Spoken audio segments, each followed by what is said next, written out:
What's up, everybody? It's me, Reaper Steve. I've run from one stage to the other stage to come over here to do the CS instead.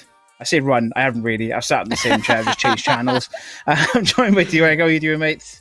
Mate, I'm good. I was doing a bit of running as well, except, not running in the LAN hall, running, in the house, because we're all at home for this event. This is the second Epic that we've now done at home, and I think it's great to see that, we've got one extra esport title. We've got 4 esport events running today. We've obviously got CSGO on epic.LAN 1. We've got the central stream on just epic.LAN, StarCraft 2, epic.LAN 3. If you want to get involved in Valorant, I really wouldn't suggest it, but if you want to, you can go over to epic.LAN 2, and then we've got Siege as well. So there's a lot of esports coming down for epic31. Yeah, definitely. It's great to see. Of course, Epic 1 at Epic 30 was like a really big learning curve and a good learning curve for a lot of different reasons. And it's nice then to see us come into Epic 31 again, Epic 1 again, but drawing on those learning curves from Epic 1, the first one, to bring a better overall experience for everyone, and then running multiple titles in the background of it. So yeah, it's really good to be behind the desk, so to speak, and see all the little bits and pieces and the cogs in the machine kind of turning to get us to this point. But Oh, no, I was just going to say, I casted a fair bit of Epic 30 for CS, and it was a lot of UK teams, which is understandable, right? But I think this time around, we've actually had, a few more international teams, and I think that's what sort of entices, other countries, especially in Europe, is that being online, you don't have to travel all the way to the UK, set yourself up for a hotel, you're there for 3 days, you're in the comfort of your home. So I think sort of if, you're assuming that this is going to continue at least for another while, at least the next Epic probably is going to be online as well, that it'll be good to sort of see more international names, more international countries get involved, because all we want to have is some decent Counter-Strike, and I think we're going to see it over the next course of the few days. Yeah, definitely. We were speaking before the stream started. There's quite a few heavy hitters out there in the teams. We can see names that I've not casted at Epic myself personally, but casted other tournaments, and I can see names that I remember, and I can see names that are quite heavy hitters out there. So, anything could realistically happen. We've got a big run of games there for today for everyone to watch and enjoy. I think it's going to be a good opener, to the weekend, essentially, for you and I. Yeah, look, absolutely. We're starting it off with Ritzy Fan Club against Socially Mixed. Now, I've got a bit of a grudge against Flows on Richie Fan Club. He knocked me out in Epic 29, so there's a bit of a grudge there. But look, I think it's a good game to start off. I know that the Socially guys have got a hell of a lot of experience, both Jackby and Shuby in particular. They've been to countless amount of Epics, had some really high placings too. So I think for Socially, they're seeded second in their group. They're expecting to go off to the playoffs, but you never know. When you get into these best of ones, there's always upsets that come through. Oh yeah, definitely. There's tons of upsets that can happen, and big teams have seen it happen to them across a wide array of different tournaments, where they go into it with the expectation of, okay, we'll take this team on, we'll knock him out really quickly, and then it's move on into best of threes, and that's when the real fight begins. And they kind of go into it with that mindset of being not we're better than you as such, but we've got that little bit extra to give, and all of a sudden it just fades and folds underneath them. So I hope that we don't see that. Of course, I hope we see a really good match that goes the distance. As you said yourself, Shuby, I've casted quite a number of games with Shuby involved in it, and he's a really nice guy as well. I do get along quite well with him, so I'm interested to see what both teams can bring into it. Socially, obviously, as you said, having the seed advantage of it, of course. Yeah, and look, I mean, going into Epic 31, we have got a lot of mixes, and it kind of probably works in their favor. I think that if you're a stand-up team, I know UMX are here. I know the guys from Iceland of Dusty are playing, but, the core lineups that are playing in, your other leagues and what have you. When you're facing off against some of the mixes, especially online, people have got so much confidence. When you go to LAN and, it's your first LAN and your second LAN, you've got people standing behind you and you go, I'm a little bit nervous here. Maybe I don't want to peek this guy. Maybe I want to do something a little bit different. I've got pressure on. Where you're at home, you're laying back, you're right, I've got no pressure whatsoever. So I think for the mix teams, we certainly saw it in Epic 30, them doing really well. I think there's an opportunity for them to do really well again going into this event. Yeah, definitely. You're sat on site.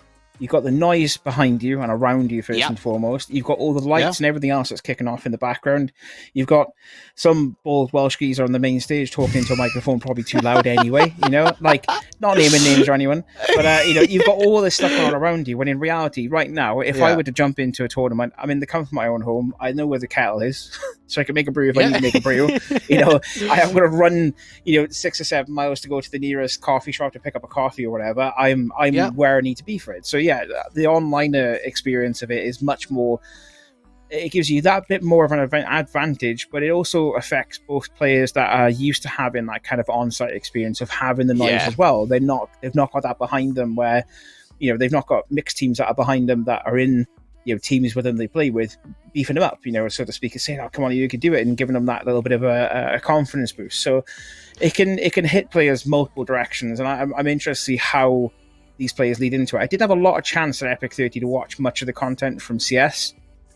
Just because of how busy we were with the stage schedule. So I'm double dipping this time around, and I'm interested now to see how online works as opposed to being on site works. Yeah, well, look, hopefully for Kazling, he's not going to be falling asleep and missing his game. So at least this time being online, it should be all right. But no, like I've certainly seen, like at least with the experienced players, right? I mean, at Epic, when you've got like your 2 big teams facing off against each other, there might be like 30, 40 people standing behind you. And, the fist pumps there, the high fives, the really loud screams, because obviously UKCS, you've got to be pumped. So yeah, I think it can work in sort of a disadvantage and advantage sort of way.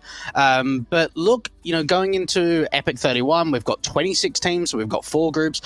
Group A and Group B have got 7 teams, and then Group C and D have only got 6, so they've got to bye each. So it does make it a little bit easier for them to get into the playoffs, but it's just the way that the bracket works. So look, I think starting it off, 7 best of 1s for today. We move into the best of 3s tomorrow and Sunday as well. 3 days of Counter-Strike action. Who doesn't want that, right? Yeah, exactly. I mean, I couldn't think of anything better to be doing on my Friday afternoon. Like genuinely couldn't think of anything better. I'm getting texts from work, and I've had to yeet my phone over the other side of the room because I'm just like, no, I'm here for CS. I want to watch Counter-Strike. This is what I'm sat at my desk to be able to do. Talking about these 2 teams, of course, like we said, there's a lot of good signs and bad signs from both teams in the sense of the player abilities that we can see. I think the map, if I'm not mistaken, that we watch is Overpass. A very, very advantageous map if you're on the right side of things. If you're on CT first, I feel CT sided is something I tend to go with quite a lot on Overpass. I know a lot of people will disagree with that, and it's not like it used to be where it's CT sided or it's T sided. There's a lot of people who will argue different points towards it, but for me at least, Overpass has been a CT sided map for quite some time. For yourself, do you agree with that in the sense of it being a CT sided, or? I think it's difficult to say because I think when you look at like the pro scene at the moment, we're in kind of like a T-side meta. But then when you go to something like Epic, you've got mixes. So, the level of competition is going to be a lot lower. And I think sort of the CT advantage isn't really big in an event like this. I think that honestly, you can have some really skilled players. You can have players with really experience. But if you're just not showing up on the day, you're not going to win games. So I think what it comes down to is, are they getting off to a slow start? Are they starting on the right foot? I know that today, games are starting at 3 o'clock. You would expect, gamer hours. People are going to wake up at like midday, 11 a.m., whatever it may be. So there's a bit of a rest period. I know that like with the normal epics, sometimes the game starts at like 9, 10 a.m. Some players come in are really tired. I know that like some people play till like 3 a.m., go for a quick nap, wake up the next day. So look, I'm hoping that going into today's games, everyone should be refreshed. I don't think there can be any excuse for tired behavior because it shouldn't happen. It's 3 o'clock in the afternoon. No, yeah, exactly. And it's not like you've been sat in a hotel where, the people around you are really noisy or loud or whatever. There's no bar that you've gone to, like the normal bar, Kevin, where you're sitting in the bar for a number of hours. Yes, you've got a bar at home, most likely. If you've got a couple of cans in the fridge, you're probably going to be drinking them. But at the same time, there should realistically, be no excuse for a player to be, I'm tired, or I'm just not really feeling refreshed, or I'm not really on the ball with stuff. You mentioned obviously the fiasco at Epic 29. With a player sleeping in, unfortunately, and I'm missing that game. I still love the tweet that comes up every now and again.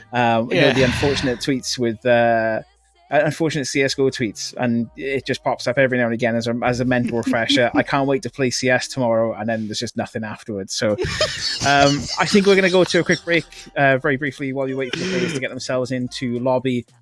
We shouldn't be too long, of course. It wouldn't be CS if there wasn't a player having technical issues. Am I right? This Let's be completely honest. So we'll take a quick break and we'll be back with you shortly. You're the only thing on my mind. You got me setting all I know on fire. 'Cause you kept me every time I mess it up. And everybody says that things are bound to change, but I hope they stay the same. 'Cause you are the best thing that's ever happened to me. You got me setting all I know on fire. You kept me every time I mess it up. And everybody says that things are bound to change, but I hope they stay the same. 'Cause you are the best thing that's ever happened to me. You got me setting all I know on fire. You kept me every time I mess it up. And everybody says that things are bound to change, but I hope they stay the same. 'Cause you are the best thing that's ever happened to me. You are the thrill of my life. Oh, I'm never gonna let you go. I see it all with my eyes closed, with my eyes closed. Yeah, I see it all with my eyes closed. I'm never gonna let you go. You are the thrill of my life. Oh, of my life. Oh.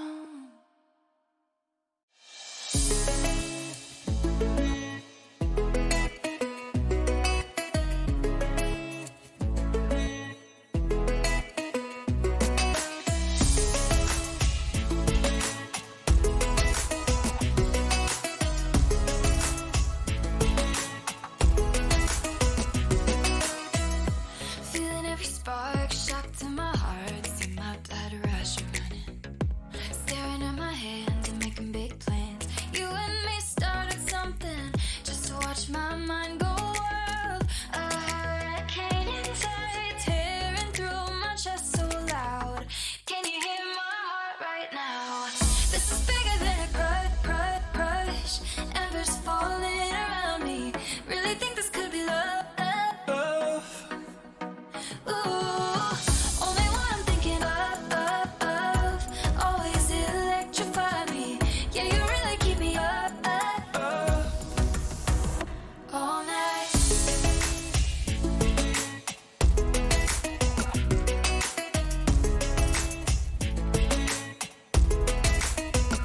All night.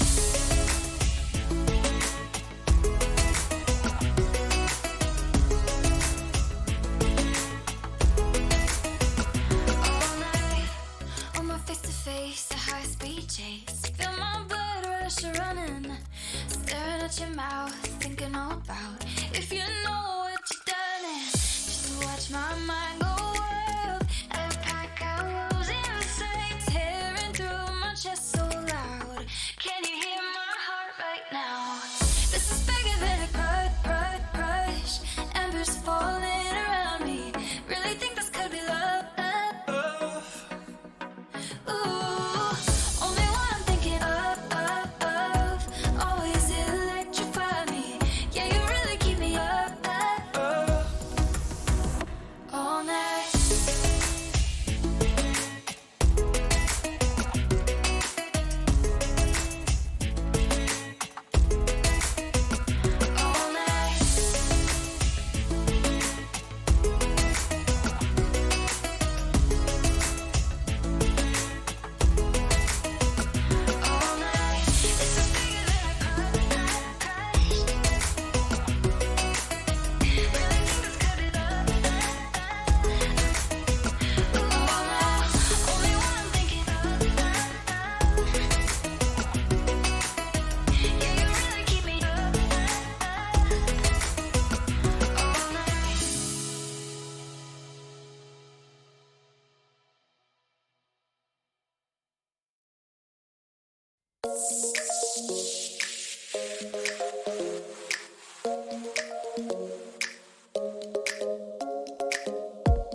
We're back without tech issues on our side of things, obviously. So there's been a little bit of an issue with one of the teams that we were going to watch to begin with. We have got to change ourselves to a different one. We're going to be throwing it to a different game, which is Should Have Ordered Takeaway versus Da Baby.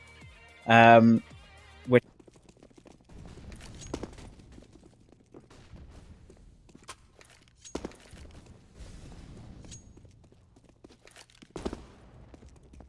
Hello.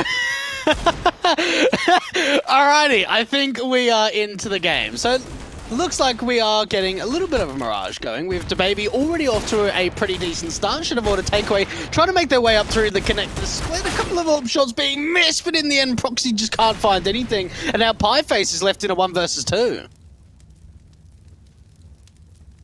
yes, I can hear myself. That's good. Let's go. Right. Okay, we're good.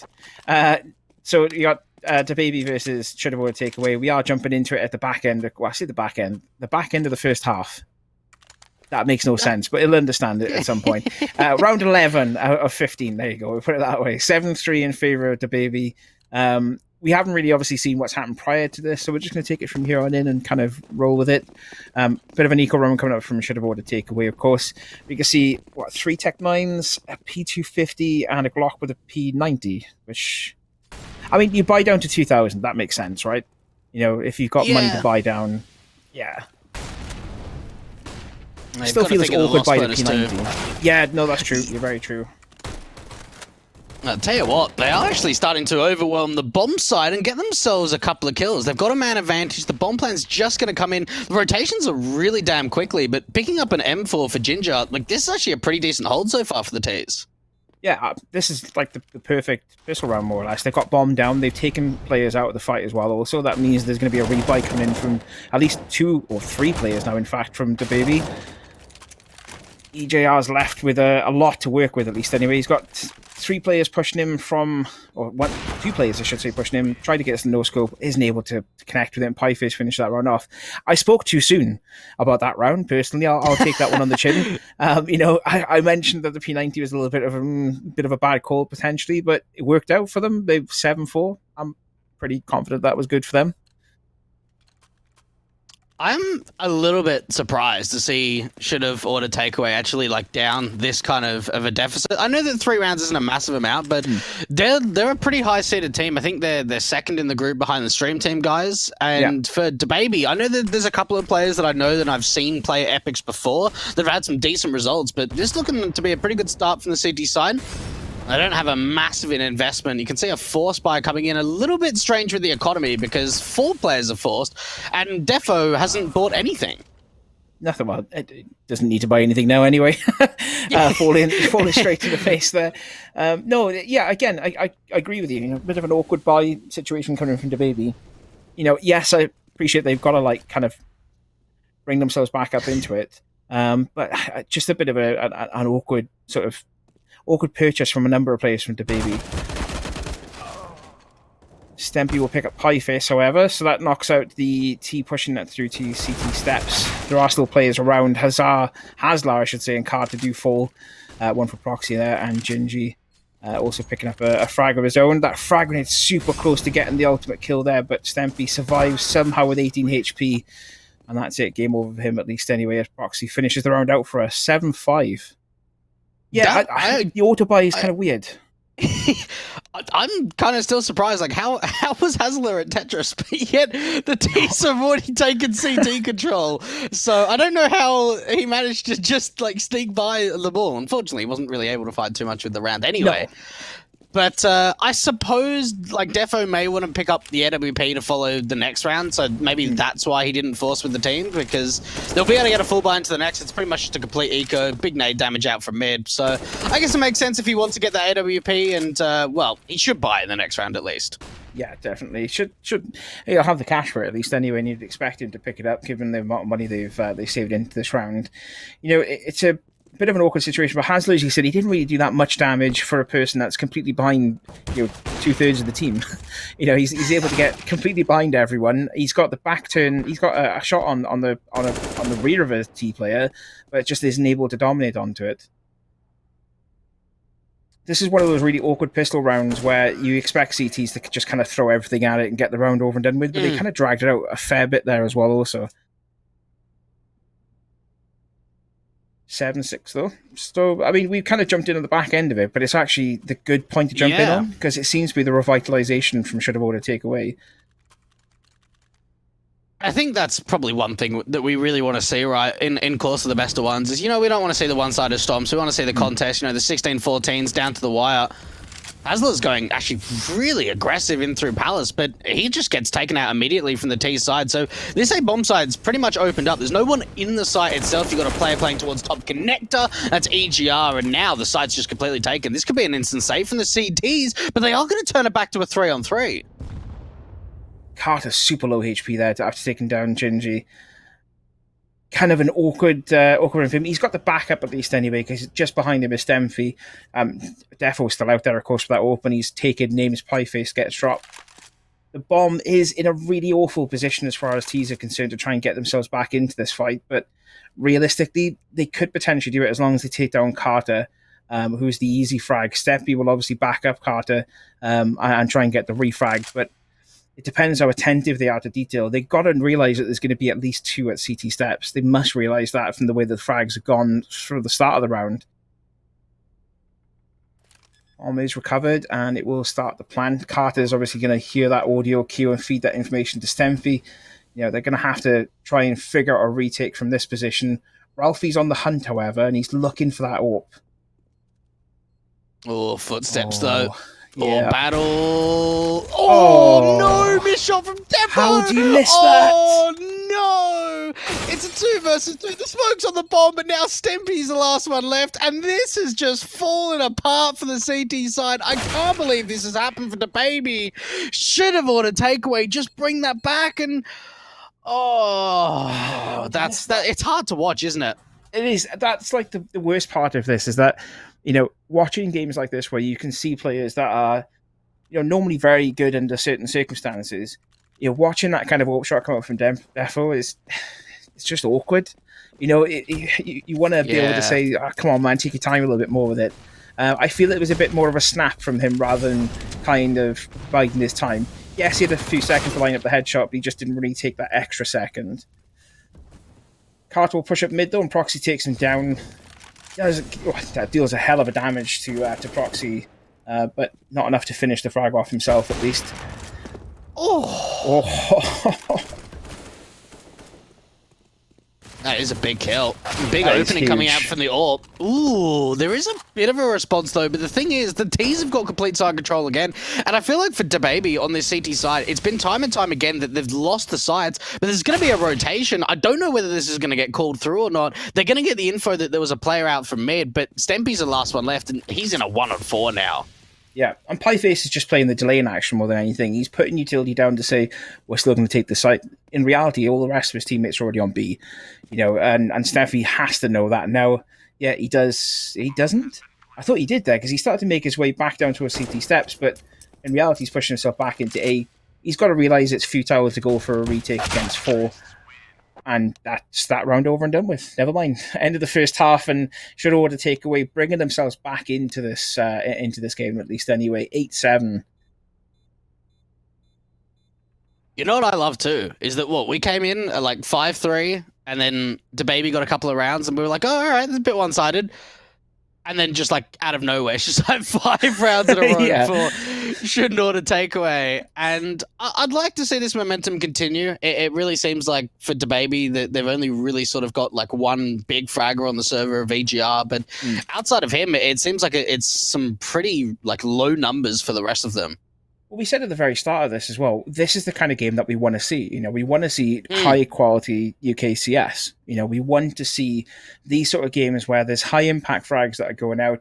Yep. There's a lot of diversity, I should say, in the teams. We want to see games like this where it's 8-7 and everyone's starting to build that little bit extra momentum from both sides of the coin.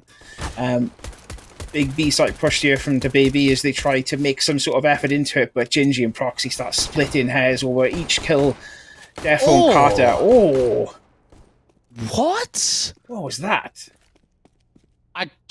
Somehow, like, all the trades went in favor of the CT side, and then out of nowhere, Carter and Defo just step up massively. They get the bomb plan in. They know the player, Ralphie's coming from the short position. All they need to do is not peek, and then as soon as they need to establish contact, peek together, dual peek on the setup. USP's going to find the first good trade coming out from Carter. A really important round for the T's, and should have ordered takeaway.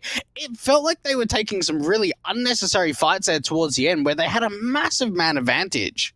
Yeah, exactly. And they did exactly what you were trying to say to them to do. Both re-peek, both peek at that wide angle at the same time. Yes, you're going to lose a player, but the refrag is going to be there. That's exactly what we want to see. And the good news is if we ever need to see the T players go up top, that smoke will definitely give them cover. Yeah, exactly. Bird's eye view. Defo just slices the pie as far as Pieface is concerned. That was such a bad pun. I apologize, but I'm not really sorry for it, to be honest. Slices Pieface up and 2 additional players on the bounce as well. But of course, that is the equal round for should order takeaway. Should expect it to go in favor of DaBaby. Yeah, look, I suppose that the smoke may have pulled a bit of a distraction there to get all the kills, of course, but of course. Something that does need to be worked on when it comes to the gun rounds. We don't want to see any missed utility. I mean, talking about utility, there's hardly any on that CT side. They've got a single kill onto Gingy, but really no utility, and it's actually an A fake to go in for a B site exi for the T's. Got to be quick now on this maneuver, because the call is already coming out saying, it's not going to go A, it's not A. Carter and EJR, last 2 players standing. Not a lot of HP between the pair of them, but they do. I was going to say they both have weapons, but only Carter's left alive now. 3 rounds left in the magazine. 2 rounds left in the magazine. Needs to reload, but he won't have a chance to 2-0 fall before that happens. It's kind of a strange game so far, isn't it, really? I mean, we said about joining games halfway. It's not always the nicest thing to do, but at the same time, I'm kind of glad that we did in this case. Yeah, look, it's always Yeah, look, it is sometimes, you know, a little bit difficult joining in a game a little bit later than obviously getting it from the start. But I think we've had a hell of a lot of action so far. To baby. I like the way as well that they actually tried to pull as much of a fake to the A bomb site as possible. I mean, unfortunately, if you should have ordered takeaway, like the B players didn't really rotate at all. No. Maybe if they bring 2 players over to A, if they want to try something similar to that again, and maybe a little bit more util, might force some rotations through. But this time around, it looks like they're going for a widespread default, taking a little bit of mid control. You can see how deep and passive the CTs are. They're just not really looking to take fights. But it's actually the Ts that are going to find entries, both at A and B, to secure themselves a 5-on-3. Well, yeah, they're splitting the sites up, and the difficulty in doing something like that, of course, so when you get a one-man push that pushes into site, yes, it's great that Carter's got that pick on B, but in reality, there's not enough info for him to say, well, I've taken one here, and then all of a sudden taking one on A. Do we split the site and go A, or do we bring the site back up to B? You know, CTs are pretty much going to stay stagnant. They're not going to rotate from one player dropping on each site. They're going to wait and see what happens. We now see, obviously, from Minimap, of course, we do have, I believe it's Gingy and Russell, actually, Gingy and Pieface, sorry, pushing towards that B side. That does leave Russell kind of static on his own. That call is going to come out now for the rest of the CTs to rotate back into it. Russell's going to drop. I would imagine this is going to be a save. Yeah, look, that wasn't really disciplined enough for my liking, to be completely honest, on the CT side. Like, when you're in a 3-on-5 like that, I think you really got limited chances. You either gamble stack a bomb site, which is kind of what they did at B, but once a bomb plan comes down at A, and you've only got 1 player in a rotating position at that A bomb site, and you've got 2 on B, like, Russell doesn't need a peek there. Like, the best thing that he can do is hold on to his weapons. Economy's really low. You can see maybe you're going to try and go hunting, see if they can take these weapons out of the CT hands. That would be really, really big if they can. Ginger is going to be the last one left with that orb. If they could isolate him, this could be really big. Missed orb shot. We've seen a couple. That's big. That is really big. That's because huge. Now it has to be like a complete eco. Like, they're going to get 2,500 loss bonus. Maybe they can upgrade some P250s here or there, but they've got nothing to bring into round 20 now. Yeah, that's a big brain plays. You know, at the end of the day, Russell maybe holding back a little bit. If he had the ability to push onto site and have multiple players there pushing at different angles at the same time, then yeah, I get it. Players like Russell can be a bit hench in that sort of way, and they can kind of carry their team forward as they push into a site. But realistically, one man pushing into it while the rest of your CTs aren't stacked up in a position to retake that site, there's no comfort level into it. You're just going to fight a losing battle straight away. You're going to lose that org and not bring it back into the next round. Oh, nice kill there from Stempy. And it looks like they're probably just going to line themselves up for a split into that A bomb site through connector by the looks of things. I mean, in a round like this, you can't expect for the CTs to find all too much. Oh my goodness, they get away with a couple of kills. That's fantastic stuff coming out from Gingy. Probably won't get any more. Ralphie gets a kill. This is some big damage done. Yeah, 1v2. I mean, 1v2 with limited HP as far as Defo is concerned. Stempy there, of course, can't back him up onto A site. Plant's going to go down anytime now, but Ralphie with an AK in hand, you've got to favour him to be ready to take that additional damage and push this round perhaps in should have ordered takeaways direction. Oh, I spoke way too soon and cast his curse. Hits Ralphie in the forehead. It's decent, honestly. Yeah. Like, there was an opportunity of maybe saving that AK, but you've got to think for the city side, like, they're going to buy anyway. So at least try and see if you can win the round 1-on-2. It's going to try and keep the economy low as possible. I mean, EGR, Hasler, and Carter don't really have a lot of money. Defo and Stempy certainly do. The CT's going to be faced off against just a simple A execute. You got Carter trying to at least take a little bit of early mid control, but just a stand and smokes into the A bomb side. But they're going to be running into a stack. There's 3 players here. Ralphie picks up the first Hasler drop in there, but Defo retorts, takes down Proxy. Pieface has picked up Defo, and this is just frag on frag on frag as their entries try to make that momentum from T side into A side. 3-man stack now going up against quite a heavily hit should have ordered takeaway team. Pieface made a little bit too much use of that smoke, could have perhaps repositioned, but unfortunately does get taken down by Carter. Leaving it again all on Russell's shoulders to try and do something. He's even getting backstabbed though, coming out from Carter. That's maybe something you won't expect, but that play doesn't even need to come through. EGR, great 3K, 22 kills and just 13 deaths, leading the kills on the server. him and Defo have really been stepping up for this DaBaby side. And I think it's time to get worried for should have ordered takeaway. We saw a good streak of rounds from them over in the sort of late stages of that first half, but now they've only managed to get one round on CT's side. It's been a real big struggle for these guys. Yeah, definitely, and it just feels like there's no cohesion as far as CT side's concerned. You know, there's one man pushes coming out left, right, and center. You know, you've got Gingy's obviously taken down quite easily by Carter there as well, somewhere in the distance. And they seem to be just leaving sites occupied with one single player by doing those single man pushes. You're now in a position where Russell's one man holding B site, you've got multiple players on A site, and obviously the mix in mid. But at the same time, realistically, you can afford to lose that mid control to have a better defense on a site. You know, pushing maybe Pieface from mid through into B will give him that extra man advantage so that he can get a refrag if need be. Yeah, look, even with a man disadvantage like that, I think you're right. You know, there's no aggressive plays to at least give themselves some sort of advantage to when the execute comes through. And see Russell playing a little bit of an off angle with this CZ.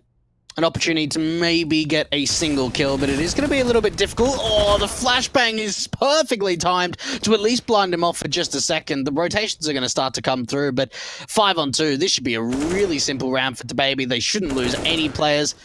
And there it is, 13-9. They're 3 rounds away from being able to get, I don't want to say a big upset, but certainly an upset really early. I mean, the first round of epic.31.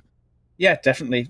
We said this way at the very start of this show, before all tech issues and everything. You know, teams do get upset in this. You know, teams, we've seen it before, time and time again, in numerous tournaments where a team will go into it, and we as casters will sit there and look at the seeding and go, well, we expect this one to be not an easy game. We expect them to win this one. We expect this team to kind of do well in this one or lose this one. You know, it happens that we call it wrong or we call it right. You know, and players do go into it with the same idea of like, oh, we got this game quite easily, and they get upset. I think at the minute, you know, DaBaby kind of just feel like they're doing everything right as far as T-side is concerned. Perhaps learning from should have ordered takeaway. Going in for another execute, but this time around it just gets shut down by the AWP on the CT side. It's Ralphie that steps up. We haven't really got to see a lot from him so far, but this is his chance to find even more, but definitely finds 2 kills on the response. This is still very doable for DaBaby, but do they want to commit to A? No, they don't. They want to start to back off, and all the rotations have come through from the CT side. Mid and B are completely open. How long do they not realize this for? Okay, well, they're already starting to send Russell back. Yeah. I mean, you tend to see that quite a lot with CT sides. They'll stack up on a site for maybe 10 seconds after, and then, that is a nice shot from Russell.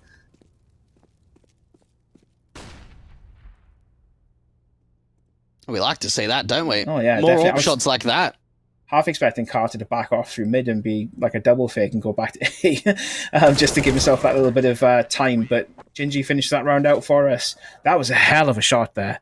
You know, Russell picking up that nice, like, quick frag, stopping DaBaby in their tracks more or less from planting that bomb on site. And it buys also the time as well for the rest of the CTs to flood in with him, you know, and get themselves ready to retake if a bomb does get planted down, or, you know, hold those wide angles and get the frags. Yeah, look, I like the adjustment there coming out from Ralphie on the CT side. We've seen that for the majority of these rounds from should have ordered takeaway, like, they've been pretty passive. They haven't really like taken much map control away. Now, we've seen the majority of these gun rounds for DaBaby being site executions, and it's just a simple AXE. He gets very aggressive, tries to catch them off. So I think for DaBaby, if they want to go for another one of those simple smoke executions to the A bomb site, they need to make sure that they're getting a flash into ramp. They can't allow for any players to push aggressively, because it seemed like for Ralphie, he was just able to pick them off one by one. Yeah, you stood by essentially waiting for it, and he, you know, gets 2 really quick early picks into it. That grenade is very, very nice. You have to admit that. However, takes a tiny bit of flame damage, of Molotov damage, I should say, and then that frag grenade just eating it right into the face. Therefore, will fall, however, somewhere else in the map to Ralphie. Again, being quite a dangerous player with that open, and being told it was from mid as well. Also, yeah, I'm liking this. I'm liking this revitalization. Yeah, like they're off to a rough start. They've lost the opening man advantage. Stempy was down low from, like you said, the Molotov and the HE. So really, they need some unreal jewels to try and bring a round back like this. And that could be the opening opportunity. Just a wide swing out from Palace from EGR. And sometimes that's all it takes is just one individual to step up. They find the 4-4. They've still got to lurk over to this B bomb site. Unfortunately, Carter can't find anything with it. Oh. Okay, that's Ralphie dealt with. No more damage coming in from him for the ult, but Pieface is there to retort. Stempy gets taken, EJR gets taken down. Hasler manages to pick up Pieface, but Russell's there to refrag onto Hasler, and we go 13-11.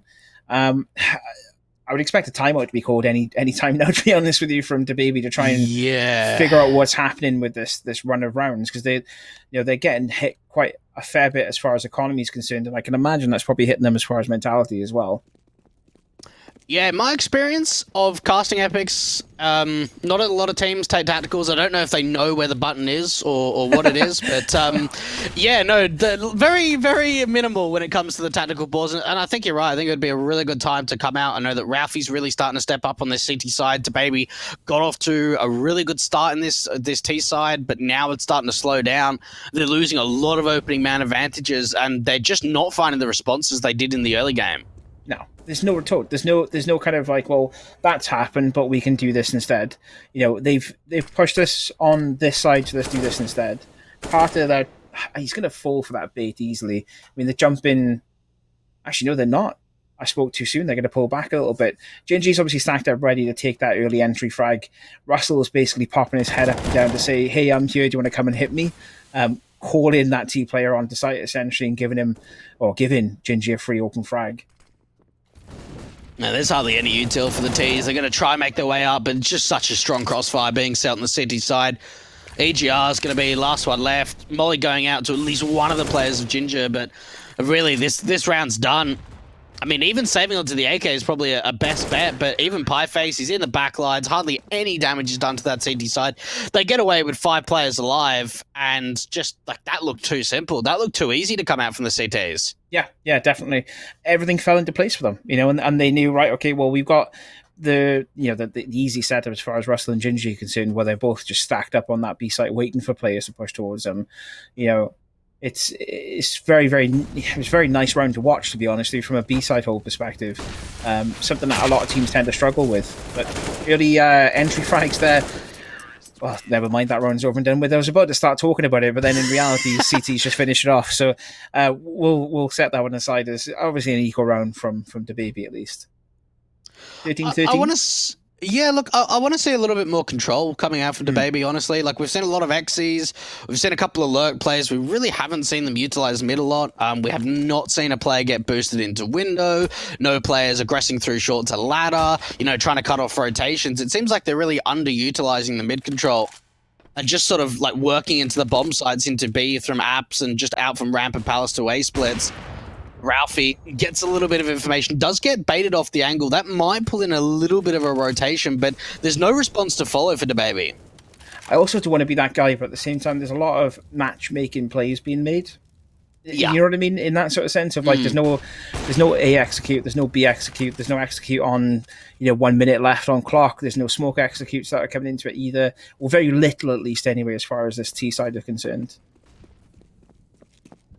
And I think that's something that you can expect from a lot of the mixed teams, to be honest. Like, they look like they're lining themselves up for a BXC. If they can get the arch smokes down, maybe get a smoke out for market window, it will help their job into the B bomb site, because there's 2 players here, so they'll have to be making sure they're getting their utility down pat. AWP of Defo, maybe try an entry with the rest of them, but 50 seconds left. Time's running quite low. They need to get this execution through. They need to be super quick on this execution. They need to... timing needs to be perfect with it. Molotov will go out, the flashbang will go through, but there's no smoke on window either. Nothing. Just nothing to defend themselves or protect them as they push onto site, and it's clean house time for should have ordered takeaway. That utility is just as poor as I've seen in a while. There's just no util. Like, they're in the apartments when the utility comes through. Yeah, you can put your mollies and flashes down, but you got to have your smokes to back you up. Yep. Yeah, get those arch 100%. smokes down, like get a smoke out for market window, get a molly out for bench, molly out for car if you want, get the flashes over the top. It just seemed like they'd got the map control into the apartments and then they just use their utility and try to run out just dry basically. It should have ordered takeaway. I was going to say, what's even worse about that situation as well, when you put it into perspective, is how long it took them to get to that point. Exactly. Yeah.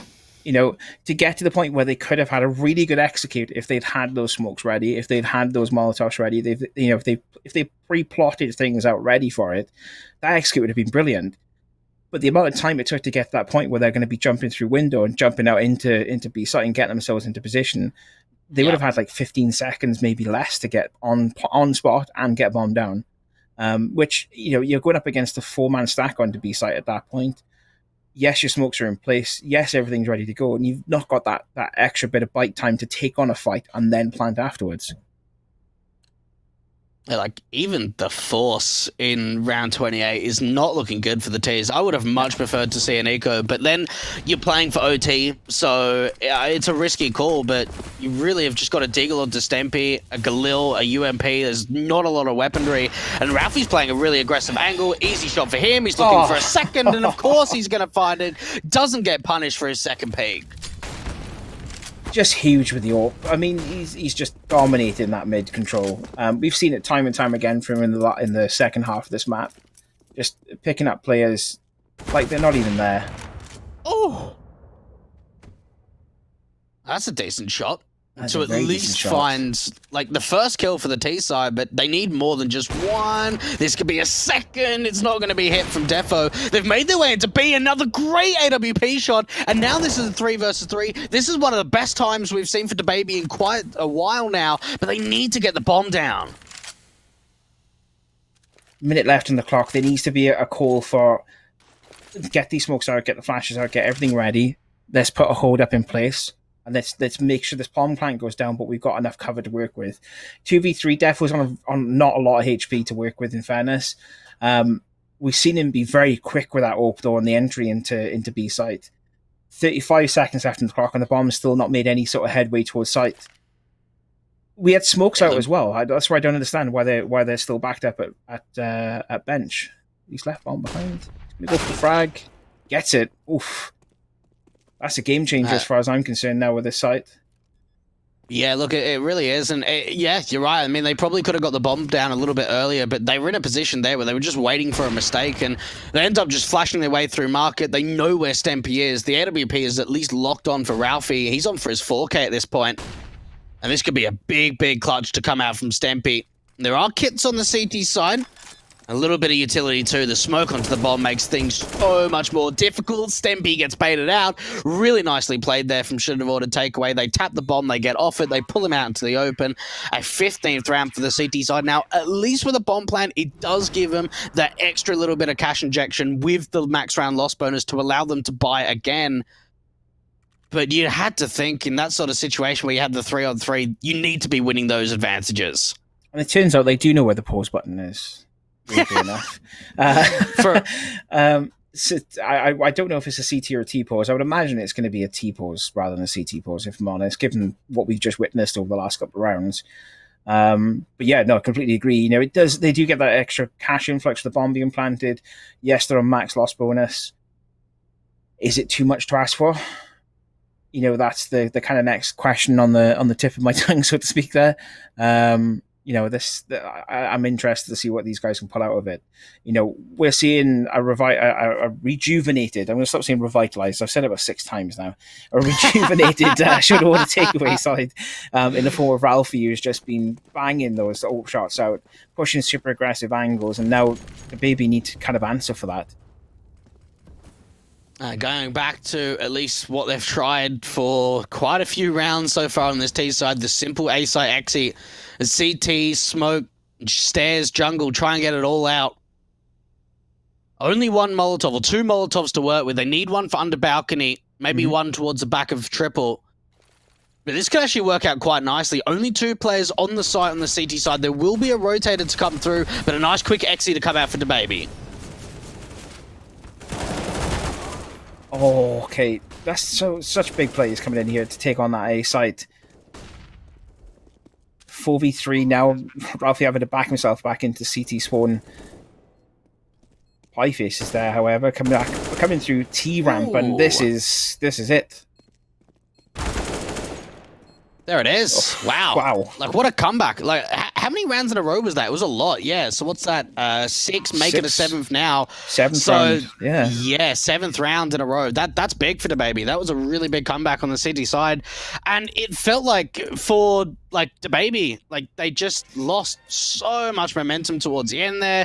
They kept getting picked apart. We saw the AWPs, Ralphie in particular, on that City side constantly finding picks. And, really in the end should have ordered takeaway. It seemed like they just needed a little bit of time. They got off to a bit of a slow start, but they made it come back in the end there. Yeah, we said this at the very beginning. These are the type of games that we want to watch, and we've been treated to a very, very, very nice game. Very great game for us to start our weekend with. I think we will, however, take a small break to work so we can both refresh ourselves with a drink, perhaps, and chill out for a few moments before we get into the next one. But what an opening game! I'm pretty happy that we jumped into it midway through. Yeah, look, absolutely. I think it was a good game, a good contest, but we do have another best of one after this. So don't go anywhere, but we'll be back at the very, very soon. It will be Belfast Storm taking on Hive, so don't go anywhere. We'll be back just after this short break. See you soon. You would notice me like that. When you fall right to it, when you sit to side, crashing into deep end, feeling fire in the daylight, keep you up all through the night, no control and you don't mind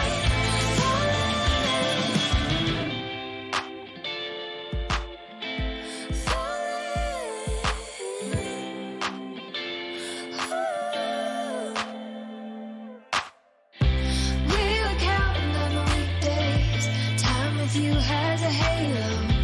Night to lose and all of the taste, all of the taste. Way up here looking at you. Never coming down. When you fall right to it, when you sit to side, crashing into deep end.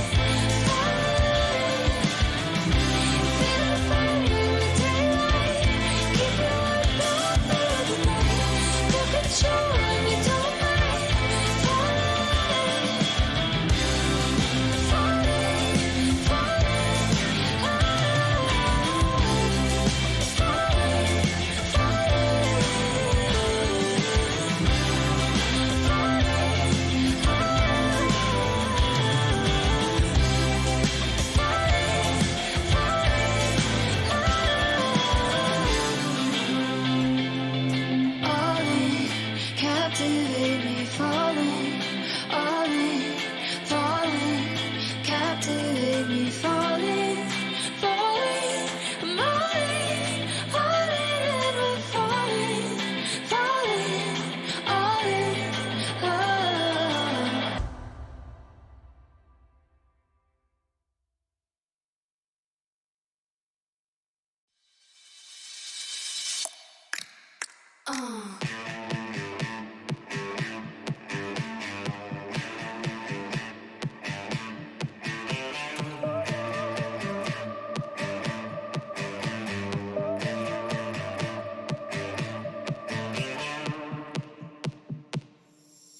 when you're walking after midnight down the streets dressed in neon light, you wanna get down when you feel right. You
tonight.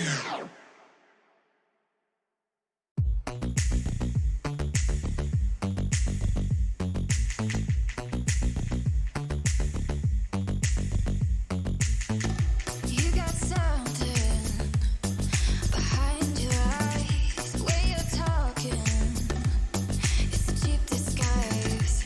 We were made to chase the light, but you got saved on a moonless night. Get free tonight, set it all on fire. Get free tonight, set it all on fire. Get free tonight, get free tonight, set it all on fire.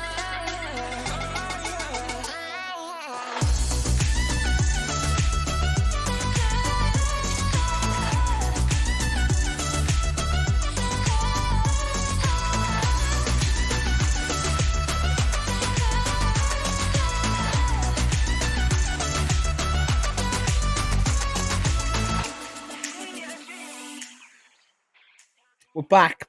Well, yeah, we are back. Yeah, we're back, at least anyway. I get my words right around here. We're back with the next game. I'm very excited for this one. It's going to be Belfast versus... I know what's on here already. Hive, I'm joking. Belfast Home versus Hive. We actually have map bans this time around as well, not jumping into the game midway through. I'll leave you go through the map bans, Derek. Yeah, look, I think get rid of Vertigo and get rid of Nuke. I think we're going to have a lot of aim-heavy maps, at least when it comes down to, like, your best of ones. I think when we get to the best of threes, you might get some of, like, the actual teams picking it, but I think for the mixers, like, you want to get the tactical maps out of the way as soon as possible. I'm kind of surprised Nuke is still here. There it is. There it's gone. I know that, like, we could maybe go for an overpass again, which we were going to try and have in the first game. So it does look as if we are going to get overpass, which honestly has been like a staple map for the UK scene for quite some time. Like, I feel like overpass gets played a hell of a lot when it comes to these epic events. Yeah, definitely. I mean, Mirage used to be the one that was massively in favour, of course, for a lot of different teams, just because of the play style that the map has. But overpass has kind of overtaken Mirage in that sort of sense as being the tried and tested kind of map that you'd expect from a lot of these teams. So yeah, I'm interested to see what overpass can bring us. You know, I like the map myself personally. You know, I do feel it's CT sided. I would agree with what you said. However, we had a little chat obviously midway through in regards to whether it is CT sided or not. You know, in the sense of when we're looking at mixed teams like we are at the minute, it's not really CT or T sided because anything can realistically happen. You know, it's difficult to really call it like that. Yeah, and honestly, like, a lot of these players for both Belfast Storm and Hive, I don't have a massive experience with. I know that Pommy 16 Wonders on LAN at Epic 26, it made me definitely sit down after that. But for the rest of these guys, I don't really know too much about them, so it could be a bit of an interesting one to sort of see how this match turns out. Both these teams aren't seeded back in a Group D.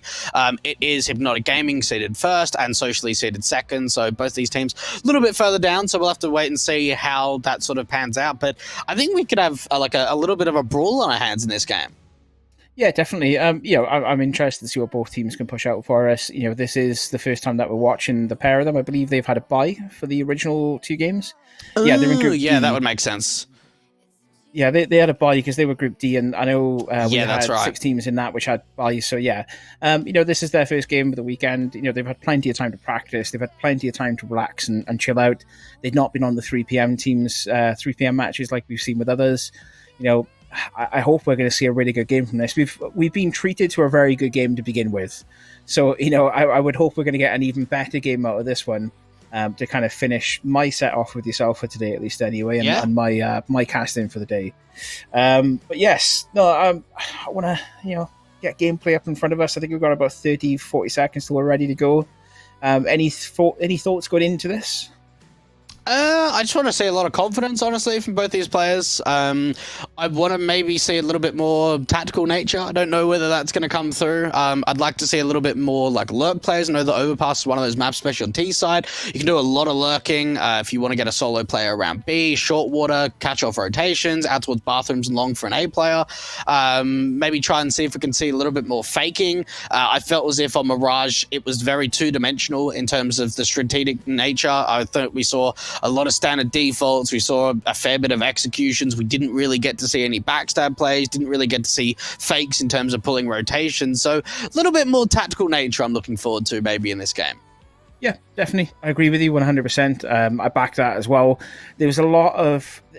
The game that we watched to begin with was great. It was great fun to watch it. You know, the way that the kind of both teams rotated off each other was quite nice. But I do feel we lacked a little bit of that extra punch. I think that extra punch is going to come in that factor of having those backstabs, having those rotational plays, having, you know, the lurk plays coming into the back of it as well from a T-side perspective. So, yeah, if we can see a bit more of that, let's bring it on. I think we'll go straight to knife and have a look at the knife round. Not normally the done thing, I will admit, but at the same time, I do enjoy watching a good knife round. Specifically so I can see the knives that players have and then be jealous because I got shadow daggers, rust coat, and... mate, what are you doing? What are you doing with yourself? I don't know what's wrong with me. I don't want to put money into my Steam account to buy knives. It's just, you know, and I'm not the best at unboxing, in fairness, and I don't think I've ever unboxed a knife, so... Less said about that, the better, I suppose, is the best way of putting it. And it would be that production give us a player with a standard knife, wouldn't it, you know? Yeah.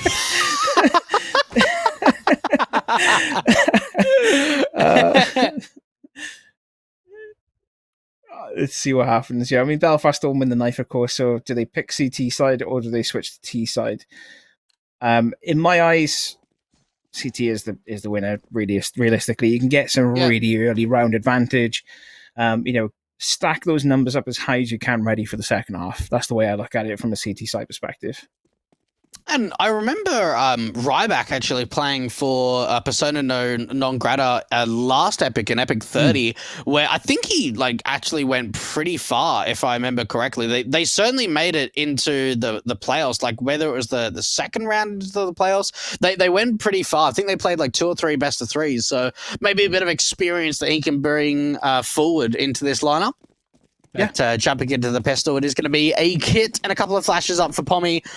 Pretty much utility out for everyone. A little bit of util over on that T side. But for Hive Central, it looks like they want to slowly try and take this fountain control. Wally's getting very aggressive. He should get overwhelmed here. It's a dangerous play, though, and I mean, he's dangerous himself at USP, taking down both Perky and Sunjam immediately. Yano does get the refrag, but too little, too late. Dropping 2 numbers that early on into the round is... Not the funnest of plays there from Hive Central's perspective, at least anyway. You are correct as well, by the way. Persona non grata got knocked out by Hyper Optic Gaming in the best of 3 from lower quarterfinals. So, yeah, I mean, he's got that experience. He's got that LAN experience. Well, I say LAN, WAN experience is probably the best way to put it nowadays. So, you know, hopefully he'll bring that into the mix for us. It seemed like for Hive, what they wanted to do was show Bomb out from Fountain, and then they left a player, I think it was CMK, that was playing like really deep and quite far back on the B bomb site, waiting for a CT to overextend to maybe be able to sort of offer up a 3 versus 3, but not the case at all. Belfast Storm still pretty playing very passive at the moment. Finally, a little bit of presence showed to this A bomb site. Pommy can get overwhelmed, and well, the rotations are going to come through, but it is a 3 versus 3 now. Got to clear those danger holes, I was going to say, but like the danger periods as far as this A site is concerned. You know, you want to clear that staircase out if you possibly can, and that's why we see the extra T side player swinging out as far as he can. But unfortunately, he kind of gets punished for doing it at the same time. You expect it to be a double peak on the staircase, but the T's make it work. Yano picks up the final kill there, taking down right back. Good round. I mean, in fairness, we can't really call a lot from the first round, and I don't tend to give any kind of predictions after a first round anyway, but, you know, you can kind of see the momentum kind of building up from Hive. They did, as you said, they showed bomb at Fountain, they retreated back a little bit. Yes, they took those 2 deaths, you know, very early on into the first 15-20 seconds of the round, but they made it work nonetheless. They pushed the bomb back down towards long. You know, they waited for that overextension, it didn't happen, and they learned from that. Belfast Storm not going for the very characteristic buy of the Force, which we've seen come out time and time again for the last few months. So going for just the USPs, I mean, they've upgraded the P250, but really nothing's been upgraded. It means that they'll get the rifles out into the following round. Does mean you would expect, though, for Hive Central, especially with a B stack coming out from the cities at the B bomb site, that A is going to be really undefended. And if they lean continuously to this A bomb site, which it looks like they are, they're going to find a pretty much open bomb site. Yeah. They've left one player down low. You know, it's kind of in that awkward position where you can take lower tunnels and you can hold connector from that angle, and you can allow the push to come through, especially if he hears footsteps in water. This is good timing. Wally peeks it. Perky taking down 2 there. Yeah, you're not going to win that fight, Mister. I'd say back off, especially with the way that that Perky was, at least on the other side of that doorway. Going to take some damage from it. Sunjam is there. Pompey will fall, but Ryback's able to refrag for us, taking Sunjam down. Keep the Mac 10. I mean, would you take that way? Look, I mean, you're going to upgrade it anyway. I think into the next round, you're probably not going to hold on to a Mac 10. I mean, there's a chance to look for some exits. A little bit surprised that he's not aggressing further forward, and maybe just waiting to see if someone comes to him. But Hive Central, 4 versus 2, nice and easy round for them. They only lose a single player. You take that though, wouldn't you? You know, you take that single player loss. It's not a huge impact as far as money's concerned. It isn't a massive impact, especially when you're buying into SMGs. You know, it'd be different if, for example, Sunjammer bought himself an AK. You would feel a little bit more anguish if he had, but in reality, he's bought a Mac 10 in the second round. Yes, he's lost that Mac 10, but it's recovered anyway. You know, the CTs don't take it into round 3, so it's not a huge concern for Hive Central. They get bomb plant down. They got bomb plant money coming in from that. Right now, it's all for Belfast Storm to really make some sort of an impact in this round, and buying up like they have done. Yes, it's dangerous as far as economy is concerned, but it's also wise because a lot of these Hive Central players have still got SMGs to work with. Yeah, it could work out quite nicely, but they're playing almost as like a bit of a unit setup rather than spreading out a default. They're going to just try and rush all together as a team. Big nade damage being found on for the T side. This could allow a few trades to come back, but the T's are still finding entries 3 versus 3. They can't hold on because it seems like Minister and Wally are stepping up. Big round for them. And, well, Belfast Storm finally get one on the board. They didn't have a lot of utility on that CT side, but a couple of great spray downs from them. Yeah, definitely brilliant spray downs. You know, perfect spray downs as far as that game is concerned for them. You know, I said it at the very beginning. It can be dangerous, obviously, buying up when you're in that sort of a poor economy state, but it worked out quite well for them. You know, yes, you've got Bold having to buy himself an SMG now. They've got the recovered AK in from the last round, so they're able to buy an M4 for an additional player. You know, you kind of take the rough with the smooth with it, but it was exactly what we needed to see. We needed to see Belfast Storm do something that's high impact, and that was high impact. There could be a bit of a response in, though. Both teams are very low with the amount of money that they have in the reserve. A bit of an early B-stack gamble coming out from Belfast Storm. They are going to start to rotate one of the M4 players out from the B bomb site into A. But in the early round, if Hive Central would have gone quickly into a B site XE, they would have been running into a really strong defensive hold, getting to a minute on the clock, and we haven't seen contact from either team, and that's because Belfast Storm have just been so passive. Yep, massively passive. They're just dragging the time out. You know, and you kind of want to see it as well in some cases from the CT side. You don't want to see that over-aggressive or that overextension, because the minute you start to see the overextension is the minute that Hive Central start playing into that dominance and allowing you to overextend yourselves. You can see that trying to flash himself into sight. Yeah, I mean, like, I'm all for teams using the 2 minutes to, a minute 30, I should say, to get themselves into position ready. But, there comes a time when haste is required, and this is the time. The thing is, they haven't sold any kind of a fake to that B bomb side, so they're even going to rotate a third player up on the CT side. Hive Central are going to be running into one big stack at this bomb site, but that's a big opening kill coming out from CMK. There is a trade coming back, but the time's incredibly low. They need to get this bomb planted, and they need to get it down now. Are they just going to do it? They are. Mister's going to be able to swing out, but still Hive Central come out on top, and now it's all down to Wally to try and bring this back. To be fair, though, 2 players on the site are quite low. That's got to be like 0.1 second left on the clock for that plan. That's super close to not being able to get it done in time. He can stick it. Yeah, he can stick it here. Yeah, he's got a kit. He's going to stick it. Why not? Don't blame him at all. Easy.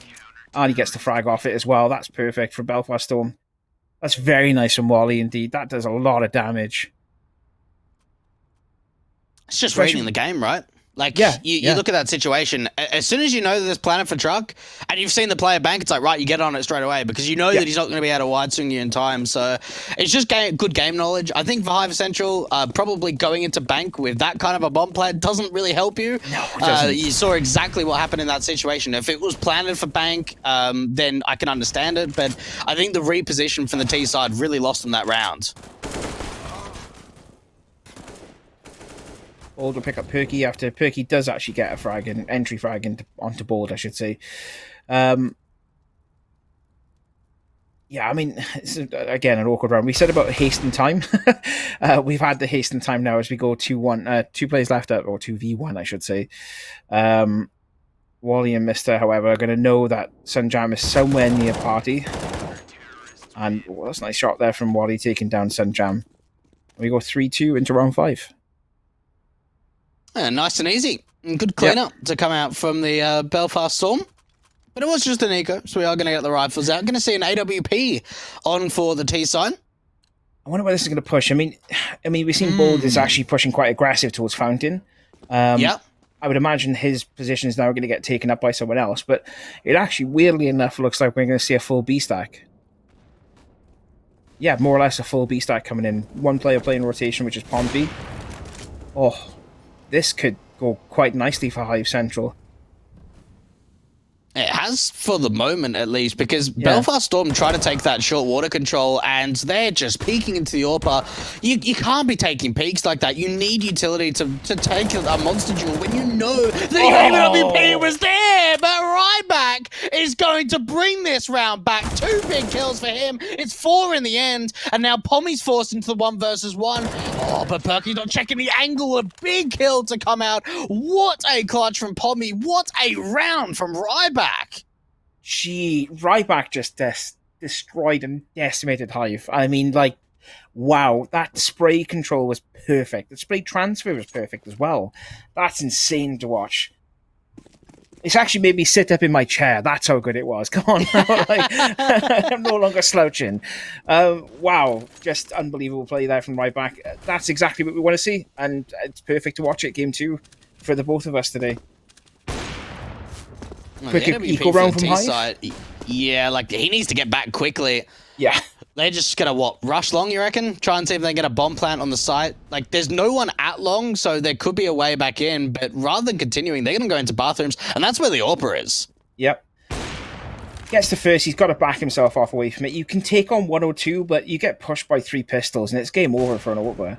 You know, Pompey's playing a dangerous game by pushing this close up at least anyway, but M4 to stack up with, you can kind of favour it against having multiple pistols push you. That's superb as far as the Molotov's concerned. That's going to deal some damage early on for the site push. Mister almost whiffed that, but does actually take vacancy down. Sunjam will pick up Wally as well as Ryback, the danger man there. This is just all over the shop at the minute. I mean, it's not really a laughing matter, but look, for Hive Central, they've been able to at least secure a bomb plant. They've been able to get 3 kills. This is still very winnable.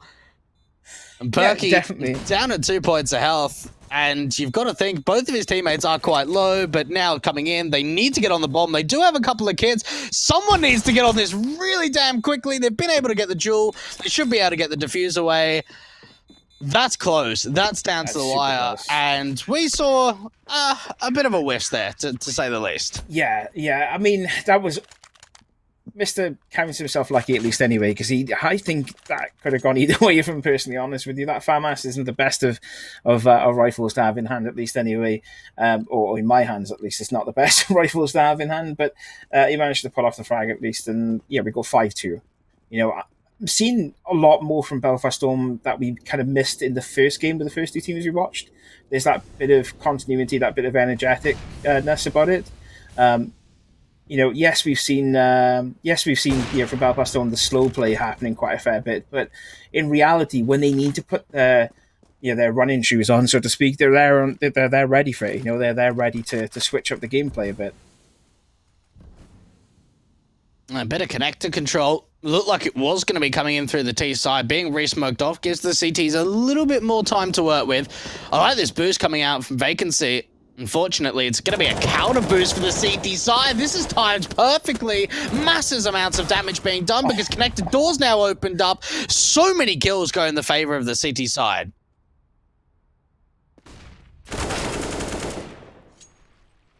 Perky will pick up Wally. Can we talk about the continuity at the minute from Belfast Storm? The way that their players are playing together. They seem to be loving life at the minute from Belfast Storm's perspective. You go 1v3 now. Yes, the HP isn't almost there with Belfast Storm, but in reality, Perky's not got much to work with himself anyway. He has Bomb, but taking solo onto a site, onto A, Bellissimo Baldy's there, at least, with an AWP, standing by ready to receive Perky, but it's the quicker on the draw. 30 seconds or 25 seconds now left on the clock as well. I would probably suggest a save coming from Perky may be the better option than really peeking this up.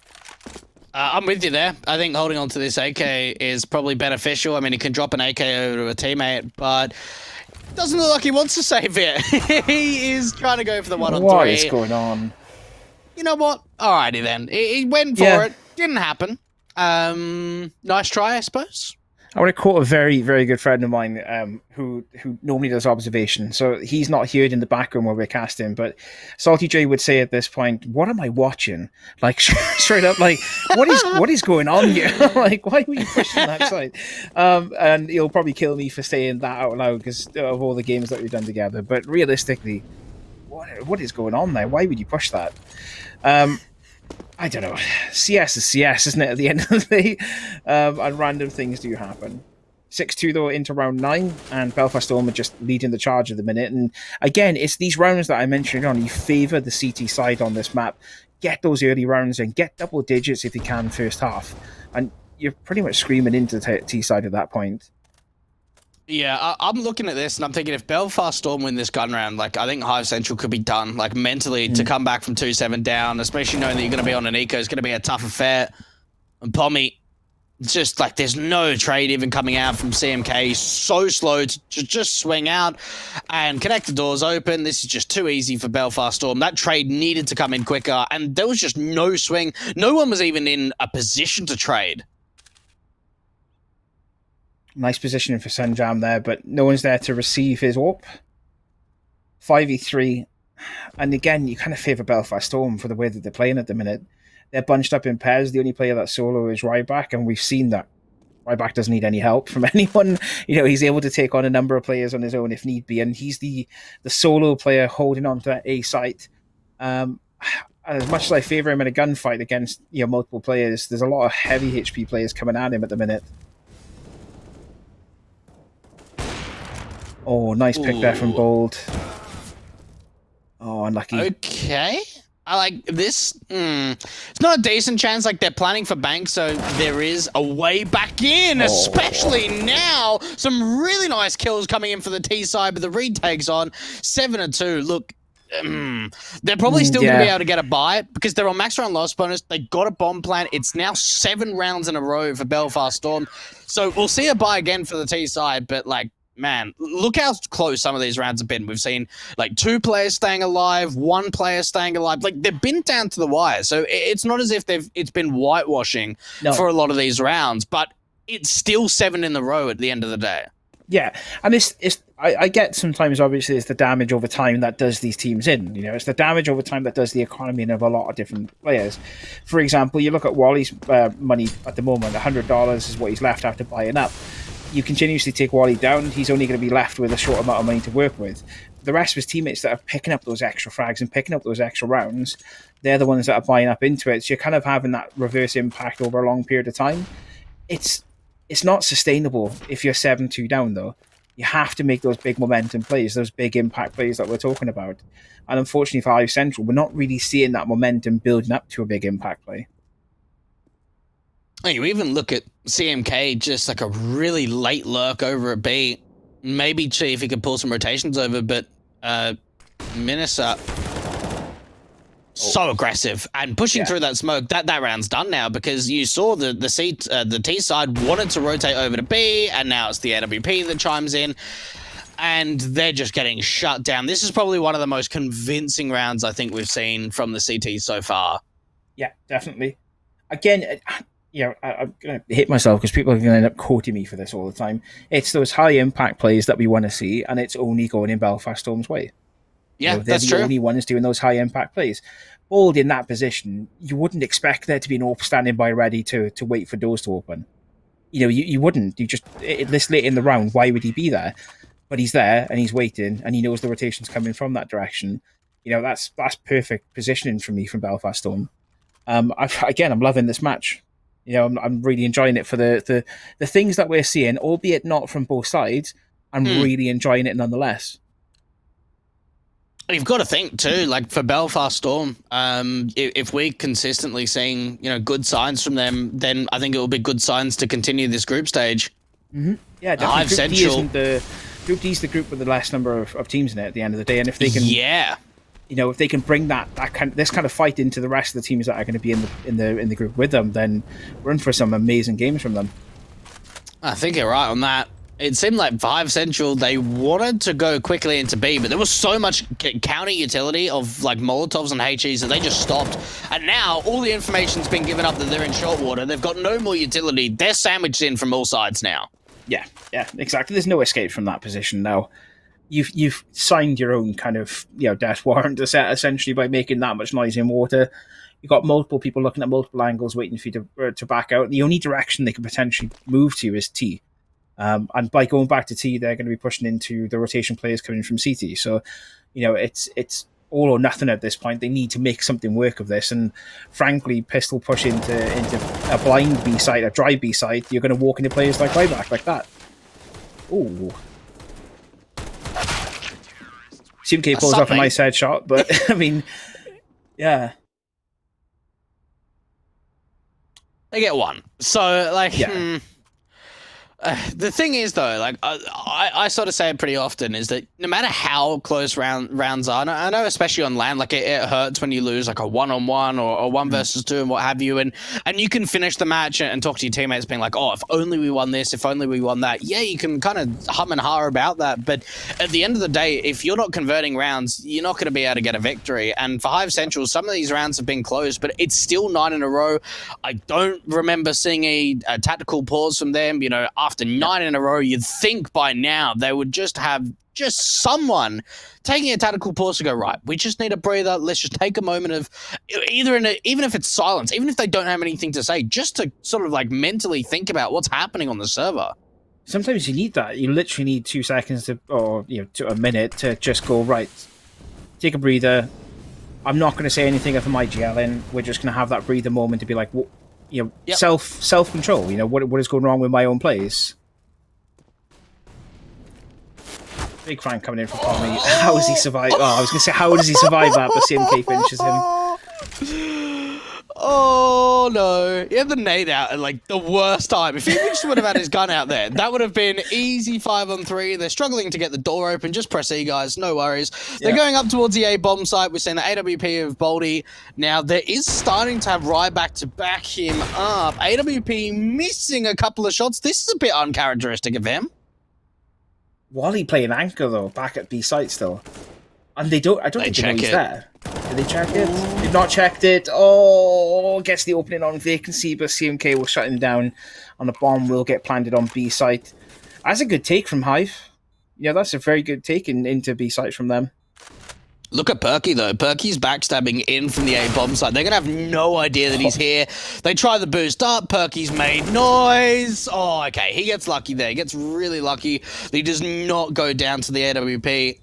Mister's going to try and hold on to it. I mean, he might as well try and go for it. They've got so much money on this CT defense that he can just try his luck. Doesn't happen. They wide swing upon. A third round finally goes the way of Hive. And that's what I'm talking about, lurking players. Like, yeah, maybe Perky didn't find the most amount of impact in that round, but getting behind them shows that there's certainly a weakness when it comes to Belfast Storm over-rotating. Yeah, definitely. Pompey, as you said, he was on the rotation. He's got that early rotation frag, but the comms are there, at least in that round. We can definitely see the comms are there. And all of a sudden you get CMK flicking himself back around and doing what he needs to do, which is covering that anchor position, covering the rear position. And I think I've been found out in chat, by the way. I've just realised that my actual real name is in the casters thing. So people are going, wait a minute, Steve's not Steve? Sorry, my name's not Steve, actually. It's just, Is it not? Mind. No, it's not.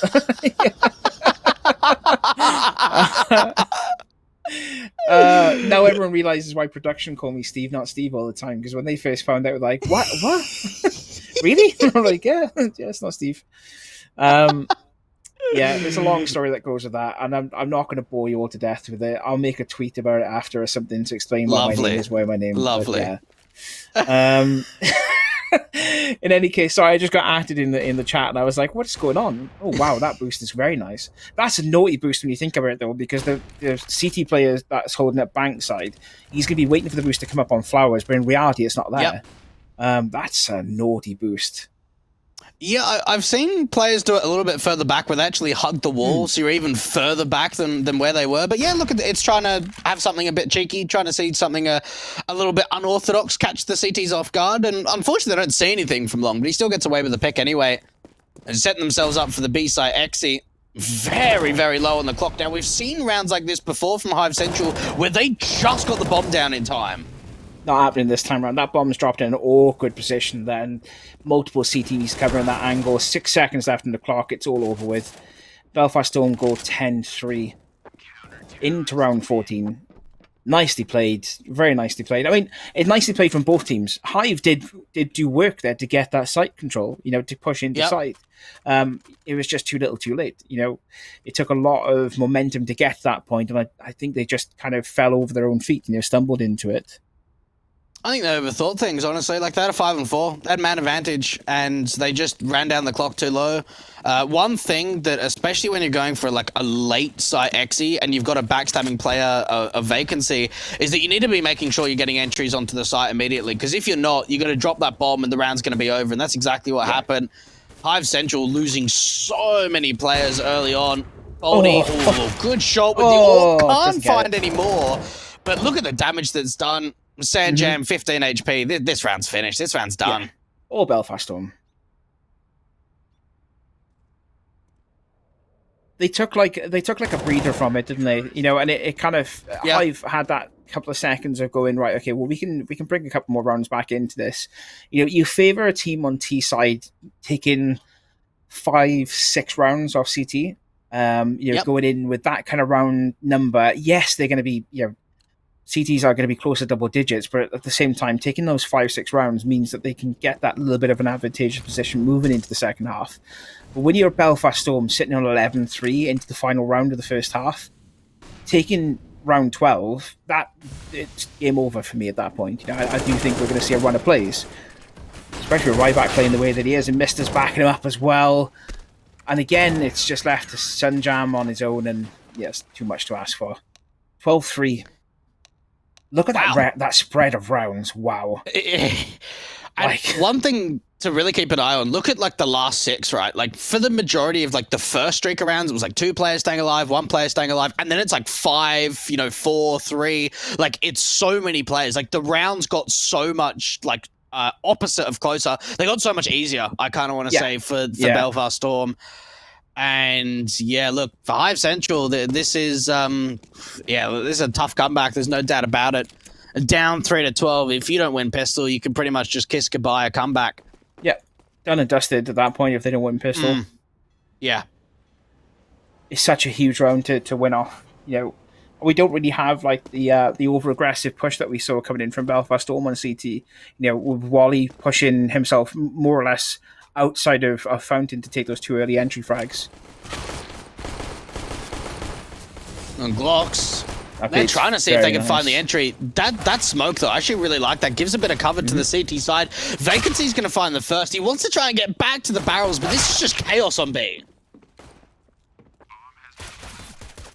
Bomb will get planted, however, so that buys that little bit of extra time as far as Belfast Storm is concerned, but it also gives Perky enough chance to get himself in position to take Wally down and Mister in back-to-back frags there, all left on right back in a 1v3. Too much to ask for, unfortunately, from him. And Yano will finish the round out for us 12-4 into round 16. You know what's kind of surprising, though, is that Hive Central are 4 rounds up in both halves, and they've won both pistols. Like, it's kind of just shown you that they've really struggled when it comes to the rifle round. So I think for Belfast Storm, like, they had a chance of forcing here. I'm kind of surprised they didn't. To be fair, they didn't do it on the anti-eco in the first half. It seems like they want to play the safer approach.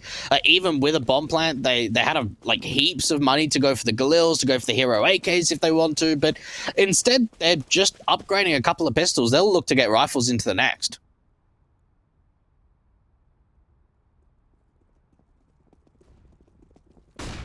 $12-4 though. Sunjam. Okay. Okay then. Yeah, I'm looking at that. I was saying yes, but I'm saying yes myself because I'm thinking in my head that was a very quick round for Hive to kick out there. Hive just went, okay, well, I'll just sit here, Sunjam will, and I'll just take heads off if that's okay with everyone. And all the Belfast Storm agreed, basically. They were like, yeah, go on then. You can have my head, it's fine. 12-5 into round 18. Kind of want to see something. I mean, Belfast Storm, for me at the minute, buying up into third round. Again, I've said my piece about it before. I don't favour it myself personally. I favour having that extra pistol round to give yourself that bit of overhang cash in case you lose third round. But, I mean, at the minute, they are taking players down as far as CMK is concerned. Sunjam takes a lot of damage, but not enough to really write home about with the HP he's got left, as well as body armour left. Yeah, Hive Central. Now, they've got a fair bit of utility. They've got a couple of kits. It looks like Sanjam's going very aggressive. I don't really like this play because he's not backed up by any kind of support. It looks like Yano may be trying to flash him into the long angle because footsteps are going to be heard really soon. He needs some sort of assistance, whether it comes from a teammate with him being next to him or a flashbang, and there's just absolutely nothing. Round in the corner, that's an easy one-on-one. And for Hive Central, like, they could have just done so much more there. Yeah, definitely could have done a lot more with the amount of space they were given.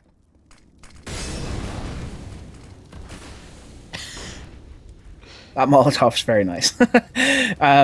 Very well placed Molotov, at least. Anyway, something we both haven't commented on realistically in this game is the utility use. You know, the amount of utility that both teams are kind of pushing out. It's been very nice to watch it.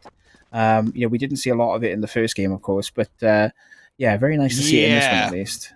That is a good point, actually. We saw a lot of dry peaks on Mirage. We didn't really get to see a lot of utility being used. I mean, they used 2 smokes for the same position in that last round, but it is still good to see that they are using their utility pretty well. And I think on Overpass, like especially that A bomb site, B, I think you can just take it with flashes, but with A, like it certainly means that you need to have a lot more util to really try and open up the bomb site. Yeah, agreed. Hive Central, 100%. like, they're setting themselves up quite nice. I mean, 6 rounds, it's still a lot, but it's still doable to come back from.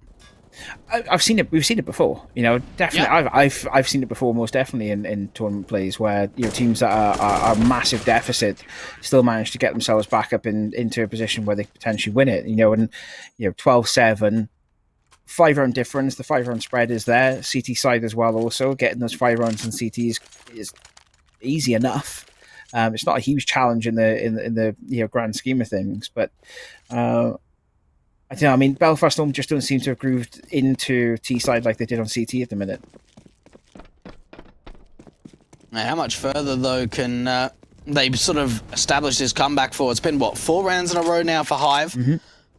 Setting themselves up quite nicely, but they will have to face off against another gun round.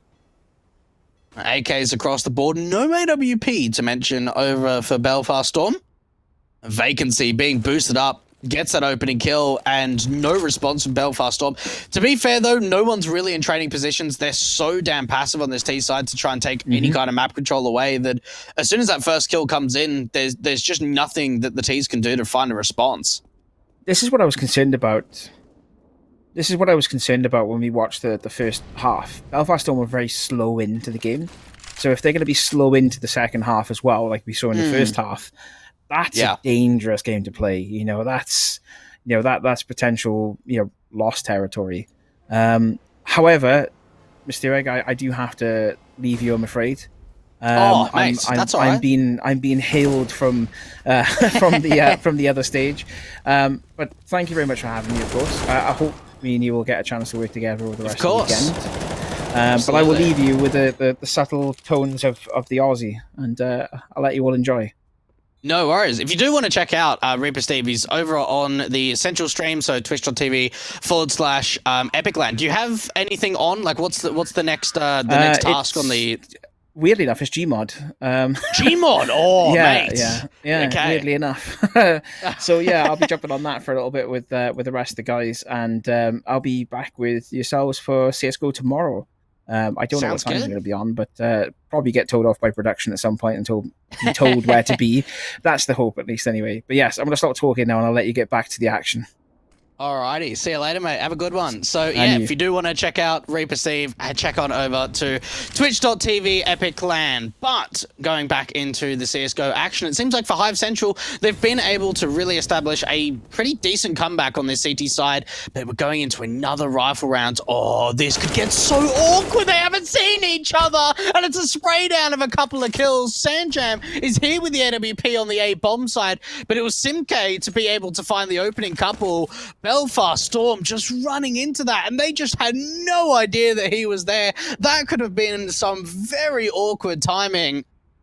And you've got to think for the CT side, they've started off another round in this second half on the front foot. Man advantage being found. Slow walk into this A bomb site by the looks of things for the T's. Sanjam, he is holding down this angle with the AWP. There needs to be a jiggle peek, some sort of flash. This should be an easy kill. That's a good flick coming out from Sanjam. Boldy's going to try and see if he can at least find some entries on the side, but it's the AWP again. The second kill going the way of Sanjam, and now Pommy is alone. 1 versus 3. The bomb's been dropped in the side. Sanjam doesn't need to peek. He's playing quite a passive angle through flank. Pommy's looking to try and take the fight. He does do a fair bit of damage, but can't capitalize on the kill. And 4 HP, try and go back to see if he can pick up that bomb, but even that's not a possibility. A 9th round for Hive Central, and they're really starting to bring this back now. I'm getting very, very worried for Belfast Storm. They need to take a tactical. They need to talk about some things. Now, they really can't buy again. They didn't get the extra $800 in terms of the bomb plan. They're on max round loss bonus. They haven't been able to secure a T-side round yet. So it's just going to be an eco from them. And Tech 9s, a couple of deagles, a bit of utility, maybe a quick hit into this B bomb site. Monster smoked out for the CTs. Sanjam's being boosted up, but this could work out really awfully for him because he now needs to pull his attention away from the monster players. Trading coming out. So far, so good from the T side. This should be a bomb plan at least. 2 versus 3. Can they make it a 2 versus 2? They still need to deal with a player on the site itself. And that's Perky that's been able to find a couple of kills. Out from heaven, Boldy trying to tap away with this deagle, trying to see if he can just find anything. Pommy only finds one, and now it's all down to Boldy to try and make this happen. Caught in reload, and caught getting taken out. 10 rounds, double digits now for the Hive Central side. And my goodness, I did not expect this to come out from the second half. I don't know which way to put it. Are we just seeing some poor T sides from both sides, or is it just some really strong CT sides? Whatever it may be, Hive Central have not stopped. They are really, really starting to pick up the pieces now. And they're getting closer and closer to tying up this scoreline. A deficit of only 2 rounds. That was 9 at one point, remember. Are they just going to hit B again? This time it's on a gun round, though. It's not an eco. They're going very fast out to B.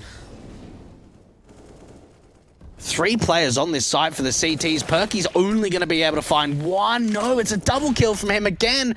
And Hive Central, it seems like they've done it time and time again. Before these post plants have even come through, it's always been advantages up for the CT side. The bomb being dropped. Dano's taken a lot of damage from the flames, and oh my goodness, look at that! Mister's been able to somehow find 3 kills, And it seems like finally, the T-side are going to be able to find an answer. Get a round on the board. Simk, is he even going to go for this? Like, they've got money, so he might as well just throw himself at it. See if he can even do some damage to the T-side. See if he can make this 1-on-3 possible. And they're just not peeking. Yeah, if you want to, mate, we can bring in the Observer. Absolutely. Is he just going to stick to Ninja? He's going to try to, but it doesn't happen, does it? Oh, hopefully... Oh, I can hear myself on stream. Oh, no. 1 second. 13-10.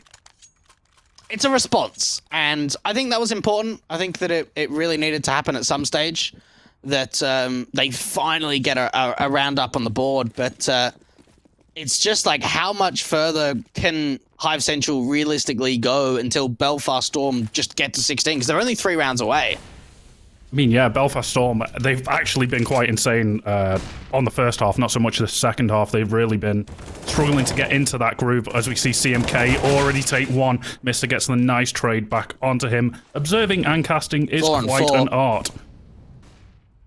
Sanjam, this could be his chance to sort of show up again. We've seen what he's been able to do with this AWP on the side before.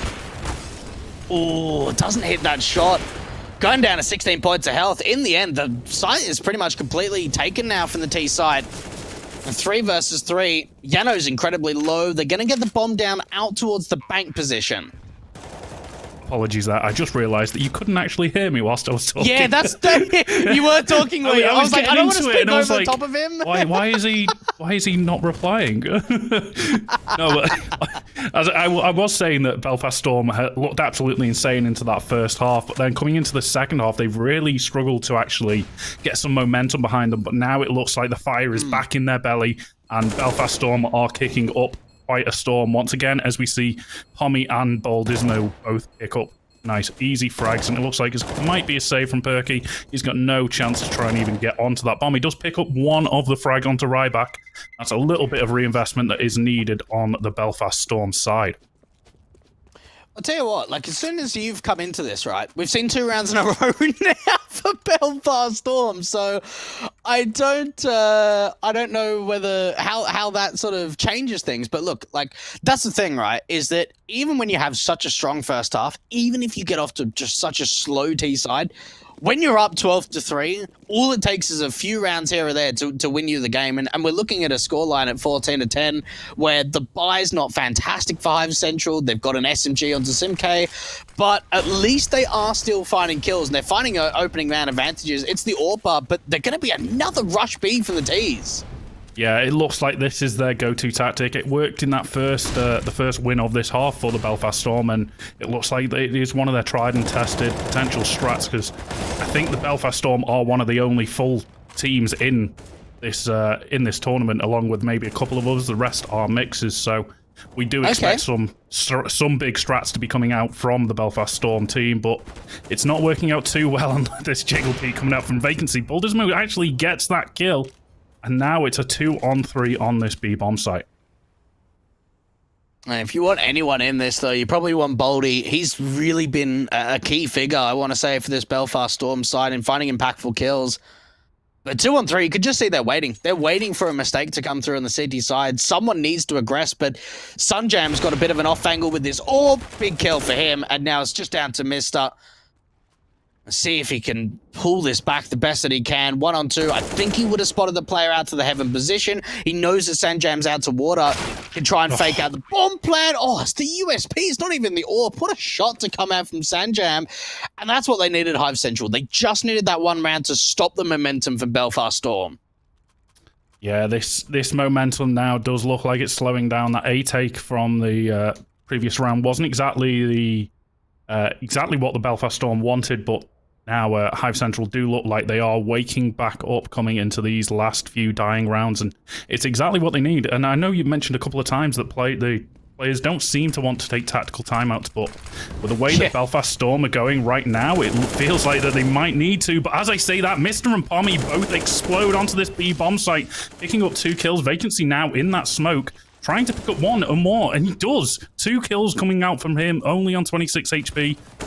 20, should I say, even. And now he's on the bomb site alone, only just going down. And some big frags coming out from Pommy and Baldismo once again. Now it's just Sunjam in a 1 versus 3. Yeah, save it. Like, money's low. It just, don't go for it. Surely, mate. Surely you can't go for this. 1 on 3, just give him 15. Like, they're going to have nothing. They're going to have absolutely nothing to follow this round. Why? Oh, that's just, it's so upsetting. Because look at their money. Like, they... I think that was the almost giving up point coming out from Hive Central there. It's like, 1v5, no money. We've seen the auto shotty coming out on Perky. This is going to be an interesting one. Let's jump on board with Perky and see what he does with this auto shotgun. I'd imagine we're going to see either a quick B short rush or going straight into Monster with this. And I've got a feeling he's going to be unfortunate and just going to get picked off by one of these players. Oh, he's not actually going as quick as I expected, just holding on to this Monster pillar here, but... It's a slow round coming out from Belfast Storm as opposed to the last quick B rush, but Wally is perusing towards the Monster position, trying to gather any sort of information as Perky does try his luck and spray through few shots through that smoke. Yeah, look, I think even just using a little bit of utility earlier, that B bomb site puts so much of a presence on it for the CT side. They've only got 1 player on A. Now, CMK is going to hear a lot of these footsteps, and the rotations are coming through, but it's really the auto shotgun that you're going to think is going to be able to do the most of the damage. What's going on there? Wally gets 2 kills, and now that they can force in a bomb plant. And just like that, it's all down to CMK and Vacancy. And CMK actually gets 1, he gets 2. Ooh. Mr. and Pommy going down in quick succession, and Vacancy actually picks up a 3rd. This is doable. And none of it came from that auto shotgun. Baldismo on the AWP. You know he's not going to miss those. And now it's all down to Vacancy. 21 HP with the AK. Picks up the first onto Baldismo. And now only right back to find. Hiding in the bathrooms. And that is it. That is game. That was insane. Yeah, look, it took them a while. There's no way of putting it otherwise. It did take them a little while to get there in the end, but they've done it, and we even get to see your lovely face. I like how you did that as well. How good is that? I had to do it whilst observing and casting and doing everything else. I had to do it in that time, and I was like, right, I need to get something there, otherwise it shouldn't be a black screen. But no, that was absolutely insane coming out from Belfast Storm and Hive. A close game, although not as close as the first game that we did see, ending up 16 to 13, I think it was. But either way, still absolutely insane coming out from both the teams there. Yeah, look, I think unfortunate for Hive is that they just didn't give themselves enough breathing room. Like, I think they played pretty decently in that second half, but when you only get 3 rounds to start off, like, it's just not enough. And we saw them establish a comeback. We saw some pretty nice clutches. We saw some pretty nice plays, but in the end, it was only going to be a matter of time until Belfast Storm take it. So, look, for them, that's an important victory. And I think that we've got, 1 more game after this until we go to a break, right? That is indeed correct. So we're going to be thrown to a short break and then hopefully getting the next game coming up, which to my knowledge is Peak versus Union. So stick around for that. It's hopefully going to be a good game. Kremer seems to be very fond of this Peak team for some reason. Not sure why, but hopefully they live up to the expectation that Kremer has been putting down. So thank you for allowing me to join you, Dweg. It's been a long time since I've casted CSGO, especially alongside observing. Holy damn, that's been a while. But thank you very much to yourself. I think that's you done for today, if I'm correct. So yeah, that's it. Hopefully, see me tomorrow at some stage. Definitely going to see you tomorrow at some point, hopefully. But as for that, we're going to take a quick break. Stick around, and we'll be back shortly. What I'm looking for. They're all losing their minds behind the closed doors. There's plenty to hide. It never ends and they never know why they still wake up unsatisfied. We're all waking up unsatisfied. I wanna taste the heartache. It feels like it's real, but I can't be sure. Now my eyes are bloody. No idea what I'm looking for.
Don't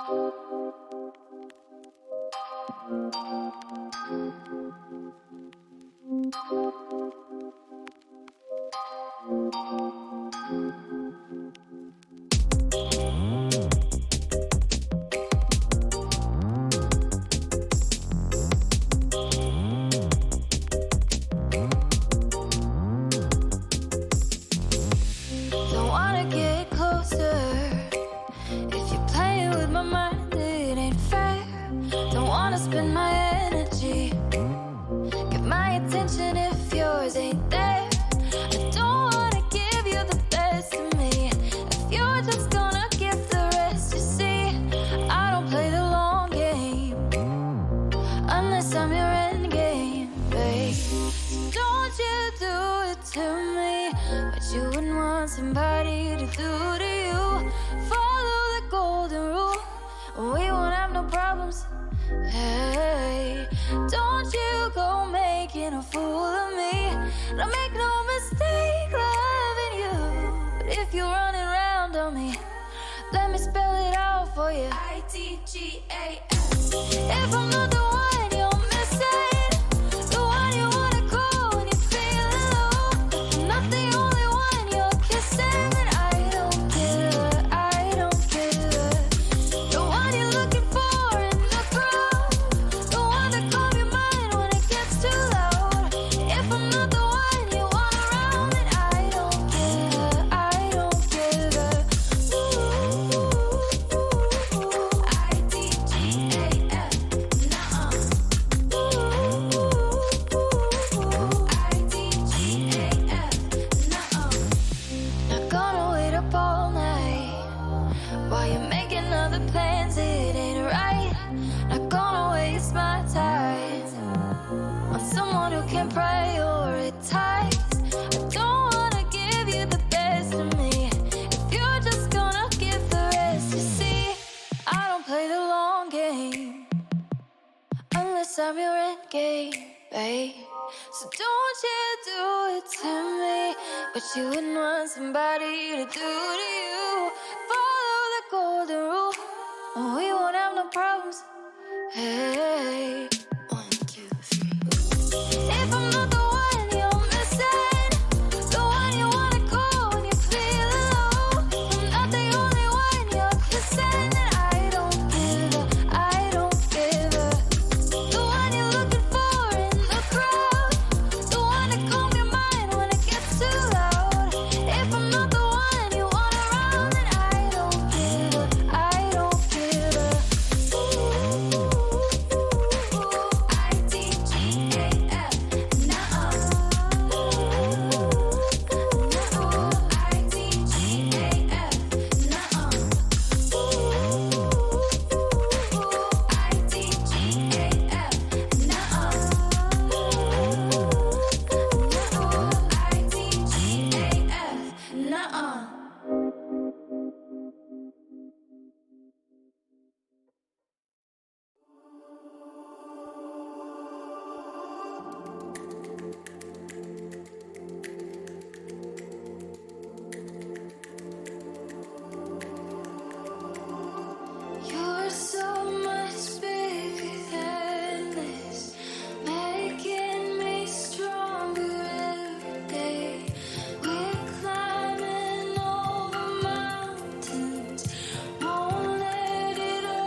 Welcome back, ladies and gentlemen. New fresh faces on screen, of course. You won't recognize either of us as of yet, but hey, here we are. We're in front of you as of now. Of course, my name is Yumi. I'm joined by Retro on the right-hand side on stage, but I think it's a left for my camera, so I'm having to point that way. How you doing, Retro? I see you've been enjoying some of the games so far. Yeah, I mean, it's been very intense. You know, we saw 2 games earlier that were quite close. I mean, we saw the comeback in the second game on Overpass for the Hive Central side. Unfortunately, they lost out. But, of course, we're jumping into the third game of the day, which is Union Collective versus Peak. I'm very excited to see that one. You know, the Bulgarian side versus a full British 5. I'm excited to see how things will play out and how the game will go. Obviously, we'll be able to jump to the veto in just a bit here, and things will be looking good. I mean, I'm excited. What do you think about this matchup? Yeah, so it's a bit of a weird one, right? Because obviously with it being an open tournament for all EU participants, I mean, sometimes for epic.LANs, we don't get too much, you know, bridges from outside the pond. It's typically just UK teams. Occasionally we'll get a few mixed teams in when they can afford to bring people over, but especially with things moving online, that just incentivizes more and more teams to participate. And so, I mean, you have pretty recognizable names on that Peak side, and Popov, Red Star, Choi V7, a player that has played in ESL Premiership before. So not too unfamiliar with the UK scene, whereas on the Union Collective side, I think we were looking a little bit into them before, but they've played in ESCA Open, I think last season, but haven't sort of transferred that into this season. So yeah, it depends how well-rounded and how much active play they're still getting, especially with this tournament coming through. And I don't think Peak are going to be any slouches that they could just sort of roll over and just rely on experience for. Yeah, for sure. And we are jumping to the map Veto, where things are underway. Of course, this is the best of one, as it's the group stages, and we'll see very shortly exactly how this one will play out. Of course, the Peak ban first. Train. I mean, a very, I would argue a very utility-heavy map, very thoughtful-heavy map. So maybe Peak just trying to get a decent map secured. I mean, Union next on the Vertigo ban. I mean, Vertigo and Nuke, very unsurprising bans, I feel like, in best of ones. I feel like they're 2 maps that most teams try and steer away from. Overpass is quite interesting, but it is Mirage. I do apologize. We've been getting a quick update just as we go. Overpass next, and then Union with the last ban of Dust 2, and of course that means Inferno as our decider. What do you think about that, Yumi? So that's a UK staple. I mean, all best of 3s end on Inferno, but hey, best of 1s can work just as well too, right? You ban out the maps you're a little bit more scared of. You can see Peak are avoiding a lot of the strat maps with Train, Nuke, Overpass, very stylistically similar, but the same can sort of be said for the likes of Union, right? They're trying to avoid those strat-heavy maps, but also avoid being in situations where they're hit up strictly on individual aim, where I think that's where Peak will really shine.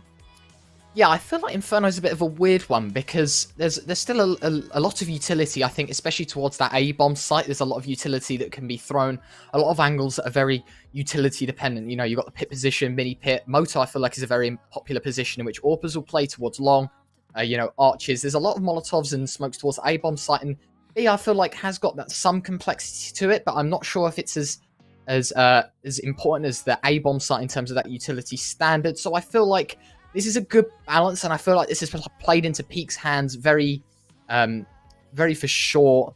And I feel like for them, it's going to be a great opportunity. It's a map in which they can use their utility, but they're also going to rely heavily on their aim and their raw skill, which I feel like is heavily in their favor heading to this game. Yeah, I think this is what we'll get the best indicator of how well, I suppose, collective they are, and how strategically sound they're going to be, because if they have experience from the previous season, Inferno would have been a map that they would have played throughout the regular season. There's no doubts in my mind. I doubt they go to places like Train or Vertigo too often. So this is where we'll maybe have to see some good mid-round decisions and good protocols in place. And hey, we're straight into the pistol round, and there's already been some action that we have missed out on a little bit, but the gist is still there. Union Collective get the initial kills, and they take the A-bomb site. So it comes down to the rotationary players in Infinite and Bape to see if they can get anything done.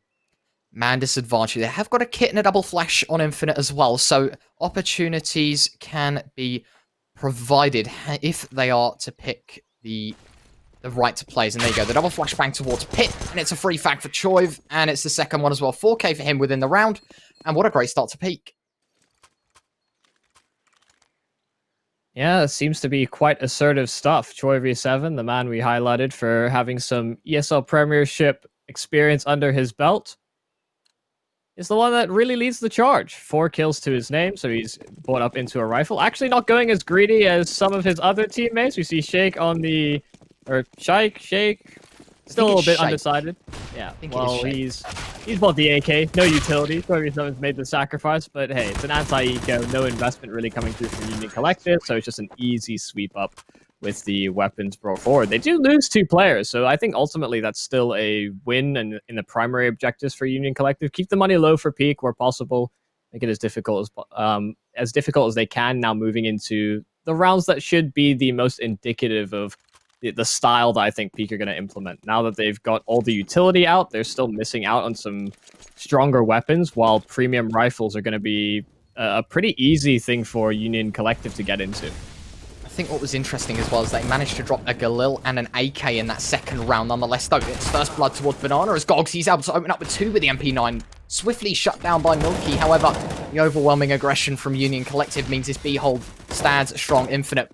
A flashbang there to support, and it'll be Popov that's forced back. The 4 versus 2 in Union Collective's favour, which is something I think we both expected, but Peak still have an opportunity. Bomb in hand, 2 smokes, and a little bit of damage utility as well, the Molotov and the grenade as well.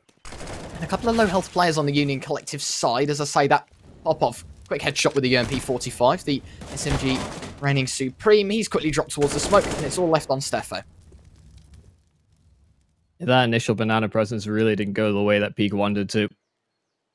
Stefan now has to reposition, does find himself onto the bomb site, gets that bomb planted. So a 3-on-1, a smoke that can be deployed to isolate one of these angles, and playing around it, ooh, that's going to be sneaky, but there's a big gap. Infinite catches him with his back turned, and Union Collective, ultimately the retake is no big deal whatsoever. So first round on the board.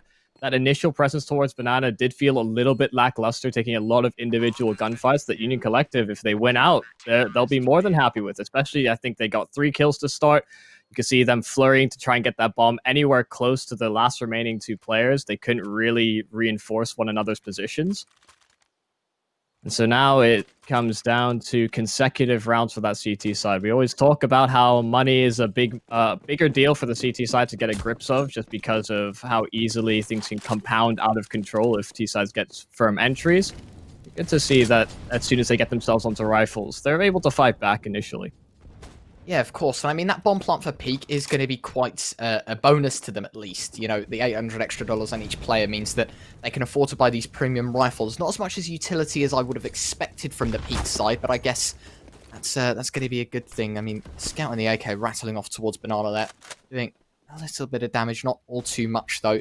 It's Infinite drop to 30, Bape to 74. So, Stefe found his way through arches sleekly, and now Gogs, he turns away as well. That is timing. He'll be looking to get this frag. Maybe this could be a perfect situation for him to drop on forward. Gogs misses out as well. This is unbelievable. Finally, he'll be spotted out. The B-Execute will be coming in for Peak, though, as the over-rotate will happen, and it's perfect. I feel like this is run right into Union Collective's hand as Milky. He'll get shut down by Bape. Quick shot by Shake. With the Scout, will trade him out, but the 3 versus 3 and Infinite, he's there to mop up 2, and it's all on Popov, and he's quickly disposed of as well. A clean round from Union Collective, but that flank could have been dangerous from the Peak side had it have gone a little better. I feel like Gogs got very, very lucky with the timing there. He turned at the right time, and I feel like that was the pinnacle point for Union Collective to find their second. Yeah, if he'd taken a faster pathway through spawn, that could have been really problematic for Union Collective over at B. Gogs is not doing a great job by juggling both those angles and not really committing to either of them fully. It almost leaves this team very susceptible to a B pincer play. But now that you have that AWP on RJ, he opens up the round. Of course, it's just pistols for Peak. They're really just going to juggle this deagle between all the players. Like, you take a fight. Okay, if you lose, I'll take it off your body. Don't worry about it. Yeah, I mean, with the pistols, it's not looking all too grand. The flashbang on Pop-Off as well could mean that Peak might find their way onto a bomb site, but I feel like the afterplant, the utility for Union Collective is is very well maintained. They've still got 3 players on full utility. Make that 2, but this B push is going to be absolutely minced. It's Bait that finds 2. Gods with 1. Shake will find 1, but it's a clean round for Union Collective. 1 gun dropped, which I feel like is one of the better scenarios in which Union Collective would have found their 3rd. Yeah, acceptable losses. We'll chalk that up to. You know, he's the sacrificial lamb, but reinvesting isn't too big of an issue. So it hasn't had to have been anything too aggressive from the CT side from Union Collective. They've played a pretty bog standard set of rounds on the CT side so far, just winning the individual fights as they come through from Peak. And maybe that's an indicative of the mentality that Peak will come into this. They are the favorites. I think we'll paint that picture fairly clear for you. But if they can't simply muscle their way in, they'll have to rely on a bit more strategy, far more protocols. We could see a lot more strategic use of utility over towards Banana just to make sure that they're not in any of these close angles. And they get 2 of the firm places of map control, some pretty dedicated spots you want to be on that T side fairly early on. I like the idea to boost here, though, from Union. I feel like they're very good with their counter utilities. You mentioned, you know, Peak are the clear favourites in this one, and their utility, I mean, we saw just a moment ago the grenade combo with the Peak towards the sandbags there is really genius. I mean, you know, it's a standard play to make, but the fact that they're giving the HP advantage should someone be there is a great opportunity for them to try and find that first. But it'll be the B bomb site that's under siege once more. It'll be Milky to find 1. Stefan and Shake chime with 1 each, and it's an absolute slaughtering towards the B bomb site. All 3 players from Union Collective dropped, and by the looks of things, they have no business in trying to make it 3-all. It's gonna, or rather 4-2. It is going to be 3-all by the looks of things. The save coming out for the last 2 players, and the AK and the AWP might remain under the Union Collective side, but Popov seems to be looking like he has other plans here. I mean, Alexa, stop. Sorry, that is the most annoying thing ever. I don't know why that went off. But apologies, but Have you set an alarm? Just making sure, like, Someone- okay, you should be in the game by now, and just making sure. Try to keep you on schedule. I don't know who that was, but sure, if, I mean, he'll find 1. But RJ, the last man left towards Pit, he'll be able to salvage the AWP, but the damage has been done for the Peak side. All 5 guns saved as well, and I feel like that's the form that Peak needed, and to make things level now, it's looking upwards for them. Funnily enough, I had I don't want to say her name, my Echo activate in a show I did just the other day, where we were talking about a triple up setup, and her response was, I didn't quite understand that. And it's like, yeah, actually, that was the consensus. We didn't quite get it either. So it's, you know, sometimes she does chime in with a few bangers. Yeah, I don't know what Oh happened. my goodness. The rush down middle from Infinite and MMS, they get completely Oh caught off my guard. Pete, God. pants dropped, fully exposed. Popov able to at least get 1, but he's the only man standing. It has to be an ace clutch from him, and the bomb is nowhere near retrievable. They're swarming all the way through middle. There's really no pathway that I see that he could win this, unless RJ gets caught off, and it doesn't seem likely. He's falling back to site. And the bomb isn't even in his hands either. I feel like he's just going to try and play for the frags and try and deliver the damage rather than the conversion. I mean, he's got a full set of utility on him as well, which means he might be able to find a couple of frags. Wow. What a headshot. RJ, he's decapitated towards the Pit position as Popov, he'll be dropped to just 10 points of health, but what a shot. And I mean, with 3 players left, Union still have a great chance of winning. Bombs still at their fingertips as well. So Peak, I feel like, again, there's not going to be much of an opportunity as Popov's time will be imminent towards the A. Bomb site, Infinite will drop him swiftly as Union make it 4. But I think something to note of, though, is how quick that shot was from Popov to find that shot towards Pit. That was the AWP dropped as well, in which Union couldn't collect. So that is great damage done. Utility, armor, everything just straight out the window. And so I think it was a good round for Union to obviously pick up their 4th, but Peak, I mean, they're still delivering even when they're losing. And it's something you could from outside in criticize Popov in the clutch, not going back to retrieve the bomb, but a very firm objective in mind. Just limiting the economy for the CT side makes things easier for later rounds. So while, you know, you want to give yourself the best chance possible to win the round, it's still I think ultimately still a good decision to try and make use of the timing that he was able to get through the apartments. A decision I hate altogether. feel like now, though, Peak at the round disadvantage, their utility still isn't looking too great. Something that I've noticed is I feel like they're going for these premium rifles and really relying on the aim. And that's what I was talking about in the pre-game. You know, Inferno's a great map for aim and for utility. And I feel like Peak have sacrificed a lot of their money for the guns rather than trying to play for the site takes, which, I mean, by the looks of things, it hasn't exactly not worked for them so far, as Choiv will open up with a lovely headshot towards CT as it'll be bait that's left to try and hold it down. The spray comes out. Unfortunately, it's the cursed 98 in 4, which leaves Choiv at 2 points of health as Peak will get a bomb plant, the man disadvantage for Union, as well as they'll look to cower towards the A bomb site by the looks of things. Yeah, saving is definitely the best objective here. So far, I think praise can be thrown to Union Collective for showing a diversity in their CT side setups. They haven't stuck with one mentality thus far outside of maybe the opening 3 rounds, but those really went the way of Peak. So it's not going to be the easiest of duels. I think this was maybe chalked up a little bit more one-sided in favor of Peak, but it's seeming like it might be a bit more of a rocky road. Now, I feel like this isn't exactly the start that they wanted, considering, you know, this is group stages. As we mentioned earlier, I feel like I'm going back to it way too much, but they are the favourites, or at least the top 2 favourites. So I feel like for them, this isn't exactly the start that they wanted, considering, you know, T-side Inferno. I mean, I've seen Peak play Inferno before, and they are quite good on it. So it's something that I wouldn't expect Union to deliver with 4, but as you said, I feel like praise can go both ways. You know, Union still delivering. They've managed to keep things level against one of the better teams in their group, and so I'm excited to see what they bring to the table as Shake will open up with one. The Orc reigning supreme towards Banana, as it'll be Milky that's soon to follow, but the damage is looking fairly even right now. Gogs flashed out, spam comes on. He might be able to find a frag. He does so. Conversion found. Shake drops one. Popov as well, and the overwhelming aggression from Peak continues. MMS left to defend. Oh, flash through the smoke. Oh, Popov's able to turn just in the nick of time. MMS gone. Last player standing in RJ, committed to B, but the bomb can make its way safely to the A bomb site should they so please. Steffe has cleared that out. They're on the hunt already. This actually opens up an opportunity for RJ to find a couple isolated duels. If he's able to overcome them, there could have been a chance, but Steffe is in a position he does not expect. Peak, a very strong set of entries, and they have been fairly reliant on that. We saw Choi have a very high amount of impact in the pistol round on their T side. We saw him get that double entry at B in a round prior. And it's just really been an effective trading game from the T side, primarily.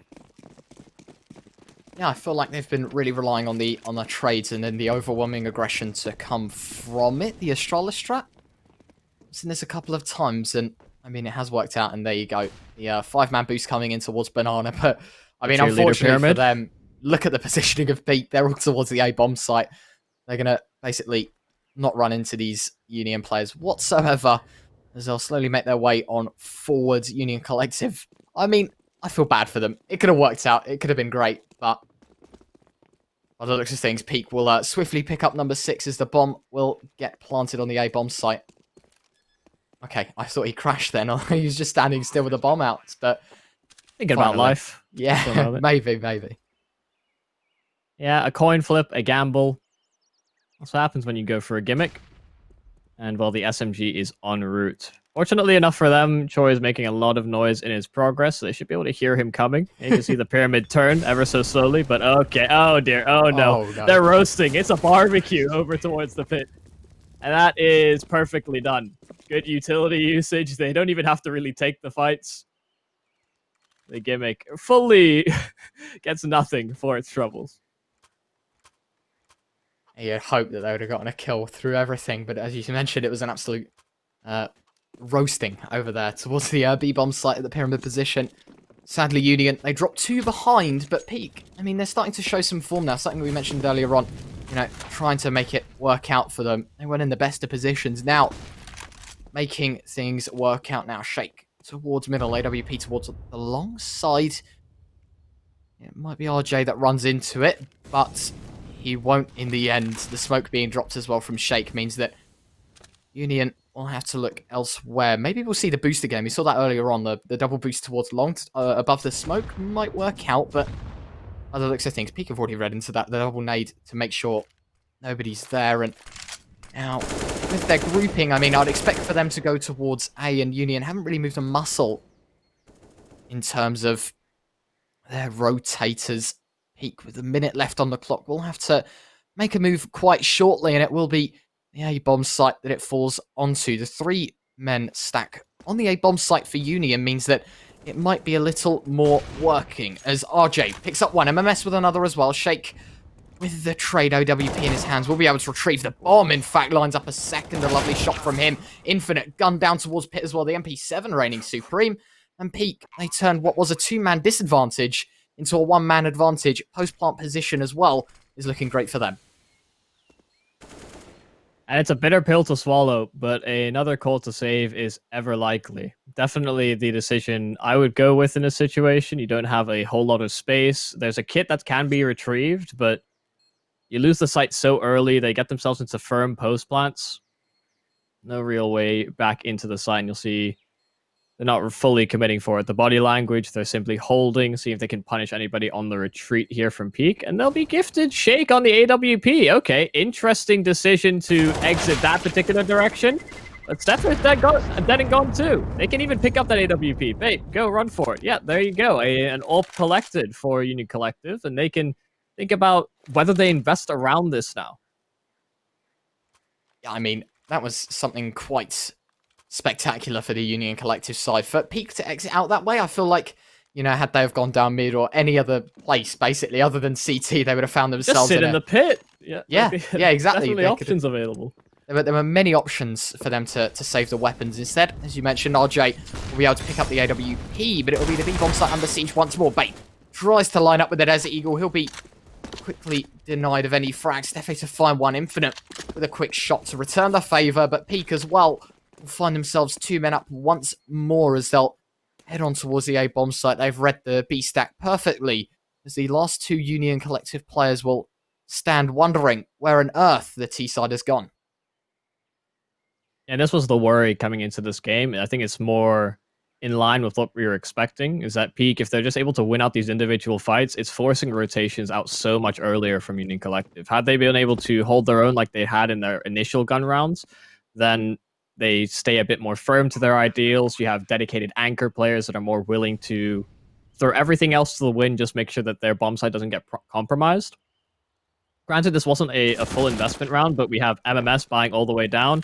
If Gox is able to hold on to this AK, that leaves them again in a situation where they could potentially invest. There's money to spare, but he's going to get tracked down in the end. I don't think RJ is going to be able to get away with this one either. They've got Molotovs. As soon as he fires off this initial shot, he should get flushed out into the open. Yeah, he's being hunted down, and oh, no way did they not check it. He might just get away here. If he just hides, he might have to swing one and kill Shake, and he will do so. He's got to hide, though. He's got to keep hiding. Run, run, run. Choi. Oh, okay. Okay. Hello, RJ. He finds the second as well, as Peak will be left stunned after the fact that he just killed both players towards the back of the B-bomb site. A lovely 2k for him, and now Peak, admittedly, at no cost, they'll be winning the half, at least at a minimum 8-7. But the damage was quite good there from RJ. The save comes out, 2 kills in his favour. The AWP still in his hands as we head into round 13. Maybe the J and RJ stands for Jame. Does a good job saving, that's for sure.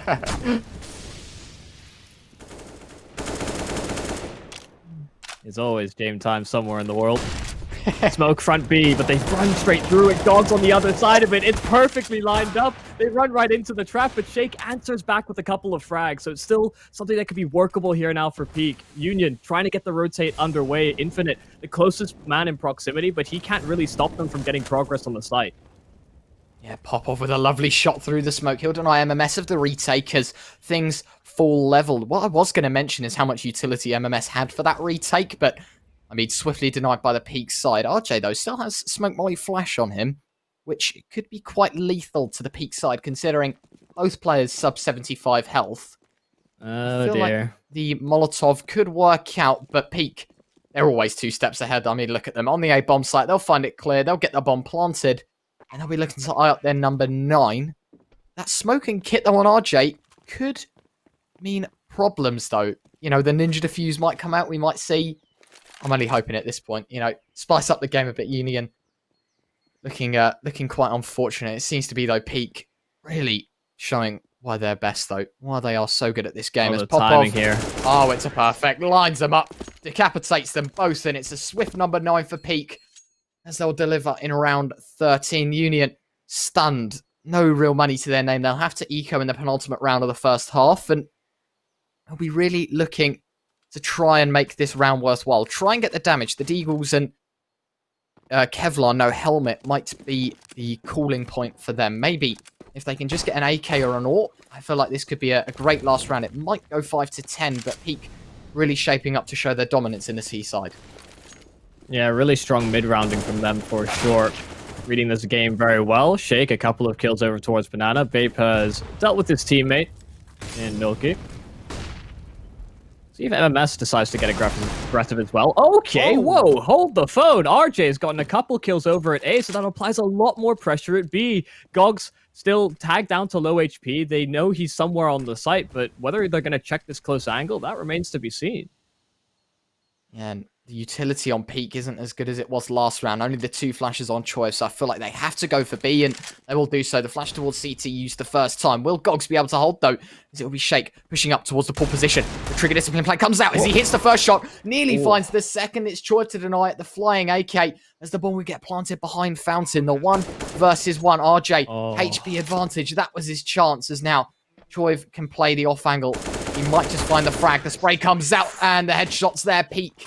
By the skin of their teeth, they deliver with double digits, as now Union will be left. Last round of the half, they will be able to buy, but the damage was very good for the CT side. They were able to deliver in quite spectacular fashion. 4 kills, as well as the guns dropped and all the utility and armor with it. I feel like is a great chance. We can see on the scoreboard right now, Choi delivering 15 to 8. I would argue, really been putting in the effort, and the AWP on Shake as well has been proving quite a detriment to the Union Collective side here.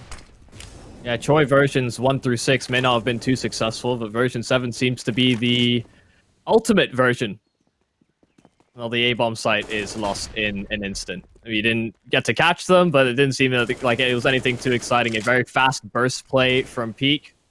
And they're still very aggressive. They're cutting off these rotates at the helm. Yeah, I mean, 4 versus 3 situation. Peak, HP, and all of that in their favor. Admittedly, though, the full fight might be able to work from the Union Collective side, but that's a huge frag from Milky. Now, Peak will be absolutely rolling around in every matter. 1 versus 4, only the AWP on RJ. Does get the tag up. Oh, no way are they going to go for the knife him. Oh, dear. No.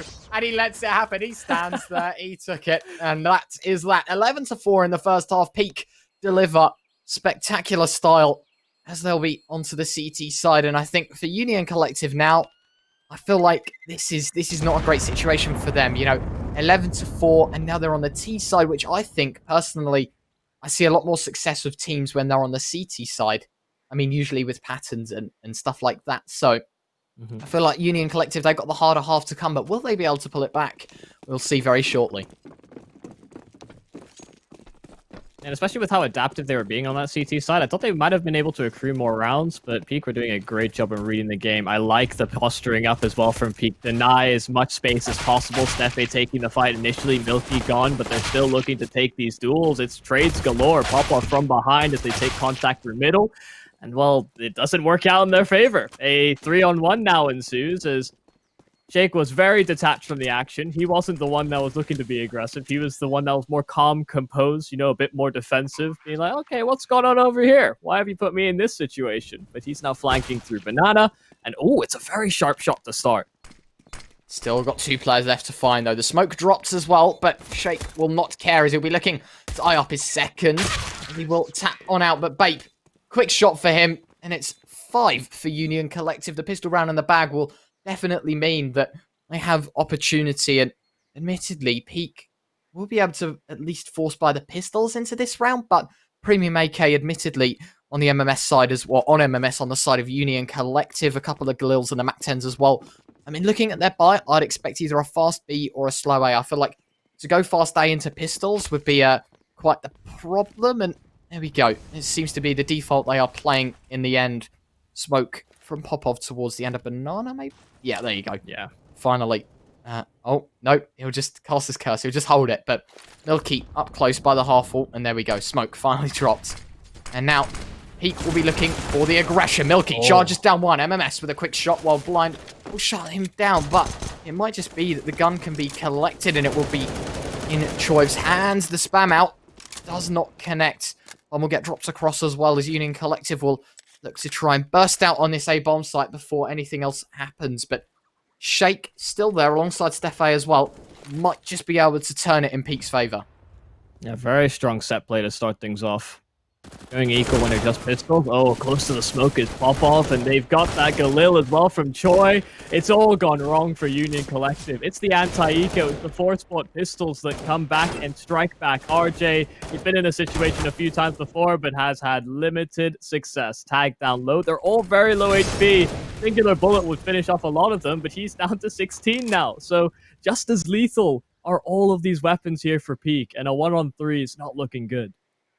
Yeah, that was absolutely flipped. You blink of an eye and it was absolutely shut down. Choi finds 2. Popov with 1 as well. Milky did find 1 in the end. And Shake will clean house. Peak find their 12th off of the back of an interesting buy. I mean, they had CZs and Deagles and somehow they make it work. Union Collective will be down a lot more now. 7 to be precise as we head into round number 18. And Peak, they'll be able to invest every last penny. The M4A1S comes out, an AK saved as well, a couple of Galils and an MP9. And on the flip side, it is quite literally the full eco, Glocks in hand, and by the looks of things, they're going to charge it straight down middle. Well, it should be a shooting gallery. He's going to have to try and fend for himself, though. There's no one close enough to support. Now coming in on a rotation, Popov can protect the gun. He's worried about losing his own as well. They're playing a very defensive game here, just falling back, fighting angles, and keeping themselves alive, and, well, you can see exactly why. Infinite even team kills. He steals one away. He's trying to avoid the stats getting too inflated for Steffe. No, trying to limit his confidence, but a 13-5 scoreline for Peak. They're feeling very good about that one. It's really been this mid-round decision-making from Peak. Even in the Deagle force buy, they go for that set play B. They immediately bring that Galil over towards the A side of the map just because they think Union Collective may look for space elsewhere. And it's been really hard for Union Collective to get a grip on this T side so far. Of course, and now Choi will line up 1. Shake. Oh. I mean, it was a quick shot from Pate, but I don't know how he didn't pull the trigger. Gogs finds 1 as well with a Galil, and now things are looking dull for the Peak side. They are the man disadvantage right now. Milky up close to the smoke. The spam out from Peak might just work out, and aggressors at the right time. Shuts down 1, the second as well. And Peak, they've torn around away once more. Maybe looking for more. Gogs will deny it, but it's set level 2 versus 2. That 2k from Milky might have just set that 14th round for Peak in stone. Only the smoke and the flash on Gogs, as well as he'll be reduced to the last man standing. Popov with a quick frag on Infinite, and it's all left on the AWP. He's swiftly denied. Choi will find it, and it'll go 14-5. This at least paints a little bit of a picture as to how Peak are likely to progress through the group stage, take fights, a lot of confidence, but still implementing these neat little set plays. Has been the read of the game in the mid-round that's been the most successful for them, but there's certainly some holes that can be picked apart should they come up against, I suppose, stronger opposition. Union Collective did a good job initially, but once they started getting themselves in a bit more of the weeds, it's been a bit more difficult to make clear-headed decisions and strong reactions.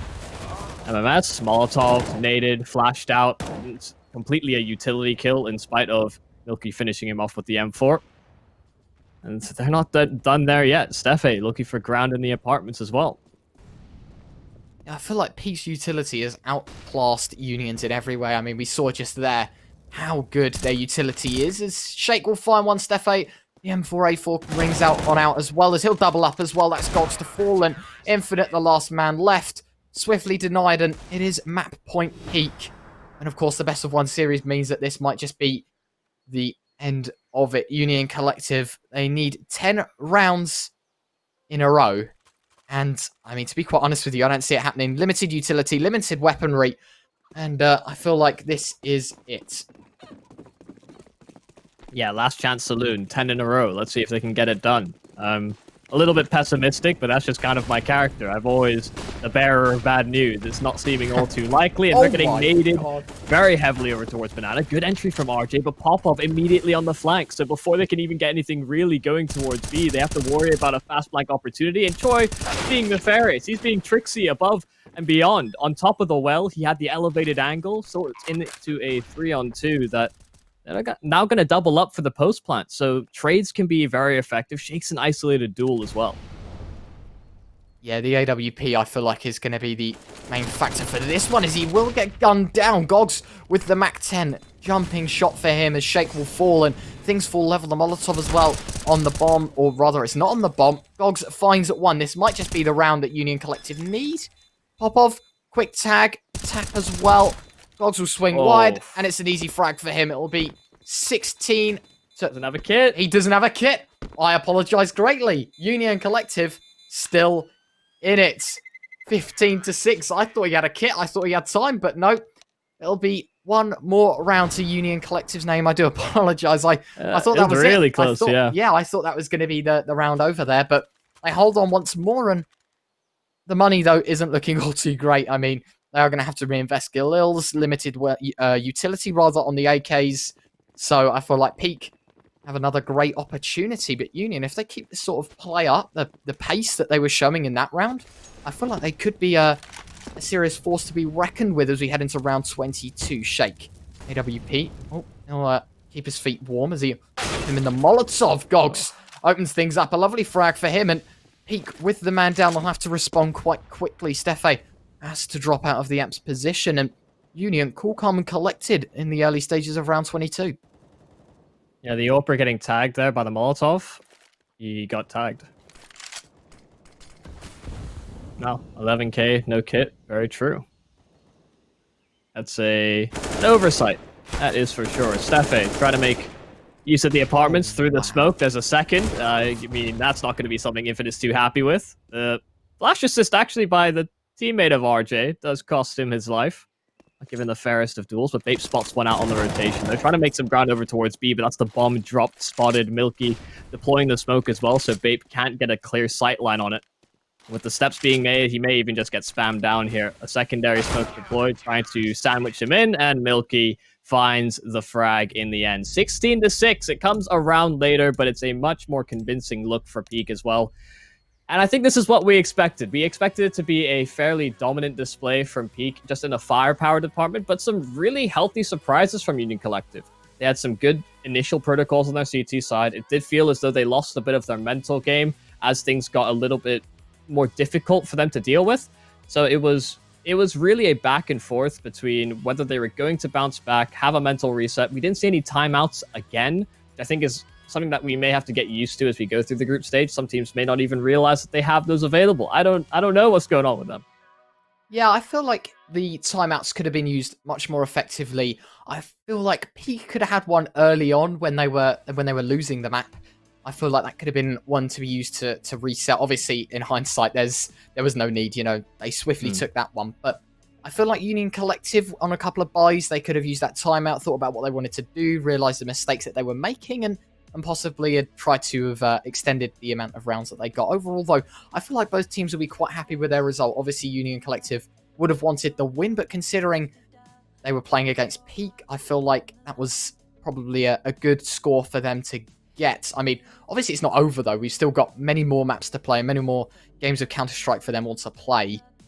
Do I think that was the best of Union Collective, though? No. I feel like they've got a lot more in the tank, and I really want to see them more. Obviously, we won't catch any more games on the stream today, but I feel like with the individual talent that we saw, you know, some of the entries we saw, some of the ability with some of the players as well, I feel like this could be a great opportunity for them to try and push forward. As for Peak, though, I mean, they delivered. We expected that from the get-go, and they did very well. Yeah, a strong performance from Peak. It's kind of what we expected, but we have a break coming up, but more rounds of the group stage still to play. I think after the break, we have Dusty and DaBaby coming up as the following game. I don't think you'll be joining me for that one, Retro. I'll have to say my fair adieus to you.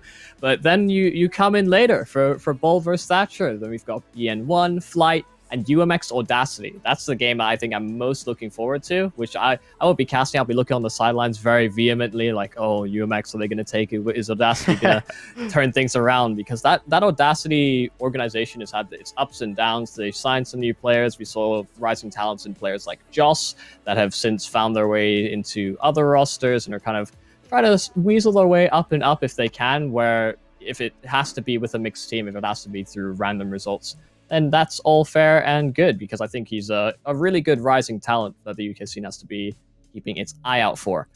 Anyway, we're going to throw ourselves to a break. We're going to catch a little bit of R&R, but we'll be back in a moment for Dust and DaBaby. Of course, this has been Retro. I've been the other caster, and we'll catch you guys in just a minute. Bye-bye. Come and go, blink and it goes by fast, you know. Yeah, I see us growing old. Hands wide open up, 'cause I wanna give you all that I got. I don't need anything but you. Heels fly, lift your feet, 'cause we're flying higher than you've ever been. It's always been you and me. Oh, I waited my life for this. Yeah, I waited my life. You got me lost.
I don't need much, but I need you. I don't need very much at all. But when I woke up without your head upon my chest, I realized my heart was growing cold. I don't need much, but I need you. I feel like I need you here with me. Of all of the feelings that I feel in my soul, all my love is all for you to keep. And even when the rain is coming down, and words we do not mean are coming out, I promise you I'll always be in love with you, in love so deep, I swear, babe. No matter what, my heart is yours, I'm never giving up. I don't have much, but I have you. And honestly, that means I have it all. It's just that your love is so precious to me. I can promise you it's all I'll ever need. I don't see well, but I see that you are something so unique. I'll always be infatuated with you, babe. Every day I swear I love you more. And even when the rain is coming down, and words we do not mean are coming out, I promise you I'll always be in love with you, in love so deep, I swear, babe. No matter what, my heart is yours, I'm never giving up.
What's the matter with me? I think I'm stuck in a dream, and you can feel it too. What's the matter with me? What's the matter with me? I think I'm stuck in a dream, and you can feel it too. What's the matter with me?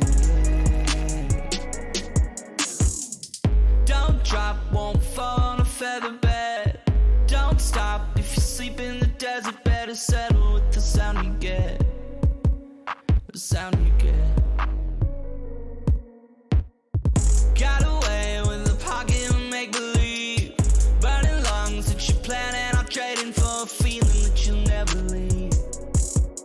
You'll never leave. All the fake speech, you know I get it. All the letdowns making me live it. Every day is feeling on repeat. Every day is feeling on repeat. All the fake speech, you know I get it. All the letdowns making me live it. Every day is feeling on repeat. Every day is feeling on repeat.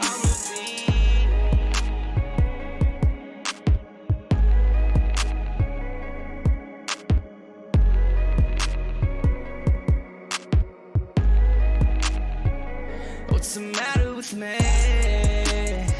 Think I'm stuck in a dream, and you can feel it too.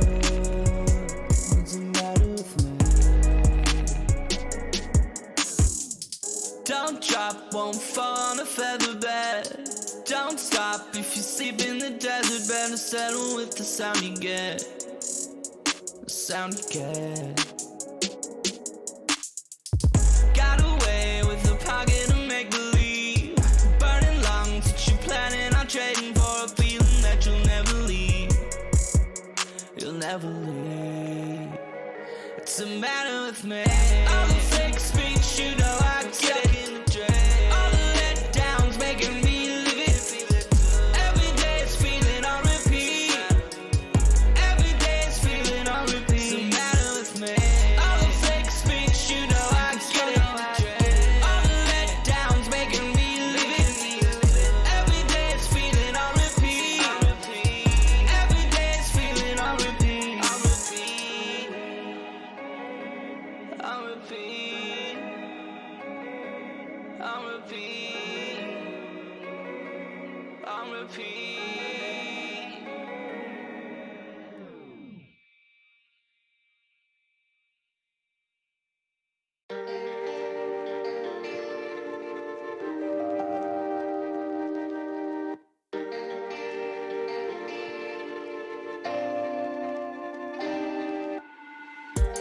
How you gonna live with this? You ain't got no evidence. How you gonna paint the fence? You don't see the end of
one to make everything happen and throw the rest away. You ready? Ooh, I got a plan. Need to put it into motion. Gonna cut to the chase. It could be bigger than the ocean. And if we work smart, and we are who we say we are, then it shouldn't be hard. No, it shouldn't be hard. Sing to the rhythm of love, dance to the boy on the floor. Write the words in some mouth, the king right on the door. 'Cause if we all go to the rain, oh, there will be stars. There will be stars. Fix mistakes, gotta tighten things up. Stick to the plan while we're all still young. 'Cause if we work smart and we are who we say we are, then it shouldn't be hard. No. Sing to the rhythm of love, dance to the boy on the floor. Write the words in some mouth, the king right down the door. 'Cause if we all go to the rain, oh, there will be stars. There will be stars.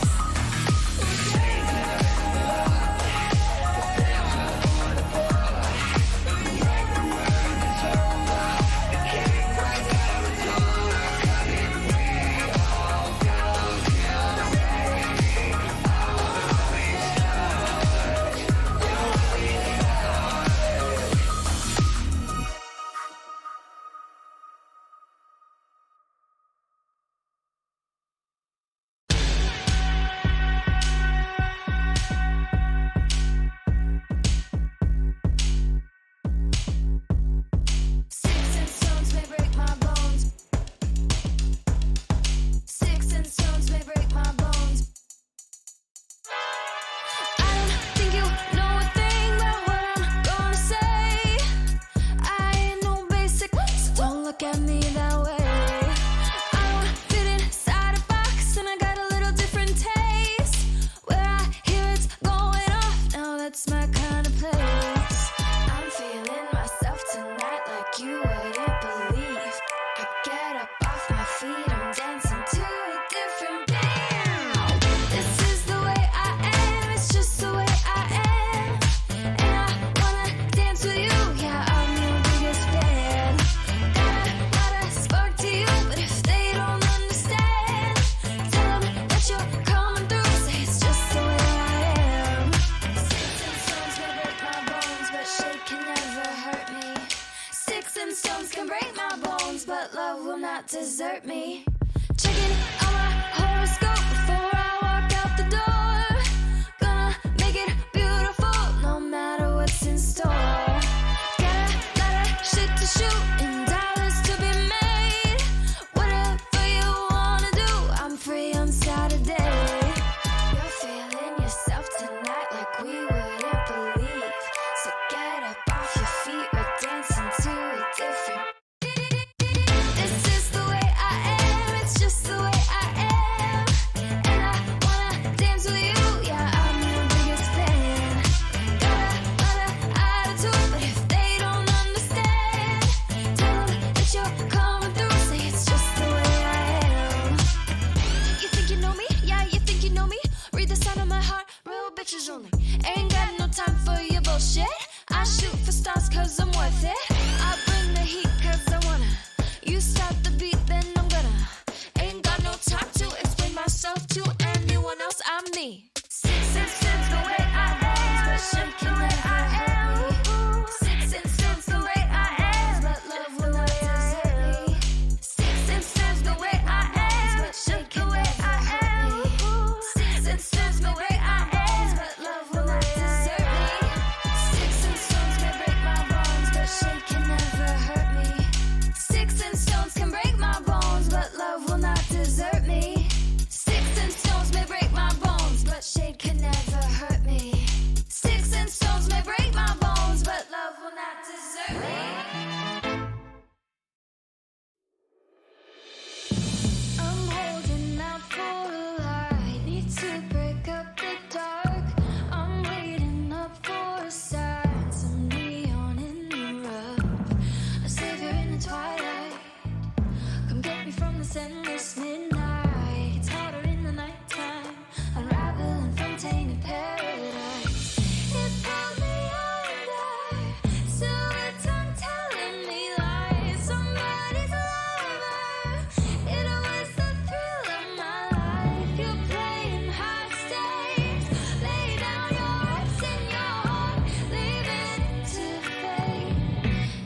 state. I feel it all. Bittersweet taste. Don't know what's making me this way.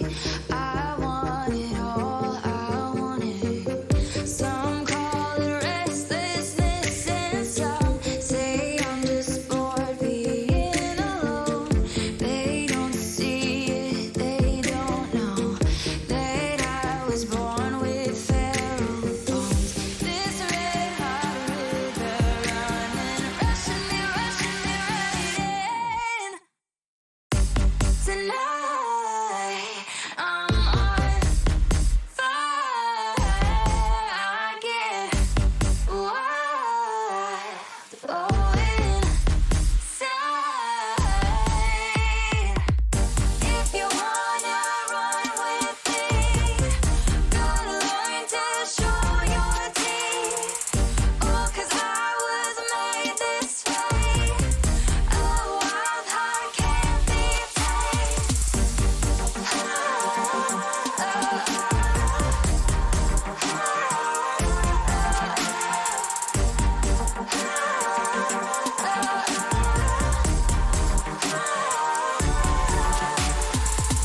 Want something real that I can taste. I seek it out, no time to waste. All that you know, eradicate.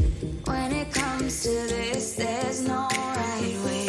Some call it restlessness, and some say I'm caught up in illusion. They don't see it, they don't know that I was born to lose control.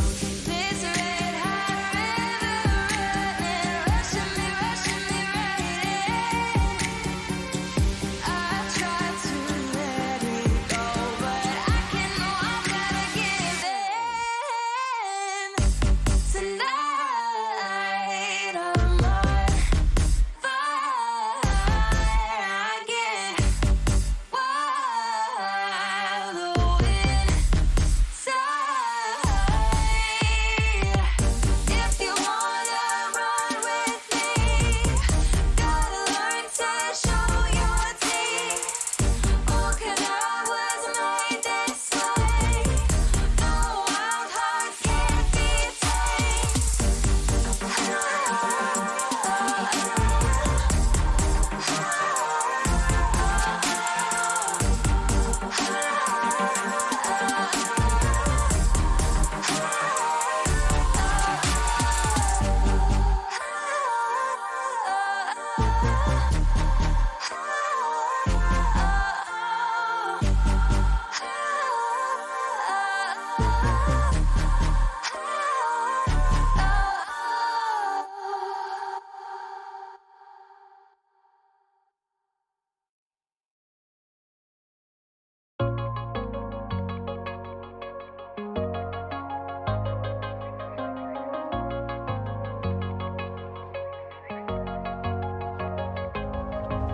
Where did we go wrong? What's with all the secrets?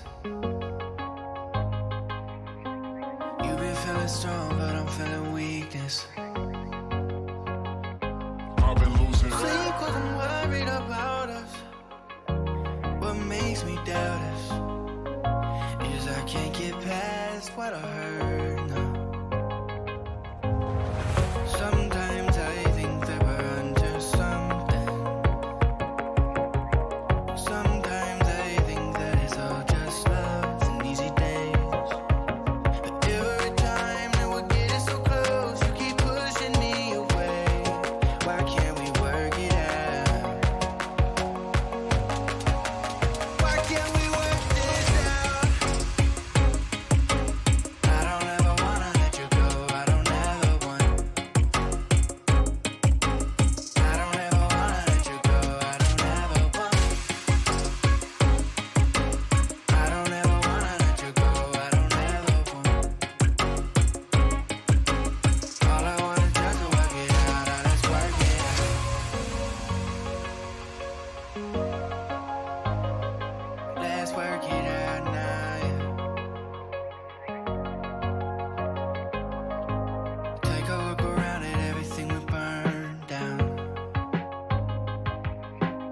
I could see the smoke from a mile away now.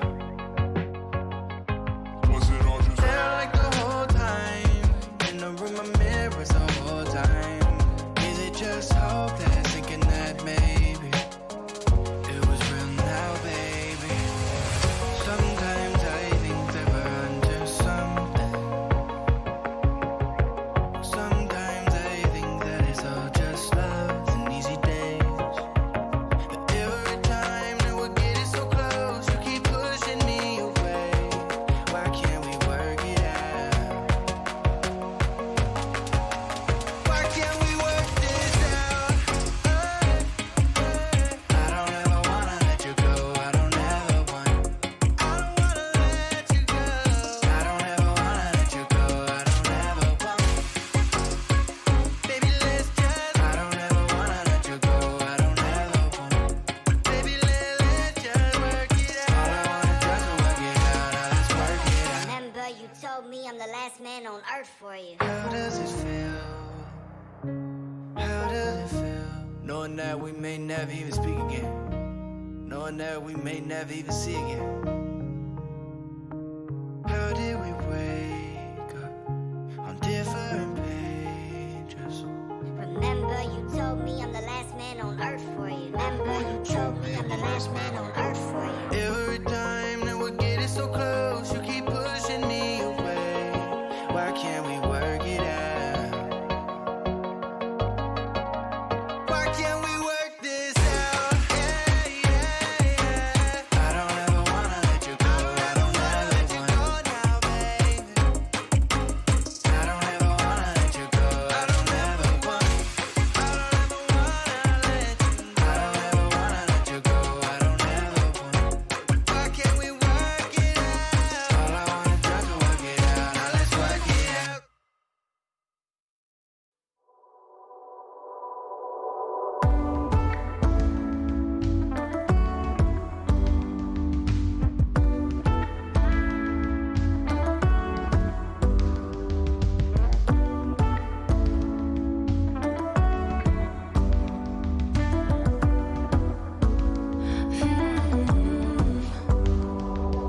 Colors fill the space whenever you're around. We're illuminated in my room right now. There in your mind, deep in your eyes, I know you see it too. The more we break, the better way the light comes through. You and me, we can really mess it up sometimes. We're bittersweet, but I think about you all the time. It's addicting. Loving something wild inside, a masterpiece. You're a work of art that's come to life. Don't matter if you don't get it right. Just lay your flaws in my arms tonight.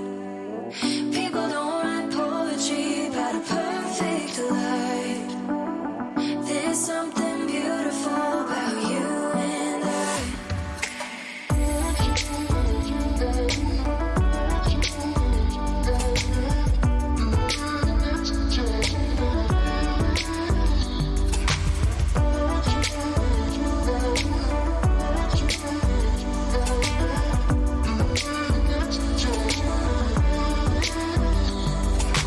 I don't know the right way to say how I feel. Whenever we talk, it's like the world goes still. There in your eyes, deep in your mind, I know you feel the same. Running the red things that you say don't always come out clean. You and me, we can really mess it up sometimes. We're bittersweet, but I think about you all the time. It's addicting. Loving something wild inside, a masterpiece. You're a work of art that's come to life. Don't matter if you don't get it right. Just lay your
met you in the winter when I was a mystery. It was cold, but I was full of fire. And you said you liked my wild eyes and strong mind. You were like sunshine. Oh, my midnight's a late youth, and I belong to you. And we're soaking in the full moons. I fall for your laughter, you hold me together, got me feeling like I'm brand new. And I keep telling myself, don't waste it. Got a good thing, don't change it. I got a lot to lose now that I've got you. And I was wishing for the best, I have it. You and me got Hollywood magic. Never gonna give it up, never give it up. And you got me setting all I know on fire. 'Cause you kept me every time I mess it up. And everybody says that things are bound to change, but I hope they stay the same. 'Cause you are the best thing that's ever happened to me. I was not the type to slow down my life for you. I was young and I was full of fire. Now I could walk a tightrope, balance with my eyes closed. This is how life goes. Oh, in midnights of late youth, I belong to you. And I'm breathing in the still nights. I live for the moments where I am floating, and you're the only thing on my mind. You got me setting all I know on fire. 'Cause you kept me every time I mess it up. And everybody says that things are bound to change, but I hope they stay the same. 'Cause you are the best thing that's ever happened to me. You got me setting all I know on fire. 'Cause you kept me every time I mess it up. And everybody says that things are bound to change, but I hope they stay the same. 'Cause you are the best thing that's ever happened to me. You got me setting all I know on fire. 'Cause you kept me every time I mess it up. And everybody says that things are bound to change, but I hope they stay the same. 'Cause you are the best thing that's ever happened to me. You are the thrill of my life. Oh, I'm never gonna let you go. I see it all with my eyes closed, with my eyes closed. Yeah, I see it all with my eyes closed. I'm never gonna let you go. You are the thrill of my life. Oh, of my life. Oh.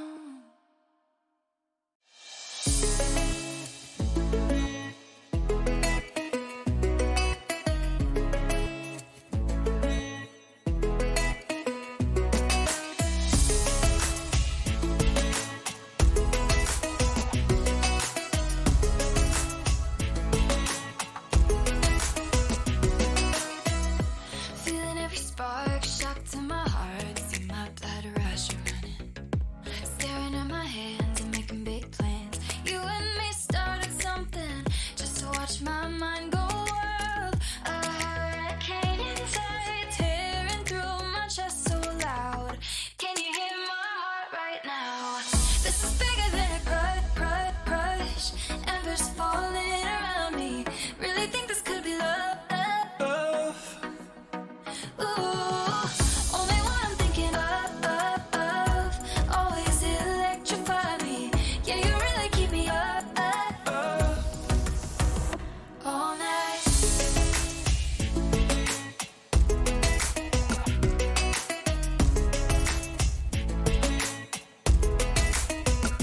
All night.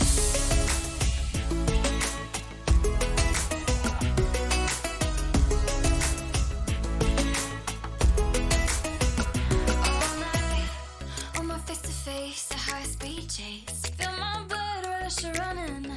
Staring at your mouth, thinking all about if you know what you've done. Just to watch my mind go wild. A pack of wolves in sight, tearing through my chest so loud.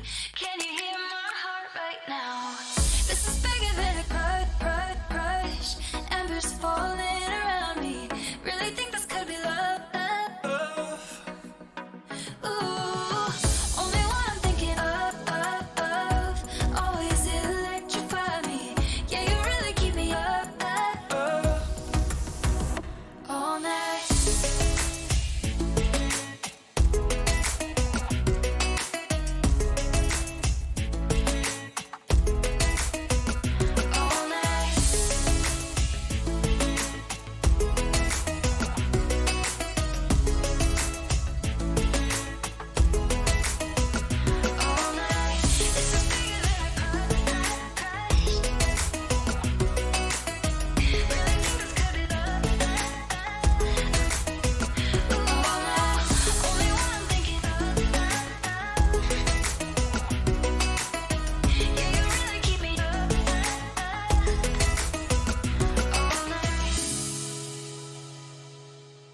Let's get it.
drifting another state, floating above all the planes. Oh, I was searching for you. I didn't know it'd be like that. You would notice me like that. When you fall right away, when you set to sail, crashing into the deep end. Feeling fire in the daylight, keep you up all through the night. No control and you don't mind falling.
When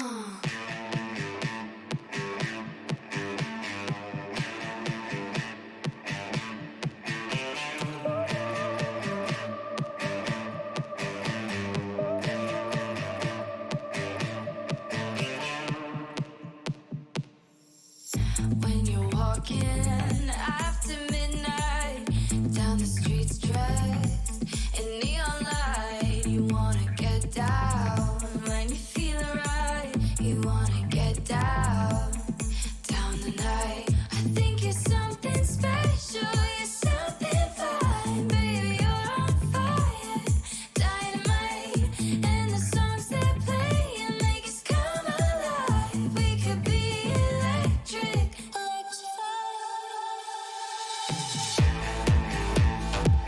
You wanna get down. You wanna get down. You wanna get down. Down tonight. You wanna get down. You wanna get down. You wanna get down. Down the night when you're talking in the sunlight with somebody tight. You wanna get down when you feel right. You wanna get down, down the night. I think you're something special. You're something fine, baby. You're on fire, dynamite. And the songs they play and make us come alive. We could be electric.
got something behind your eyes, the way you're talking, it's a cheap disguise.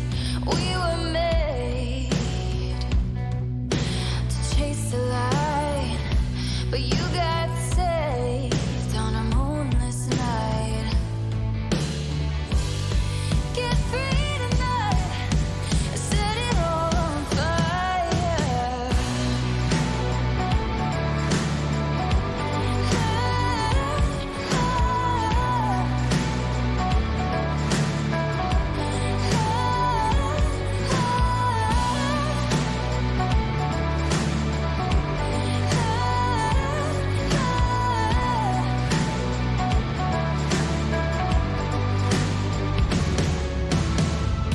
And fever dreams, talking in your sleep, said I'm gonna leave right before the red sun rises.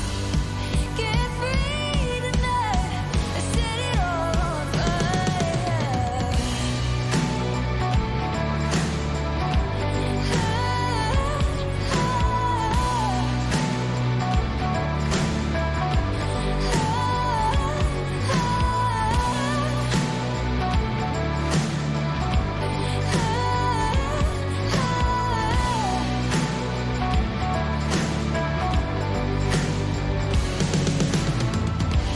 Find your reasons, fight the good fight, chase down your demons, tame them right. Sun is gonna come, creeping on closed eyes. We're getting free tonight.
All my friends are still talking about drugs, saying feels like heaven, come and feel like us.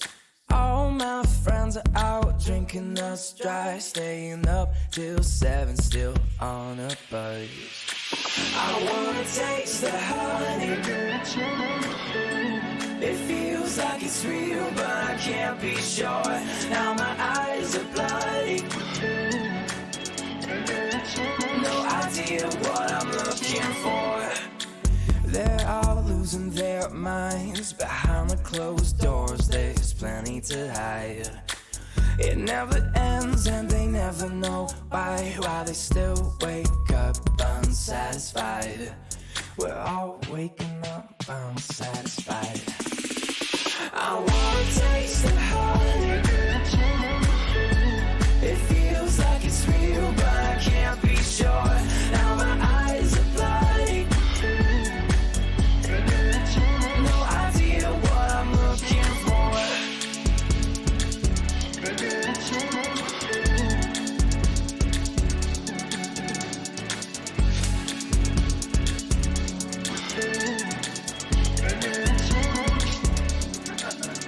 It feels like heaven, come and feel like us. It feels like heaven, come and feel like us.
yours ain't there. I don't wanna give you the best of me if you're just gonna give the rest. You see, I don't play the long game unless I'm your end game, babe. Don't you do it to me what you wouldn't want somebody to do to you. Follow the golden rule, we won't have no problems. Hey, don't you go making a fool of me. Don't make no mistake loving you.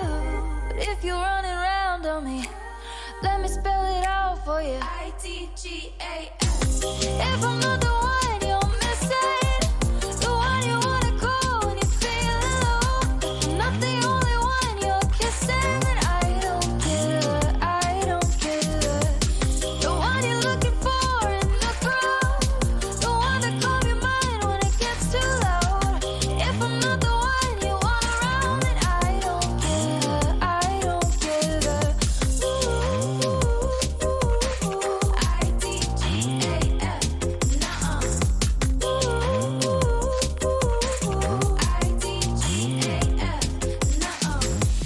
Not gonna wait up all night while you're making other plans, it ain't right. Not gonna waste my time on someone who can prioritize. I don't wanna give you the best of me if you're just gonna give the rest. You see, I don't play the long game unless I'm your end game, babe. So don't you do it to me what you wouldn't want somebody to do to you. Follow the golden rule, and we won't have no problems.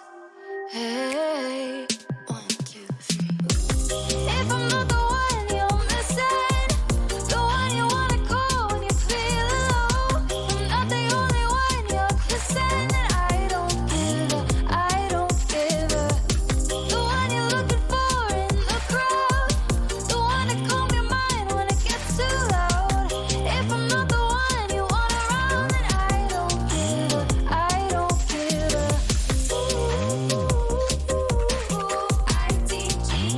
ITGAF, nuh-uh. ITGAF,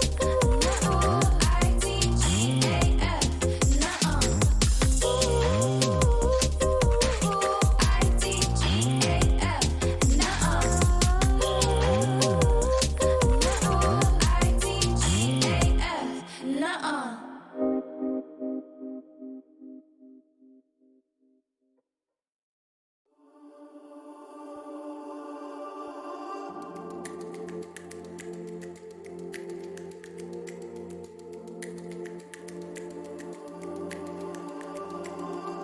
You're so much bigger. Good evening, ladies and gents, boys and girls. Welcome to epic.LAN or epic1 31. My name is Cody Cost. Joining me is Yumi, and well, we have got a pretty decent game coming up for you right now. I believe this is our fourth game of the evening, or would it be our third?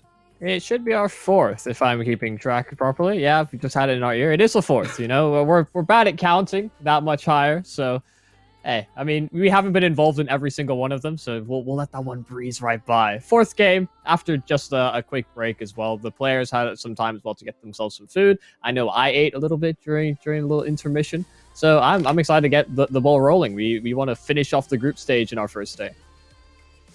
Yeah, most definitely. I've been stocking up on the custard creams just to keep myself going. It's going to be my first game of epic.LAN, but I'm looking forward to it. Off stream, however, we've had a little bit of I'd say potentially drama. There's a team coming into this event called the String Team, with names like Imi, Mezzi, Pulse, Fraser, and a very unknown player just picked up by an organisation, small one called Cloud9, called Alex. They just got 16-6th, which we came into this talking off stream thinking, oh yeah, there's no way they're dropping a single game. And now there is a legitimate potential of them getting grouped if they can't continue winning games. Yeah, I don't know how much we chalk that up to just being, an abnormality, a blip on the radar, maybe falling a bit of asleep at the wheel. They had pretty breeze by games for the first two, right? Yep. 16-4, 16-6, and then they get 16-6 to themselves. So I sort of jokingly mentioned to Fraser in the Twitch chat, are you speed running epic.LAN? But maybe they are speed running. It just doesn't always have to be wins. They could be losing just as quickly as well. It isn't any percent speed run. It's look, we're gonna bin it out 0%. Let's leave straight out of group stages. Yeah, it doesn't matter. Just you finish as fast as you enter. But they're not who we're focusing on. We've got Dusty, Coolbet versus DaBaby as our fourth and still group stage set of games coming into this, and we already have bans and vetoes already coming through. So we'll touch more on the teams, the individuals that we recognize from previous events later on. But Inferno being banned in the first round by Dusty, not something that is too crazy, but it's definitely more a staple of the UKCS. So it's surprised it's gone so early. Yeah, I'm surprised that's the first ban. Vertigo being banned out by DaBaby, that doesn't surprise me at all. I know we have kind of seen the upper echelons of UKCS start to pick that up. Usually at ESL Prem, we've seen a couple of weeks where teams have been picking up. Train is one of those that we usually see as well. So the fact that that's banned out, along with Overpass as well, we see Nuke going. It looks like they're just going for the aim-centric maps because you've got Dust 2 left and Mirage. But with Dust 2 being banned out, that does leave us with my least favourite map in the pool, Mirage. But yeah. Hey, these guys, it's an understandable pick, right? I believe it was this, Dust 2 or Inferno as the three main maps for UKCS. Yeah, so this is where we will start talking a little bit more about the teams. Dusty Coolbet, they're a team I think that they're in main currently. Their record isn't in the positives. I think they're 5-7 for the season so far, whereas DaBaby, they're, I think, seen more as a mix. We recognize Stempy from teams like Audacity. I think he was with TLR at one point or another as well, but it's kind of shifted between several rosters as seasons have passed. I think Exilium is another one that you maybe pulled out when we were looking through the pregame. Yeah. So he's probably the most recognizable name amongst them. I know we've seen the likes of Defo, Carter, Hazalar at previous events, but not quite as notable a journey, I think. They've had a bit more of mixed bag of results. Yeah, I'm relatively confident that's one of the teams that, at least from my memory, hasn't been able to successfully make it out of groups fully. I know that Stempy did have some success when he was on the Exilium lineup. Again, it's interesting to see some more mixes coming into this. We're so used to it at epic.LAN, teams coming together or players and friends coming together just to make a team just so they can have a shot at our prize pool, which is, of course, one of the main things. But I feel like the main thing, as everyone knows, is being able to just update the Twitter header and saying 1x LAN winner. And that's the main thing. Screw the prize pool, chuck that in there, and have your free Twitter clout for about 24 to 48 hours. Yeah, no, this is a team that I think Dweg spends quite a lot of time with or around. He seems to have quite a favoritism to the Icelandic boys. And, maybe is that well placed? I still have yet to see them. I think he's played quite a few games before. I remember there was a time where he was streaming consistently and, throwing in a few scrim games. And I was always in the back of my mind just, who are these people that he's playing with? He seems like he's having a good time, but I just don't recognize any of them. So this is going to be my first look at this Icelandic lineup that I think he's so fond of. But hey, yeah, he's doing other things at the moment. We'll be taking the reins for this one. Hopefully we don't have too much sort of second-hand bias. I like to put a lot of vote of confidence in my fellow casters, but we'll have to see the proof in the pudding. We'll have to see in the server. Yeah, fingers crossed. Or maybe it is just some of his friends that he likes playing with. Maybe it is just, hey guys, do you want to jump into Face It? Who knows? We will have to wait and see. Yeah, hopefully we can kick off the game very, very soon. It sounds like all players are in the server, so everyone's just warming up, killing their opponents and spamming their teammates a couple of times just to be able to BM them, chuck them through that screen shape. But a little bit of a prediction from you, Yumi. What are you thinking? Do you feel like DaBaby are going to be able to take this, or do you feel like that we should follow the confidence of Dweg and Dusty Colbert might be able to take this? What are you thinking? So if it ends up, because it's on Mirage, although it's a map that can be very aim-centric, it can be very puggy, there's still that chance that DaBaby could take it, but teams have been getting a lot better at implementing these defensive set plays, like being aggressive top middle, and just making things as uncomfortable as possible for T sides. So I don't think it's going to be any sort of a clear-cut game in this one. Especially at the start, it will likely see that sort of battle of attrition early on if there are a couple of close rounds. But I fully expect Dusty to have a well-rounded set of setups that will make things as interesting as possible. If the baby want to win this, I think it'll be an uphill climb all the way through. Yeah, most definitely. I feel like I'm going to be on your side here as well. There's no clear-cut winner. There's no like, oh yeah, it's going to be a quick and easy 6-0. Yeah, my faith is with Dusty here. I know Stempy isn't going to be too pleased with that one. I hope that the baby do well here, but we'll have to wait and see. They lose the knife round, however. Dusty Corbett, they are going to be sticking on that CT side. Let's see what they can do if their standard setups are going to be able to come out on top. We now kick it off. Dusty Corbett versus DaBaby. We're on Mirage in a best of one and epic.LAN 31. Relatively standard setup right now. We see that 3-2 split coming on through from DaBaby. 3 of them stacking up just outside of apartments. Don't want to push too aggressive while they try gain just a little bit of mid control. So 1 flash on Hazalar and no kits on the CT side. So if this comes into a retake, things get a lot more interesting. An entry towards B as well. Ed is then under a lot of pressure. Defo forcing him off the angle, but Stebby's there to reinforce. So far, so good for Dusty Cool, but they're keeping players alive, allowing reinforcements to come through, but they're not finding the frags they need to. They cannot delay any further. It's just Thorstein. And it's not the best angle to approach from. An isolated duel to start things off, but the flash, okay, never mind, a decoy just sailing past, but Hazalar is able to take him down. DaBaby, they find the frags they need to on that B bomb site, although Dusty Coolbet do a good job delaying them, it's just not enough. They need to find those kills to buy a little bit more space. Yeah, they need to force into this round as well, I feel. This is kind of become the meta at this stage, right? Just forcing into the second round no matter what happens, seeing if you can just pick up a couple of weapons and hurt the opponent's economy, especially how T-centric and like T-benefiting, I would say the economy system is right now. You can see that in round number 2, we have Carter and EJR on AKs with full armor and a bit of utility along with Deagles as well from that previous round.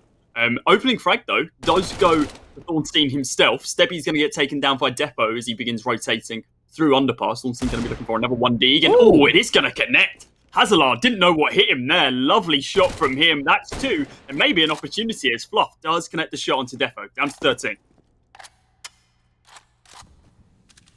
Definitely not the way they wanted to start this one here on DaBaby.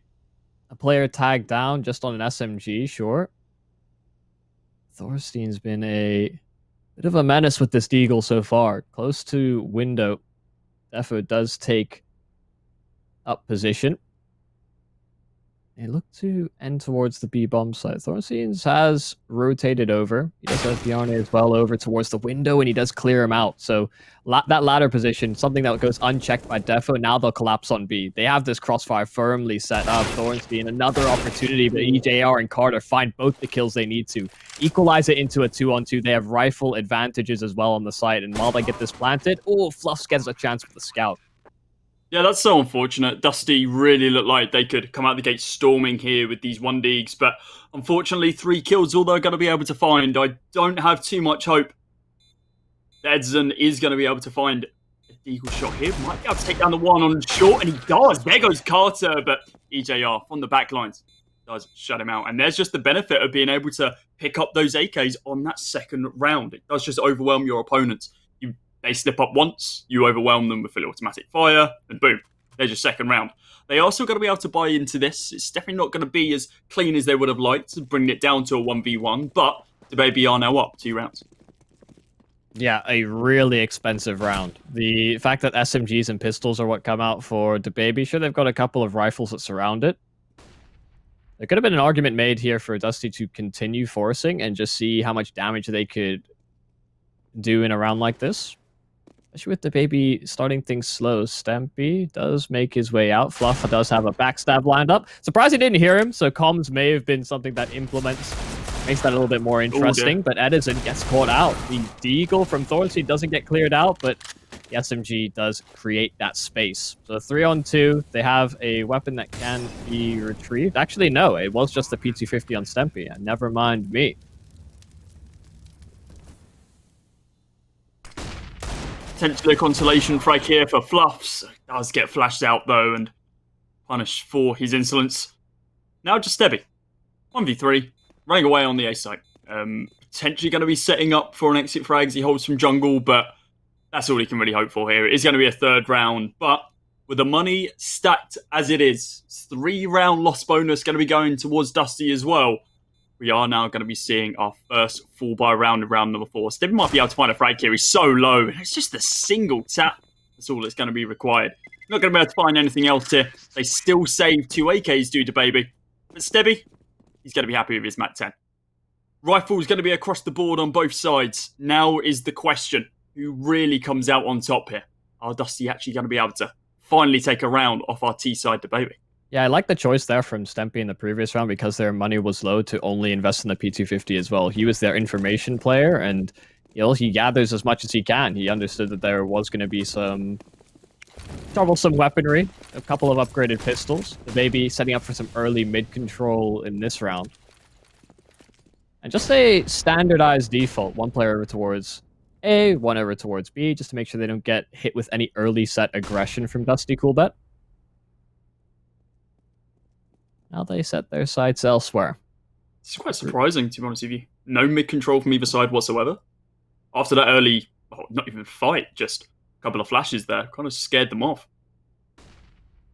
Yeah, CT sides sometimes will try and re-exec over towards middle later into rounds, but the Baby, this execute timing could be perfect to catch them out.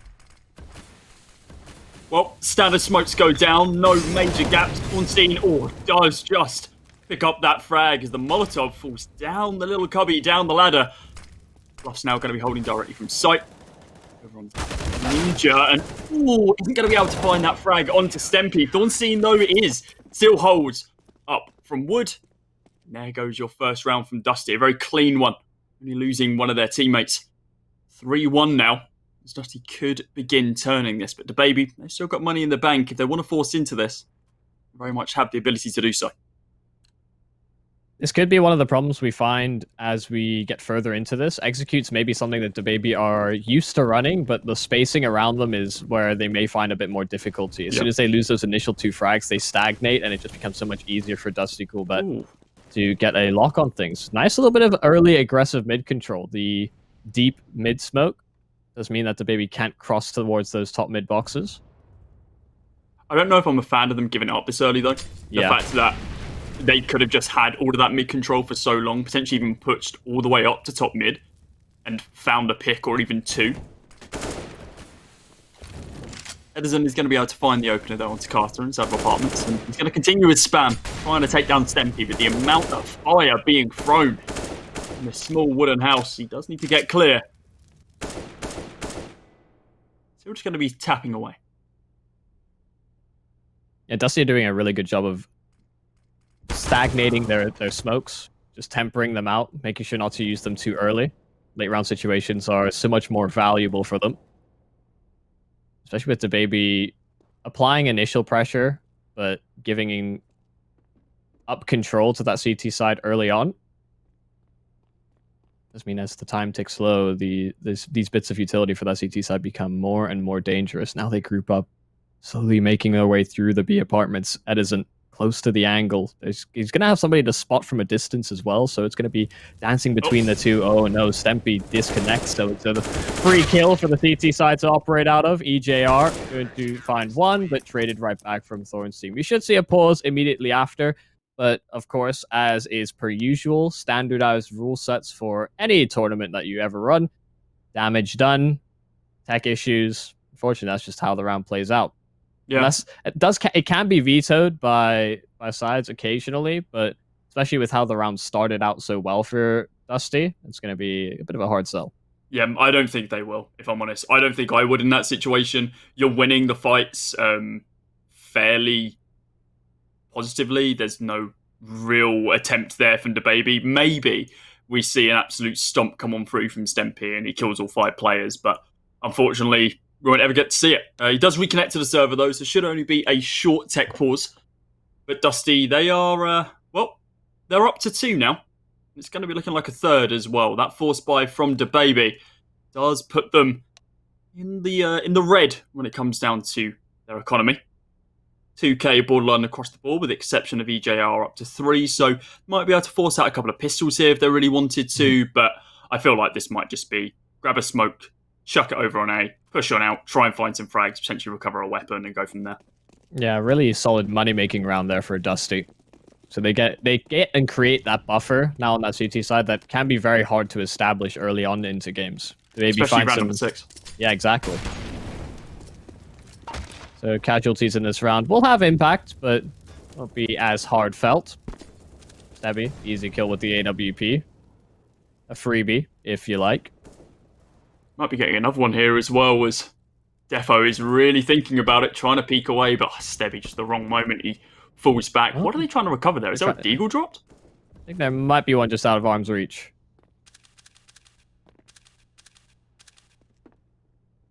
Stebby falls off the angle. Defo now a bit of mid control. Stebby is still just trying to peek away. Fluffs is going to be able to take down Stempy. He tries to push up Connector. No dice though. Very, very fragmented this round, baby. It looks like, even though this was a pistol, I expected a little bit more, if I'm completely honest.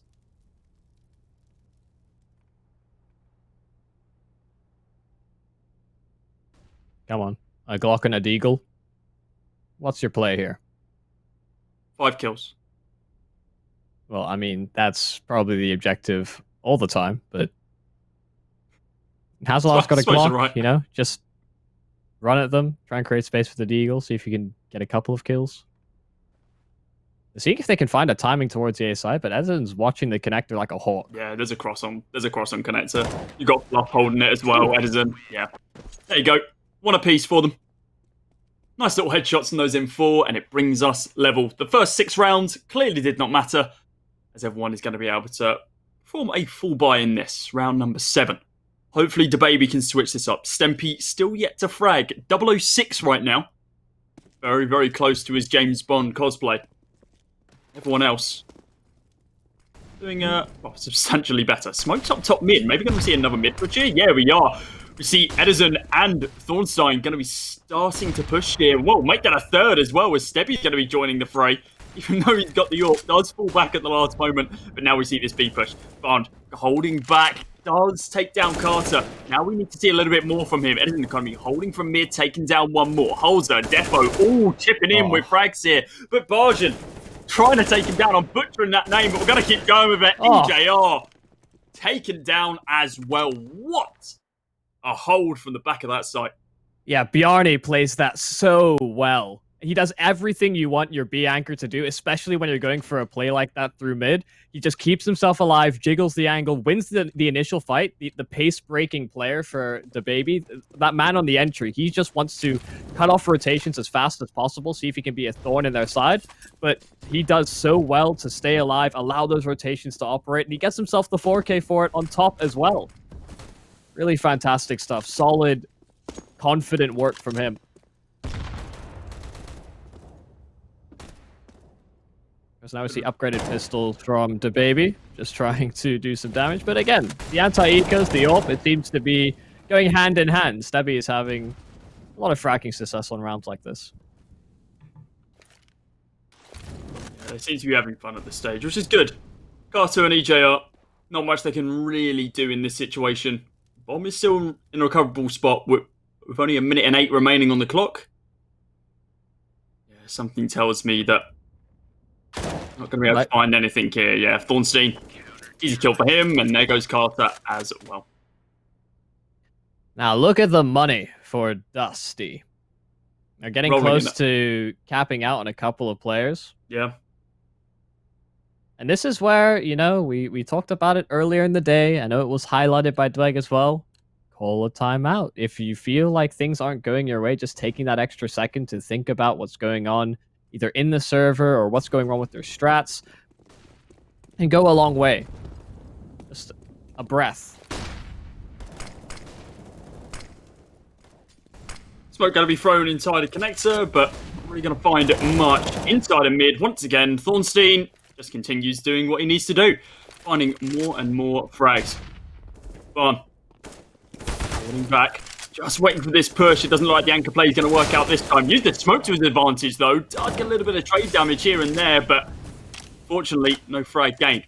3v3 with the help advantage going to the way of the T side, and, well, when you're completely whited, not much you can really do in that situation. Bomb goes down. AWP versus Open M4 versus these 3 AKs. Maybe there's a chance that Stebby finds the opener. Now they need to really push up hard. Defo takes down Philosophy with the smoke. Stebby needs to jump out of here. Take down 2. One on bench, one to the right hand side. Could try and shotgun it, but it's not looking particularly likely. Wouldn't be particularly surprised if he falls back after missing that shot as well. I don't know how they don't connect, if I'm completely honest. But there we go. EJR does finally shut him down. 5-4 now, but DaBaby, an interesting end to that last round, I've got to be honest. Should have been a much cleaner one, I would have thought. A lot of opportunities that were offered to be taken down, and they just didn't take it. Yeah, if this guy had, Kenny S or simple RNG, those guys seem to have the no-scopes on lock, especially when they go for crazy jumps like that. Certainly chances given up to him. But, Stempy, first frag on the board, and it's an entry over towards A. Problem is, there's nobody behind it. Defo had the AWP holding instead for the stairs peak. They do make some pretty fast progress through middle, and Defo's found a kill on A as well. It's a good player to take down quite early on into this as well. Thornstein taken down. Edison, you really want to be picking up that frag. Got Halzard down to 4 HP, but now they've got to try and regain mid control as top mid is being completely defended by Carter. Peeking out from CT is Bjarni. Only able to find one though as mid gets overwhelmed once again. He peeks it, tries to find the AWPer, does drop him down to 54 HP. Smoke goes down along with the nade as well. Does only 2 damage. Chips away at him. But Defo finds the final kill. You're better with names. Bjarni? Bjarn? Yeah, I would go with Bjarni. Bjarni? Yeah, it feels Icelandic. Like the dinosaur. I mean... I didn't mean Icelandic, I meant Bjarni. Sure. Production's having a bit of a laugh in our ear as well, which is always good. Bjarni, the B-side dinosaur. He's had a good game so far. Not purple. We see a timeout called. I think actually this time on the Dusty Coolbet side. Of course, all that money that they have, they can juggle that around.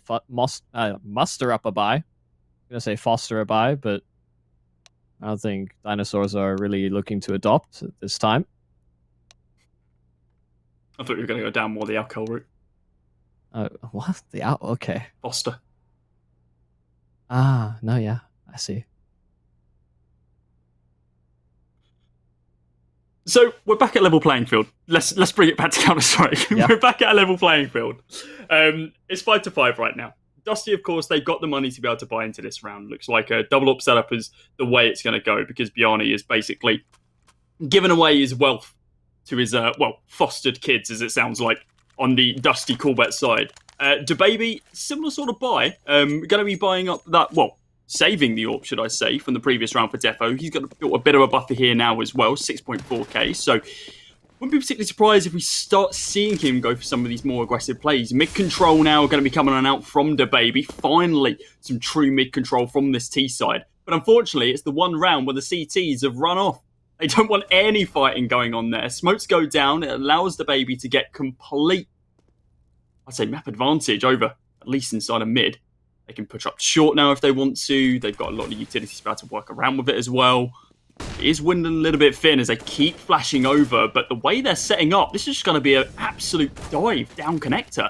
Stebby, nice opening frag there as he does spot out Carter.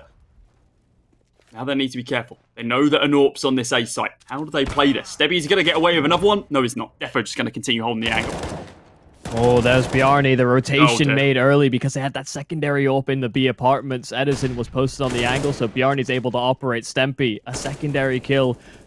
And a third as well, registered to his name. He finds a crucial double for DaBaby. It's now Defo, a 1-on-2, something that's certainly workable. They're both rotating in the same angle, so has a safe plant available to him. It even has a chance to muster up the courage, go through CT spawn, or reposition how he likes, because nobody has sightlines on the bomb site. Thornstein upgrades himself to a M4 from his dropped teammate. An AK available at his feet as well if he really wants that. Flash goes over, and I wouldn't be surprised if we see this double push. That's exactly what we're going to be seeing. Defo, though, instead of holding back by Ticket, is pushed up just in front of it. Smoke goes down on triple, and he's using that fully to his advantage. Dear. Look at that. That is outstanding. Now going to be rotating around, spots out one, spams him down, knows that the second's there. Is there enough time? No, there's not, but defo doesn't even matter. Sprays down 2, gorgeous positioning, and well-deserved to be able to secure that round. Good recognition. As soon as he saw that smoke, knew exactly the opportunity that had presented itself to them. A bit of a missed chance. It could have gone deeper. It could have gone through CT, so they didn't have to worry about that triple angle. But again, they weren't expecting Defo to play as far forward as he was. He could have played more passive, could have played more for the taps on the bomb, but just made it so much easier for himself taking that aggro position. Yeah, what a round to win as well. Dusty had just made so much money. The fact that they had 9k on one of their players before that, and now look at them. Down to pistols, every single one of them. Fluffs, not able to find an opener there. He is no Thornstein. He's been finding 1dig after 1dig in this game, but everyone else trying to do the same thing, but he's over the other side of the map finding them instead. Edison's going to be peeking through, trying to get Palace control. He's getting tapped. He can't see him. That pixel angle working out in the AK's favour. But now we see the rotates coming on through from the CT. Stempy takes down 2, though. And now it is just going to be Bjarni. 1v4. If he can find one, he's going to be pretty happy. But no, Stempy jumps around the corner, spams him down, takes him out. 7-5 now. 1 round away from securing this first half as their own. Yeah, Stempy's really brought this one back by performing more of an entry role these past few rounds, finding either opening picks or even actually being in good positions to trade his teammates as well. He's been, I think, a pivotal point for the A-site collapses that the Baby have been able to pull through in these past few rounds. It's put a lot more pressure on instances where they're not having as much presence through middle, and it's relying instead on just the classic setups, the boost as well with the AWP. That'll start the round off hot for Defo. A bit of an unconventional one, but it works. But dear Lord, okay. I don't even think the flash had time to pop in Thornstein's face before he got taken down. Bjarni going to be dropped down to 51 HP from the Molotov chucked over on the B site. But they recognise that it's not going to be a B site push today. 4 players stacking up on the T side, up towards A. Flush with the flash, trying to recover that smoke that was just dropped, and, well, that might give them just a little bit more of a lifeline, allows them to rotate at least. Stempy in a pretty aggressive position inside of Palace. Wouldn't be surprised if he tries to peek out and take down at least one player from jungle in a couple of moments. Playing on the headshot angle towards Tetris, spots one down, and these flashes are perfect. Edison trades it back very, very quickly. Get him looking just a little bit more now here as well. Spam onto Defo, dropping him down to 23 HP. The AK, unfortunately, not as mighty as the M4 in that engagement. 3v2 with 45 seconds remaining on the clock, and now we see that re-rotate from the Baby. What a read from Dusty to be able to call that rotate straight off the bat. Has Edison gone under? I think he has. Oh, this could be dreadful if they don't check this. No, not a single one has cleared it. And look at the lineup. He sprays down all 3. One with a colat and make the other one even crisper. A great 6th round gain from Dusty as they could now bring this 7-7. That goes from a 3 versus 5 into a round win for Dusty. That is so well recognized. Like you said, as soon as they get those initial kills, as soon as they meet resistance on that A site, I mean, the Baby, they realize that the rotations came through from Dusty, so they're trying to outmaneuver them, but they read them like a book. Such a great positional play there from Edison. And that will give them some newfound confidence. Look at the aggression in from Thornstein up close. Stempy's going to be able to punish, but it's a trade right back from Fluff. Smokes it off once again. What angle from Hauser. Trying to just peek above the top of that smoke. It's now dissipated though, so doesn't have any cover whatsoever. But oh, peekaboo from the side, taken down. Completely sideswiped by Defo. And this is incredibly back and forward right now. Carter picks up one of his own as well now on a 2 versus 4. And well, it's Edison and Fluffs. I cannot count them out of this after that previous round. Edison might be able to give us another shining gleam of hope. Sprays down 1. The transfer looked good, but unfortunately wasn't able to connect. Fluffs now peeks and, well, isn't even able to find one, unfortunately. 8-6, the Baby. They secure the first half victory as we move into the final round of our first half. Yeah, this aggressive default that the Baby have been throwing in every so often has been pretty difficult for Dusty to operate around. I think they're playing a more rotational game, trying to support each other as best as they can, and that's really the best way to play, but you need to be able to keep yourself alive long enough that happens. But if the Baby are finding these swift entries like they have been, and it really does look very one-sided as the rounds progress. Oh, okay. I was about to say some nice movement there from Stevie to be able to get up short as quick as he did, but EJR just basically negates it with a single bullet to the forehead. Never mind. Speaking about aggression, a little bit different with Medicine here. Good risk to be taking. 4v5, try and eliminate a possibility. Now they can stack A. Yeah, if they can find one, then maybe there's a chance of recovering one of the weapons and then going from there. Unfortunately, the smokes come down. Fluffs does find one in the form of Halzar, though. Thornstein only fires one bullet, not able to connect onto the second. Yanni needs to push on through this smoke. Let's see what he can find here. Well, he finds the bomb being planted. It takes down the one in Palace as well. Now with the USPS, not able to find that shot. Oh my God. Fluff's going to get tagged down to 47 HP. Nade into Inferno. Or sorry, should I say Firebox. And it's actually going to be the one Deagle Medicine that connects. Deagle versus Orp now. Bomb going to be tapped. He's tapping him away, but unfortunately it's Defo coming out on top. 9-6 to the baby, but that realistically could have gone either way. Oh, it comes down so close. It felt like if just Thornstein had held his ground up top, not taking that one additional step as he was taking those fights, he maybe gets away with a kill there. Then it becomes a one-on-one, a little bit more enticing. Could have been a one round for Edison.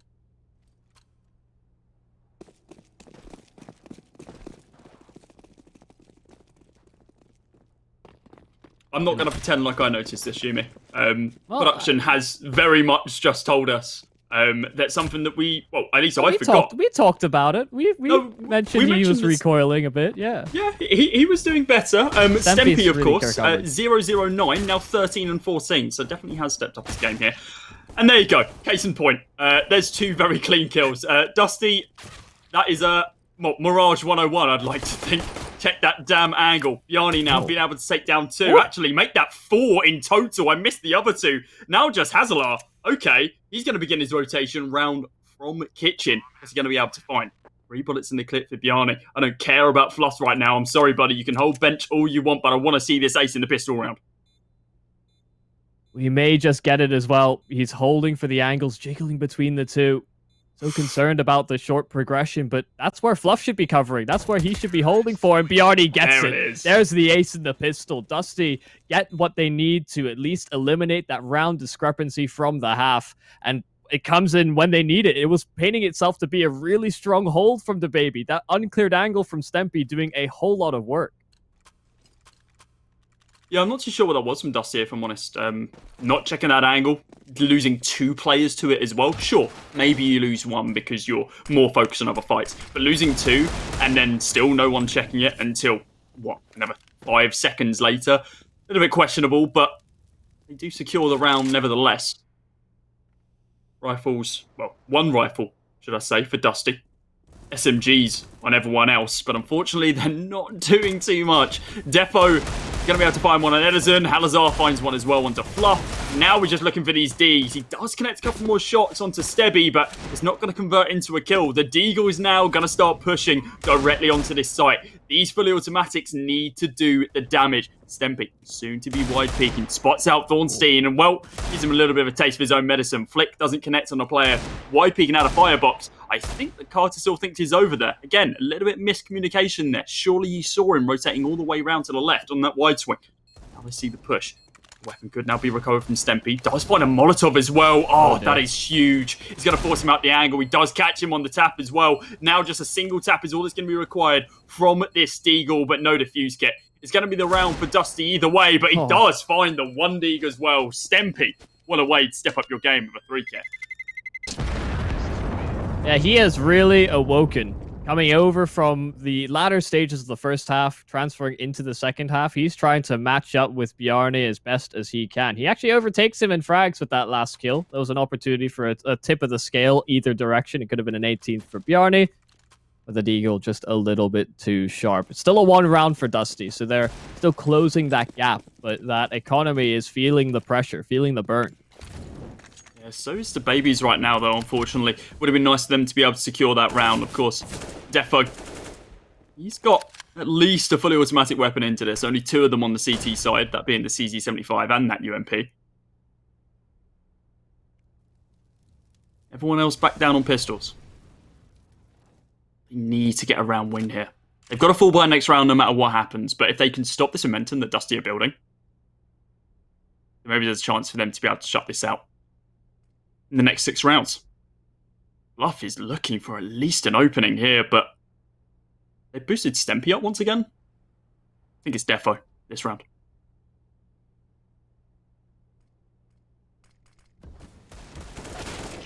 Full commitment over towards B from the CTs, with Hazalar losing his life in middle. That does cause some issues. I don't think this stack's going to see too much success. Of course, we can see the rotations that Dusty are making over towards A. And once they get Edison out, clearing things out with the MAC-10, as you would expect, they'll realize that this is a very vacant and clear bomb site. No surprises, no ifs or buts. The baby won't have too much to write home about. But the potential is always there to track down some of these AKs. We shouldn't see Dusty hunt for these players in particular. There's nothing really to be gained by taking them down. Sure, you eliminate the chance for them bringing armor into the follow-up. But their economy needs to stabilize itself. Yeah, it's still not in the best of spots. So if they can keep all 5 players alive here, sure, Edison only has a MAC-10, but that's an easy upgrade in the next round. And yeah, DaBaby, they aren't going to go hunting for anything else either. They are just complacent in the way they're set up. Holding on B, potentially looking for a couple of exits as they, hope that Dusty starts hunting, but it's not going to be the case. A little bit of trade damage here and there over towards jungle, but other than that, nothing else found. It's 9-9 now, with Dusty finally leveling up the scoreline. And a match timeout going to be called. I would assume this from DaBaby. Yeah, one would certainly think so. I'll be interested to see if they try and go for any of these set plays that Dusty were pulling on their CT side, whether they try and go aggro top middle. Do they have that smoke in their arsenal? Do they instead just try and take it with a bit more of a dry phase? You see variance across the board. I think Astralis were the first ones to really make it a staple part of their game by constantly smoking off top middle in that aggressive manner, just so it was as difficult as possible for T to just get mid control for free, because that's kind of how Mirage played out for a while. It was throw a top mid smoke, throw a window smoke, throw a connector Molotov, and then there'd be only so many angles you need to fully clear out as a T side. We'll see what variant we get, if any at all. Maybe they just let Dusty take control of that part of the map, because from a utility level, it seems like Dusty have a slight edge. It's more the traditional sort of pug nades that you'll see from players streaming or just going for standardized defaults. Certainly a lot riding on it, though. A tipping point. First to double digits. Yeah, it could potentially spiral from here as well. Yanni 1.8 KD right now, 100 AGR. Ahead of most people in the game. Ornstein isn't too far behind though, 95, and Stempy, of course, even though his rocky start, has now joined them near that 100 mark, up to 95 himself as well. Timeout's going to be cancelled. 3 seconds before freeze time ends as well when we move into round number 19.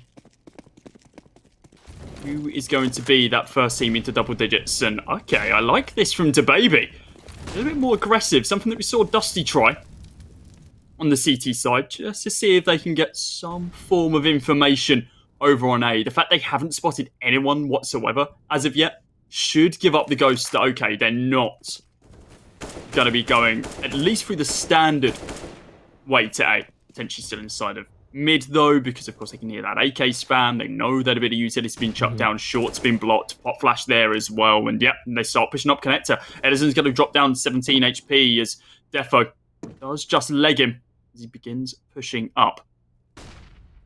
So no openings as of yet, though. 1:05 now on the clock. And the CTs, well, they're sitting pretty. They don't need to push it. They've got in there aggressive angles and they can just continue holding it at this stage. However, Defo, still holding this, does not know about the rotate. 4 players from Dusty pushing apartments now. Stempy is in the ideal spot. Carter's kind of playing bait.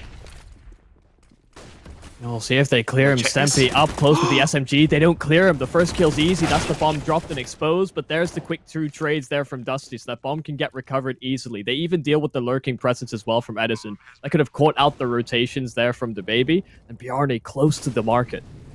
Needs to be careful about the swing, but never mind. 2 of them swing. 2 bullets, 2 kills. Halazar does finally take him down, but not after taking just a little bit of chip damage. Down to 74 HP now. Smoke goes down. Molotov on car, but caught from the side. Thornstein, lovely spray to be able to close that one off. But what a double kill there from Bjarne. It keeps happening time and time again from this guy. Yeah, he has been such a strong performer for them. So consistent, in particular when it has been revolving around that B-bomb site. He seems to be the B-side specialist for Dusty. Even been called over to help and aid over at jungle a couple of rounds. Really solid work from him thus far. Different stance, different look here for Defo. Held from ticket last round, now instead playing around the smoke connector. Edison's being cautious though, deploying utility, seeing if he can distract him. If they creep past the smoke, they could catch him out, but Defo catches the timing on Bjarne and EJRs to cover the retreat.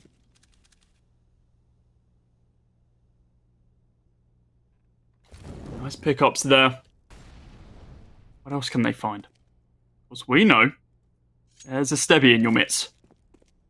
For some weird reason, he has an inkling. He's like, okay, if I peek this, I'm dead. Let's fall back. Yeah, let's not do that right now. Smoke goes over. Land just inside a jungle. About to block off that angle. We now need to see the push though. 55 seconds on the clock. The rest of the smokes now go down. Still a lot of utility available for the T side, but in a 5 versus 3 in this sort of situation, they really need to burst out onto the site and get this bomb planted as soon as possible. Oh, the boost from Defo almost catches one, but Hasselhoff's being burned alive, down to 4 HP. Okay, Thornstein finally finishes him off, but Defo's there to trade things out. So, an ambitious play through CT, but it doesn't quite work out to the numbers game. Stebby trying to equalize even further. A kill on EJR, and he's still close to CT. He's still close to the smoke, using the shotgun AWP. It's going to work effectively. This flick! Oh no, Fluff! He covers him from CT, but there's the trade. A one-on-one. Carter, MP9, not going to be enough. Fluff hits the headshot. It comes down to another 1v1 on this A-bomb site. We've seen a number of clutches thus far from either side of the coin, and it's still such a close game. Yeah, even though Dusty are 2 rounds ahead, doesn't tell the full story. All by for Dusty once again, but the baby, they actually have a chance with these pistols. If they can find an opening here, if Carter can peek this, then maybe there's a chance. Okay, 3 of them are going to peek this instead, but you can't be missing shots like that, guys. Come on. You can't be lining up for Edison. He sprays down 2, and he's just waiting for them, picking them up, fish in a barrel style. There's 2. Giving him a 3rd as well. Bjarne's joined the fray. What else is he going to be able to find? Does fall back, but so did the baby. Towel firmly between their legs as they realise, okay, we've bitten off way more than we can chew here. A little flanking play from Fluffs as well. Or Fluff. Sorry, no S attached to that. That's a different player altogether. So here's my question, right? You have 4 Deagles running at you through middle. You know, if I want to say, you know, Icelandic players, you know, do they run cool? Do they run hot? You know, the country, I imagine, is quite cold, so the internal temperature has to be quite warm. I don't feel like that was really a good indicator of just how well they played that. They weren't scared of the fights. Maybe they should have been. Perhaps, just a little bit. Stempy's trying to make this a little bit more interesting. AK recovered now, but Thornstein is going to eliminate any chances. A 3-round difference now for Dusty, as the baby have started to let this one slip away. Far more success being seen on the second half for the Icelandic squad. And I like the aggression. I like the change of pace that we've been seeing from DaBaby in a couple of these rounds, but it has been kind of half-hearted. You saw even in the Deagle round, there was one player really taking those fights. The other player is just sitting around the corner, just like, okay, are you going to get this kill or not? Because we're ready to swing if you die. It's an interesting playstyle. I like it, to be honest. If they're putting all their confidence in a single player. I mean, yeah, that can go dreadfully wrong if that player doesn't go well, but Ooh. It's an opening. Double swing from Palace. Oh, actually a triple swing from Palace. Stebby is going to be able to take down the opponent that ends his teammate's life. Thornstein drops EJR down to 11 HP. The nade does take him down, but just as he finds that kill on Fluff, bounces up onto Ticket. Stebby's there to be able to take down Stempy. Defo now, 1v2, AWP in hand. He knows that Stebby's got to be holding this. Sees the utility coming over, double flash, and he's revealed himself. Surely they know he's here right now. You've got the utility, buddy. Chuck that Molotov down. You know they're low. You can see his head. Use something, man. Stop just trying to go for the AWP fights. Spot him out. He still can't connect it. What's going on? This round's a shambles. Defo, run. Just get out of there, dude. Allow them to take the 13th round, but I feel like Bjarni isn't going to let him. Yeah, he's dead. Certainly dead. Bjarni does not miss those. Potentially going to be saving himself. Another AK, an AWP as well. No, going to be keeping with the AK. Doesn't need two of them. Knows that Stebby is all good enough on his own. Timeout going to be called as the baby. They need to, basically check themselves. Work out what's going wrong.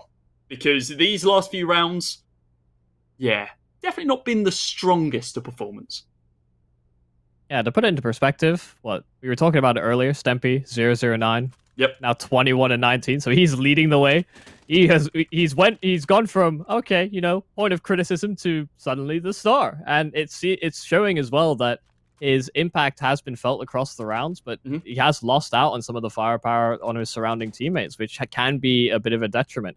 Even in that round, Defo, I mean, there's the argument to be made, you don't pull out utility in clutches, and I get that fully, but when you don't have a sight line, when you don't feel immediately threatened for a swing, that's when you can best implement it. A nice little smoke deep B does allow them to take a bit more control of the apartments early on if they wanted to, but the bombardment of flashes is going to indicate a very fast play from Dusty. Yeah, Stempy, you can't be standing that fire, buddy. I appreciate the dedication, but you've been taken down. He does find that shot onto Fluff, though, which is quite clean. Defo finds one of his own, but Bjarni, we already know that he's going to be getting frag after frag in this round. Look at that transfer! Oh, that was golden. This guy has eaten every type of cereal imaginable. I mean, we're late in the day, but now finally all those carbohydrates are kicking in. Because he is really feeling himself. He's had some really fantastic positional and aim displays. He's getting a full rounded kit. See, double AWPs back out for DaBaby. This time Defo finds an opener. Hazelar not going to live for much longer after his teammate finds the opening frag. Thornstein, what is this? He's just jumped all the way through. They don't have any idea. They're past the smoke. They're fighting in the site. EJR going to actually find a kill. Bjarni to trade. But Thornstein has all of this rotation cut off. And the miss shot on the AWP is so crucial. I feel like he could have no-scoped and hit that one. That was so unfortunate. And realistically, Thornstein doesn't have to help out his teammates there. The fact that he's gained all of that information is like, by the way, not a single player has come from jungle or connector, so they're all coming through CT. He's just holding that and has been for the last, basically 45 seconds of the round.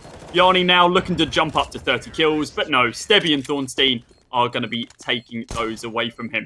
15-9 now. DaBaby, not as good as you would have expected. Stempy, on the other hand, I feel like, great job from him to be able to come back, considering how late in the game he got his first kill. It was round number 10 he got his first kill. Now look at him.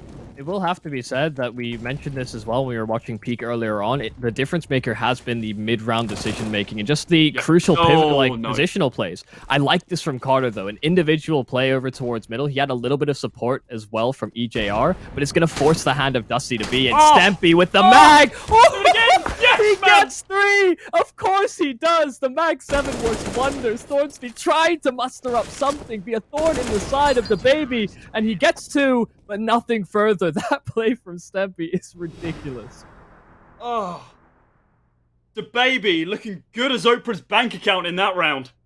15-10 now. They're finally up to double digits. It's taken them a long, long time to be able to get to this stage.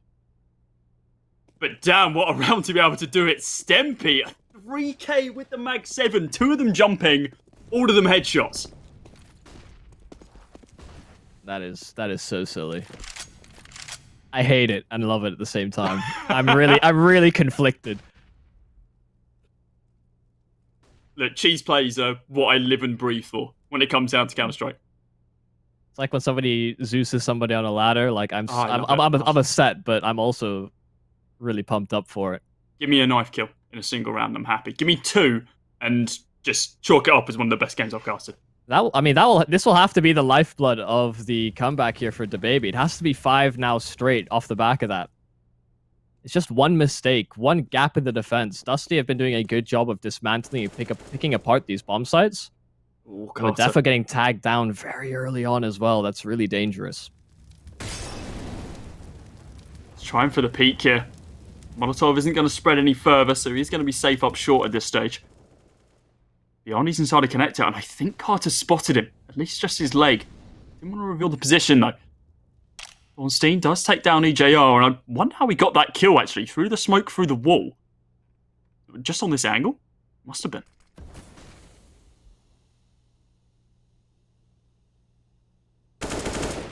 Well, they've fully bitten down on this. Look at the rotations here from DaBaby. Fluff keeps all of them distracted, wow. and look at where everybody else is positioned. He's killed 2. They have no idea the bomb site compromised, but they have now a free and open A bomb site to work off of. I think now they realize Hazelar, he's rotating back in. He gets a chance to kill 1, but misses it. Yeah, they need to play together off the back of this now. It's 2v3 with combined HP of 118. Defo just trying to find at least 1 frag there, an easy one, but not going to be the case. 2 smokes under the fuse kit. There's a possibility of a ninja here, but unfortunately, Hazelar getting taken down. Now just the 18 HP, Defo, and unfortunately for him, his shots haven't been as clean as we would have liked throughout this game, should I say. Stebby, not able to find the AWP shot, but Edison does tap him down 16-10. Dusty Coolbet. It wasn't the cleanest first half, but they came back in droves on that second half.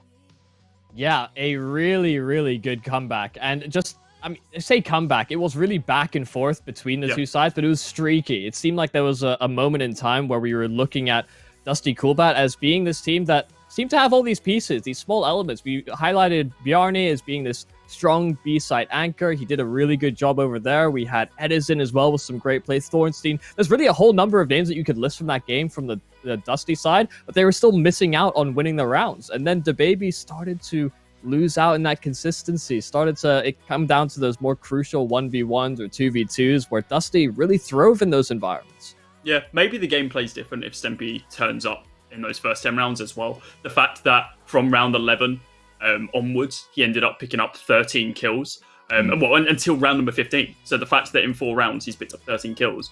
And then if you just think, okay, those previous 10 rounds where he was still yet to frag, still yet to get an assist, that then leaves us believe, okay, maybe an off game from Stempy now is a little bit warmed up. But it's the 3rd game of the day for them.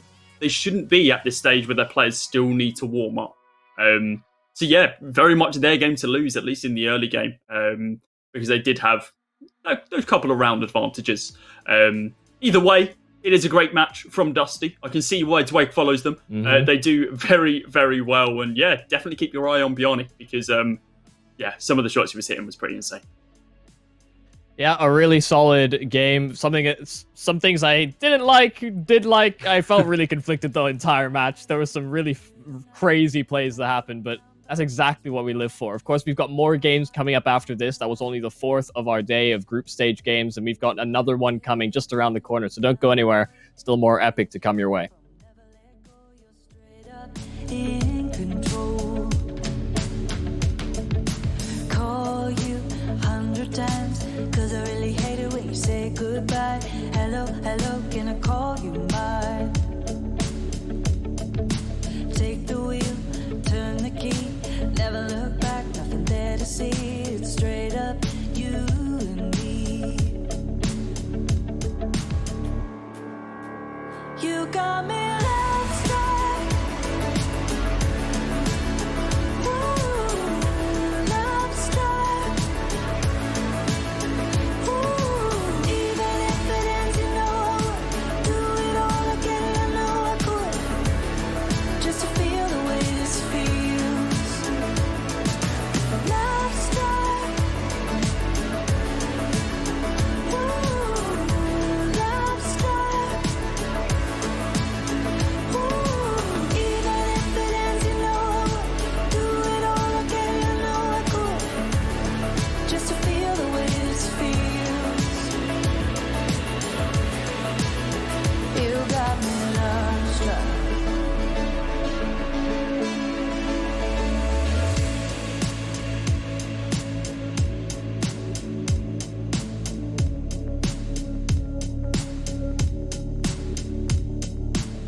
got me love struck. Ooh, love struck. Ooh, even if it ends, you know I would do it all again. I know I could, just to feel the way this feels. Love struck. Ooh, love struck. Ooh, even if it ends, you know I would do it all again. I know I could, just to feel the way this feels. Just to feel the way this feels. Just to feel the way this feels. Just to feel the way this feels. Just to feel the way this feels.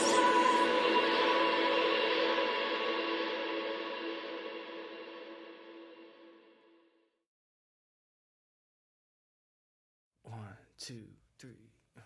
I don't need much, but I need you. I don't need very much at all. But when I woke up without your head upon my chest, I realized my heart was growing cold. I don't need much, but I need you. I feel like I need you here with me. Of all of the feelings that I feel in my soul, all my love is all for you to keep. And even when the rain is coming down, and words we do not mean are coming out, I promise you I'll always be in love with you, in love so deep. I swear, babe, no matter what, my heart is yours, I'm never giving up. I don't have much, but I have you. And honestly, that means I have it all. It's just that your love is so precious to me. I can promise you it's all I'll ever need.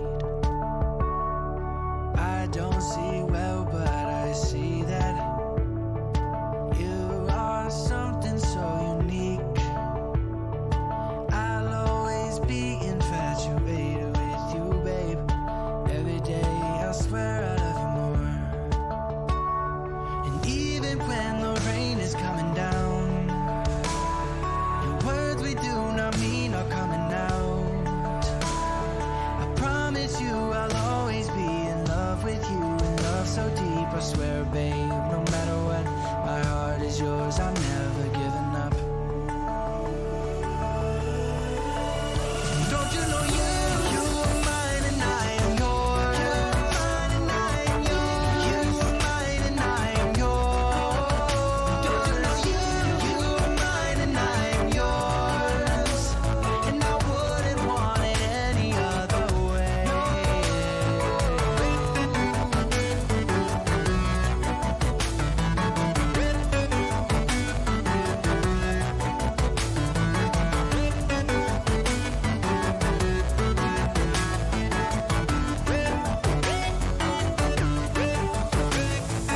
Even when the rain is coming down, the words we do not mean are coming out, I promise you I'll always be in love with you, in love so deep. I swear, babe, no matter what, my heart is yours, I'm never giving up.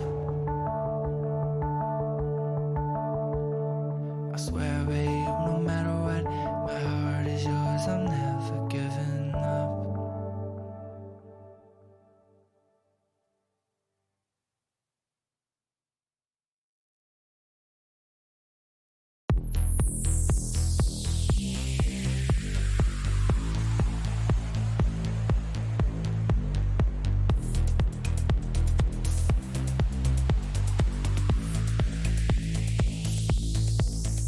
In the dead of the dark, underneath my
Welcome back, ladies and gentlemen. Another map, another day. Oh, wait, another day? What? Another round to play. Yeah, okay, we're still on the first day here. I'm getting way too far ahead of myself. Of course, we just had a really strong game between two teams that we weren't really expecting to see all too much from. I think the Icelandic guys did a really good job, and it's really difficult to really put too much stake on the other team because I think they had a good showing as well. Hopefully, we'll see them more in the playoffs. But we move away from the game in round 4 to Bold and Bankrupt and Thatcher. This is going to be a bit more interesting. I think a closer game where it's going to be harder to tell which is the clear favorite, but I think I'm leaning more into the Bold camp. Of course, I'm joined by Retro on the other side. I forget to introduce him because I was floundering my words at the start. Of course, Retro, we saw you earlier today. What have you been doing with your break? How are you enjoying your time? I've been amazing, man. Just ate food, sat and relaxed for a bit, just chilled, watched the game. And life was good. As you mentioned, though, up next, we've got In Thatcher We Trust versus Bald and Bankrupt.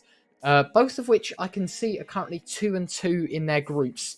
As we jump into the veto now. Thatcher, of course, banning first. We'll see what happens. I'm expecting a pug-style map from both of these sides as Mirage. I mean, arguably, that is one of the more puggy maps we've seen banned immediately. Overpass as well. I mean, that's a fairly standard ban, utility heavy. Maybe Bald and Bankrupt want to go for their very playing, sort of relying on the aim rather than anything. Dust 2 and Vertigo, sort of understandable bans in this time. I feel like both of these maps are banned fairly immediately. Train, I feel like is a dark horse. Nuke gone as well. I expected Nuke to be a lot earlier on. And of course, we've got Inferno. Hopefully that can stay up for a second. I'd like your thoughts on this, Yumi. What do you think of the veto? Yeah, I mean, I suppose it's no real surprise. I think the staple 3, as it has been for many an Epic, has been Mirage, Dust 2, Inferno as the 3 that we usually end up on. There was a time where I think a couple of Epic LANs ago, when Vertigo was starting to see more and more play in professional level, we started to see that bleed through in the veto process a bit more in the round, or in the first round. But yeah, I suppose no real surprises. Of course, we casted Inferno earlier in the day, so the same talking points are still maintained, right? It's a strategic map, but also can be a bit more puggy just because it's been in the pool for so long that even if strategy is involved, it's so ingrained into everyone's play these days.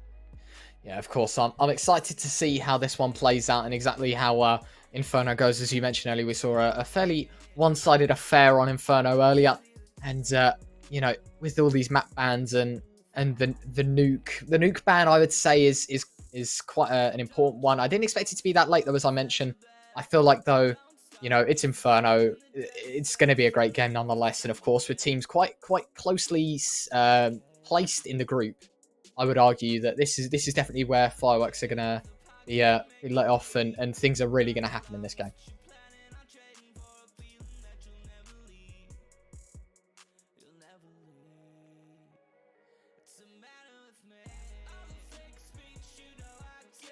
Oh, sorry. I've decided to push the mute button. I don't know what I'm doing on this particular round. We're getting further in the day, so the eyes start to waver a little bit. The brain stops working the right ways.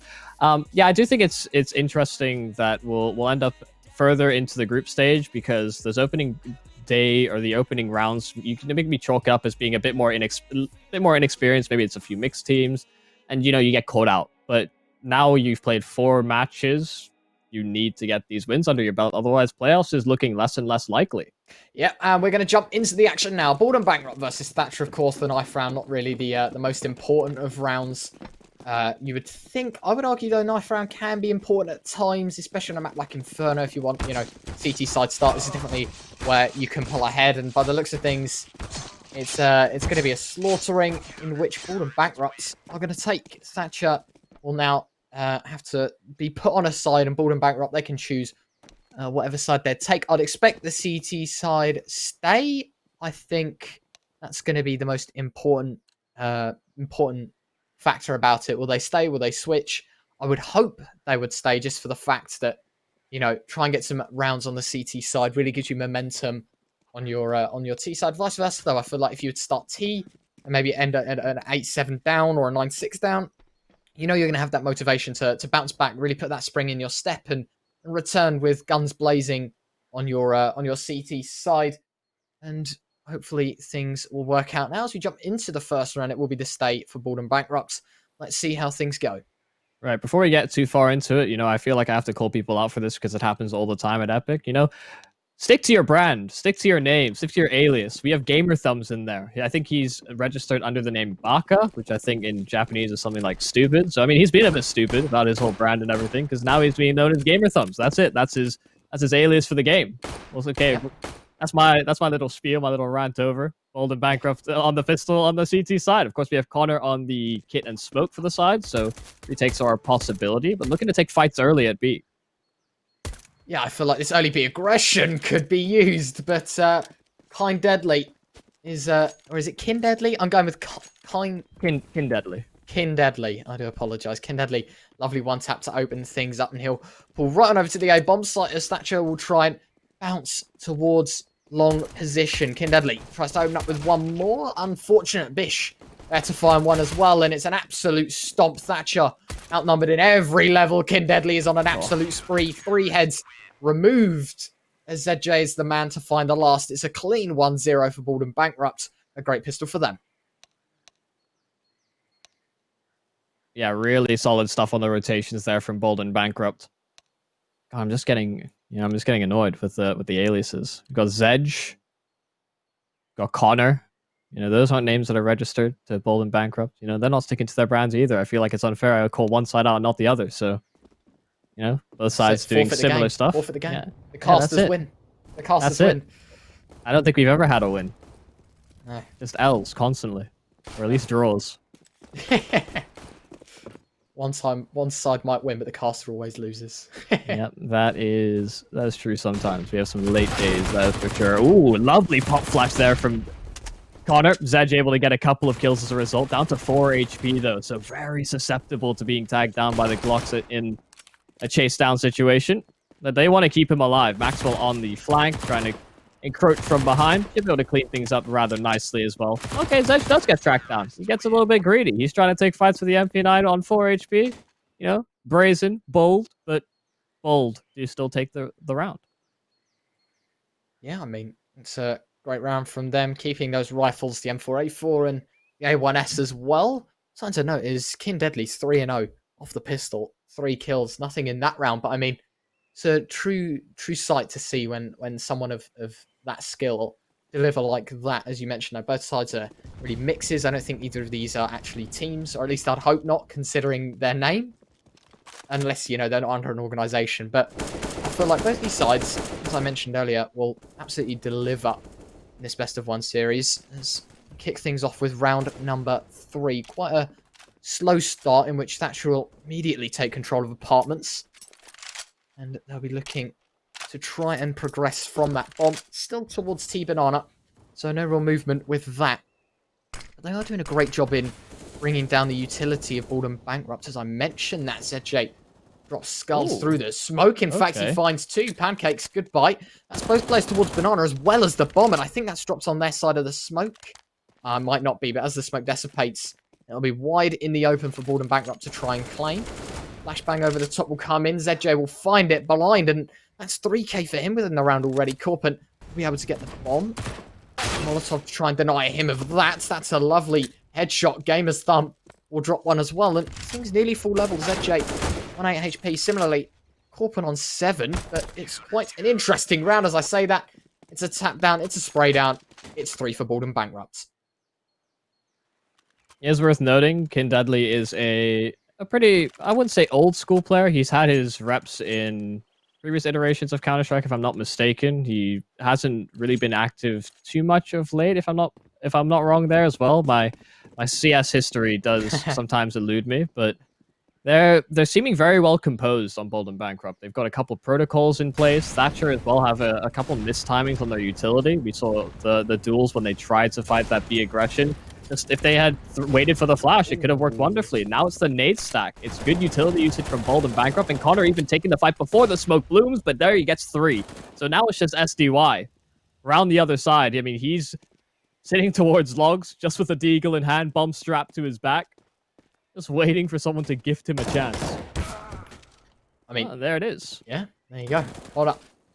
He's slammed through the wall, but against 4. His time is imminent. He's closed down. The headshot comes out. Kin Deadly will claim it. That's his 5th kill of the game. As Bald and Bankrupt will go 4-0. Thatcher, they need to respond, and by the looks of things, they'll try to. The AK is being bought, all the utility as well, and they'll be looking to try and deliver and put their first round on the board. Hoping, though, that they can try and deliver. Bald and Bankrupt, a lot of money behind their name, and as we mentioned on the last game of Inferno, you were talking about how brutal the economy is for the CT side, but I feel like they've kept that very well maintained. I mean, ZJ is, alongside Connor, is around that $1,000 mark, but everyone else is looking quite stacked up. Look at the positioning here from Bold and Bankrupt. They've completely shut down second middle aggression. Of course, SDY still has an opportunity to make his way through the apartments, but even if he gets some sort of A-site control, that could lead Thatcher into a false sense of security. See, Pancakes, okay, he gets a spam kill through the apartments. That will revert and change the direction here from Thatcher, but they're moving into the two-man stack in middle. Oh, Maxwell, look at his positioning. He's found himself in the corner. Lines up one. The second nearly, but he pulls away. What? He pulled to the left for an unknown reason. No one was there. And he's able to drop the 1. But that will not be enough. The overwhelming force of the Thatcher side towards the A-bomb site. The bomb will get planted. And it's reduced to 1. ZJ against 3. Kit, smoke, flashbang in hand. But it's not looking all too likely for him. He'll know one player's in a pit position. The grenade could do 60 points of health. What a slam dunk that was. And he's left alone. He'll be forced to back away and save, as it'll be Thatcher that deliver with their first. Right, that feels like a Hail Mary round there from Thatcher. A kill through the apartments, and they run into that double aggressive push from Bold. Could have certainly been punished. Edge still trying to go for it, trying to weasel its way in, find the timing, but Skull, just looking to escape the bomb radius, was able to catch him out. That's not something that seems too repeatable.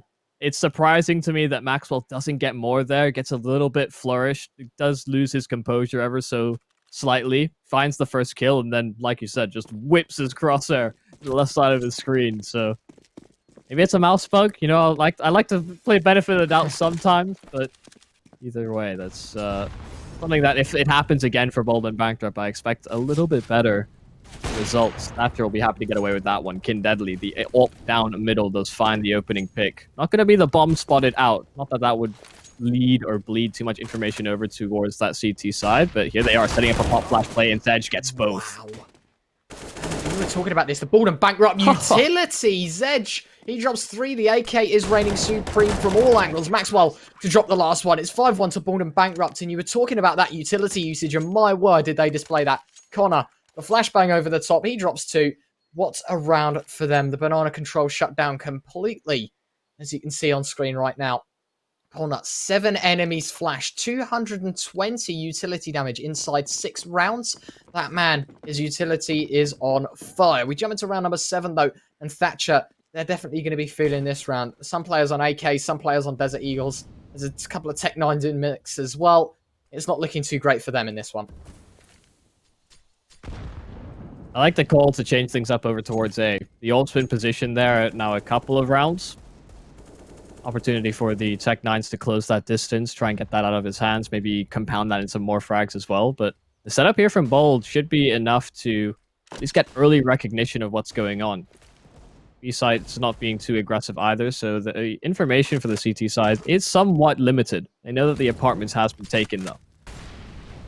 Molotov to prevent the push. Thatcher would have been looking very deadly had they have been allowed through that and onto the bomb site. But Bish is left to hold. The flashbang's out. He quickly drops 1. Maxwell with another. In fact, Maxwell finds 2. Bish finds 1. Corpin, Tech 9 rings out on 2. Bish there with the trade, and it's an absolute slaughtering in which Thatcher have actually delivered. The AKs are doing well, but the 1 versus 2 now. Full utility, bomb in hand. Will he be able to find this, though? Jumps up. What a headshot. ZJ deleted from the server towards the graveyard position. Connor tapping out, spots out the player.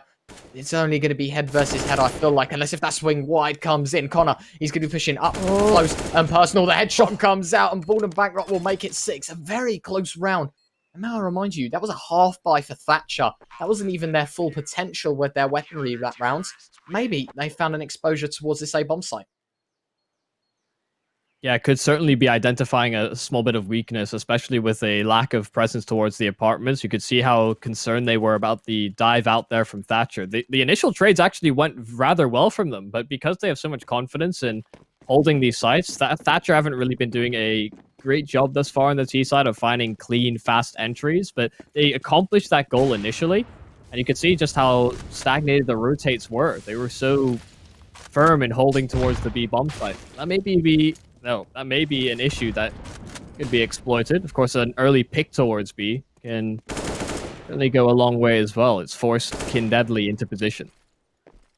Yeah, that early frag will definitely put Thatcher in a good spot. The limited utility, though, arguably for both sides. Admittedly, Deadly and Bish both have full utility. That flashbang does so well, but Maxwell won't be able to make much of it as Bish, the last man on the bomb site, lines up one. Will be able to drop down into cover as well as Thatcher will be looking to fall away. This could be the B site that they were trying to take in the first part. Bish spots it out, though, but it might be that Deadly can drop one here. Minute left on the clock. Let's see what they can do.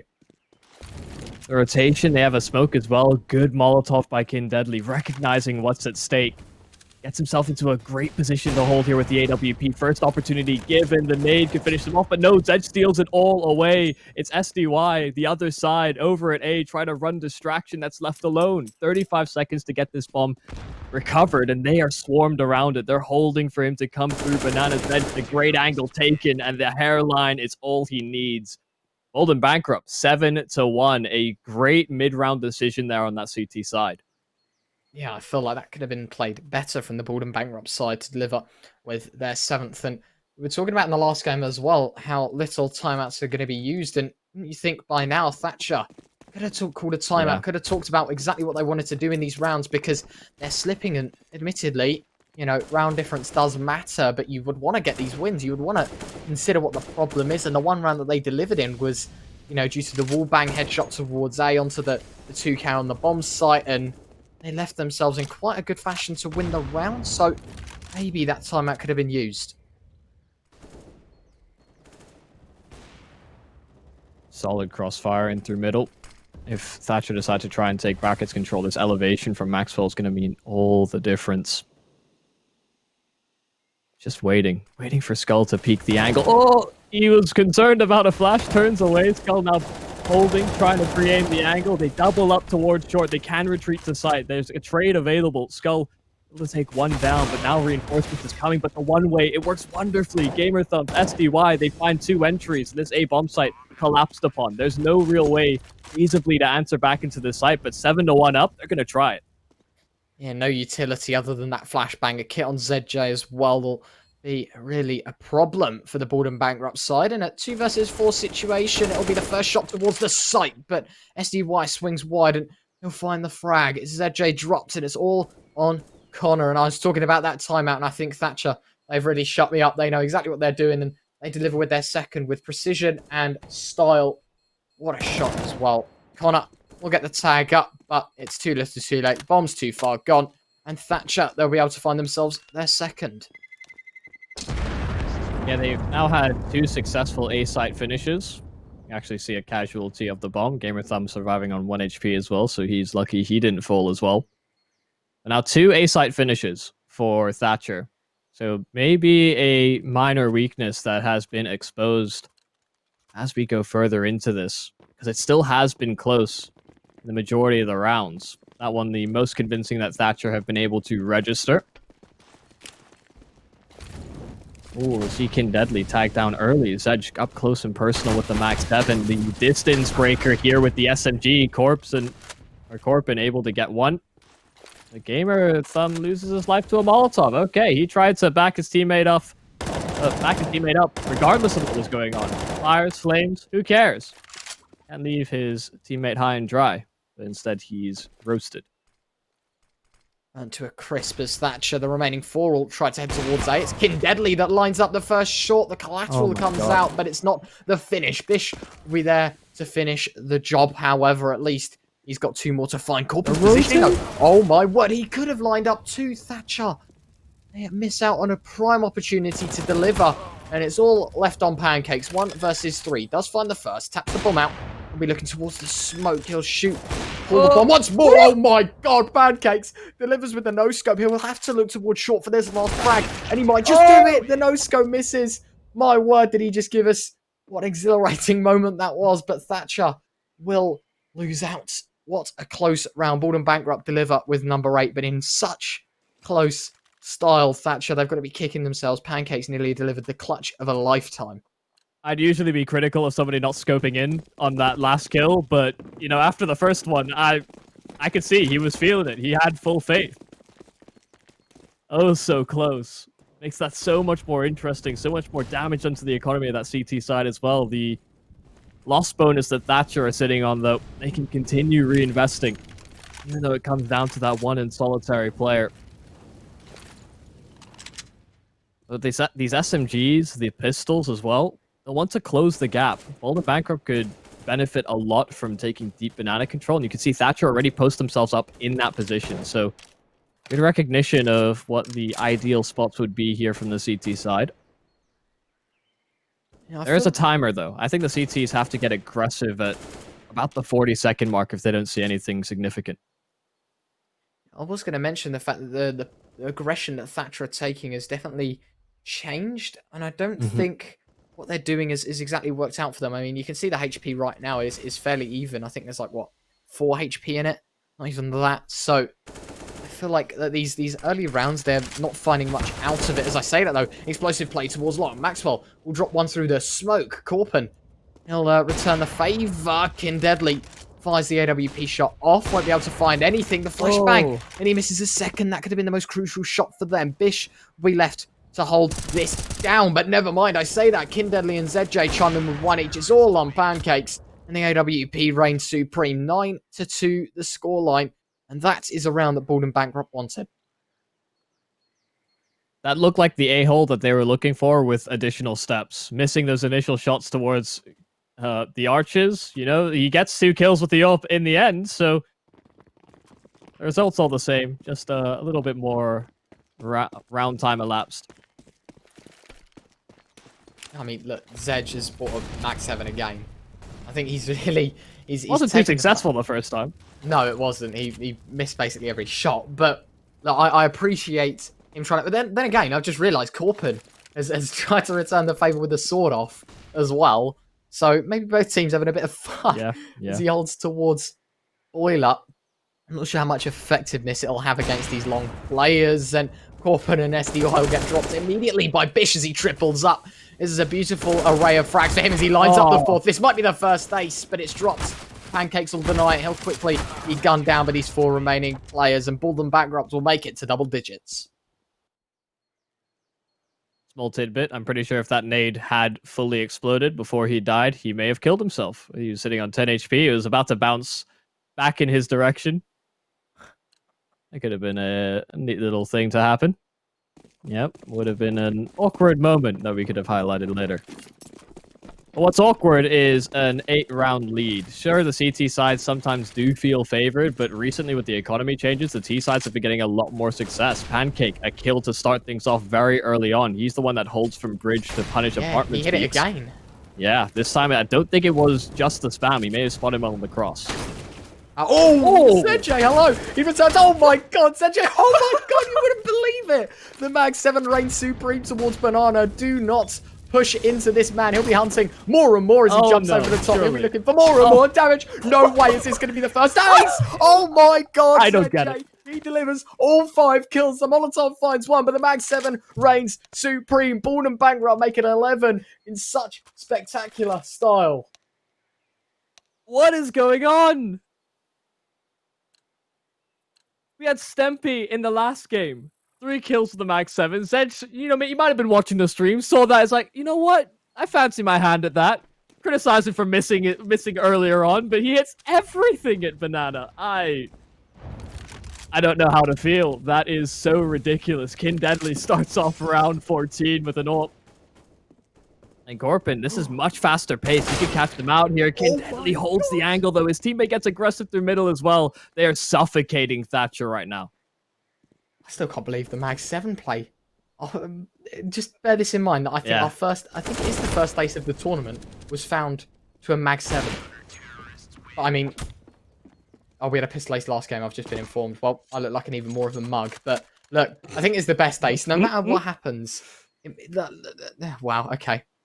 I've been. Someone's whispered in my ear, telling me mean things. But look, I think. Come on, Retro, keep up. Keep I up. do apologise. I do apologise greatly. Oh, isn't this just a lot of fun? Yeah. But I mean, as you mentioned, Bald and Bankrupt now 10 rounds ahead, 12-2 the scoreline. As Kindeli with the AWP repeating time and time again towards Nana. The grenade might just be the opening factor. ZJ, easy frag for him. He's 20-6. I thought that his Mag 7 was delivering, but he's just done so well in every aspect. Bish will find my two. God, what is going on? Might even be a third as he pushes towards apartments.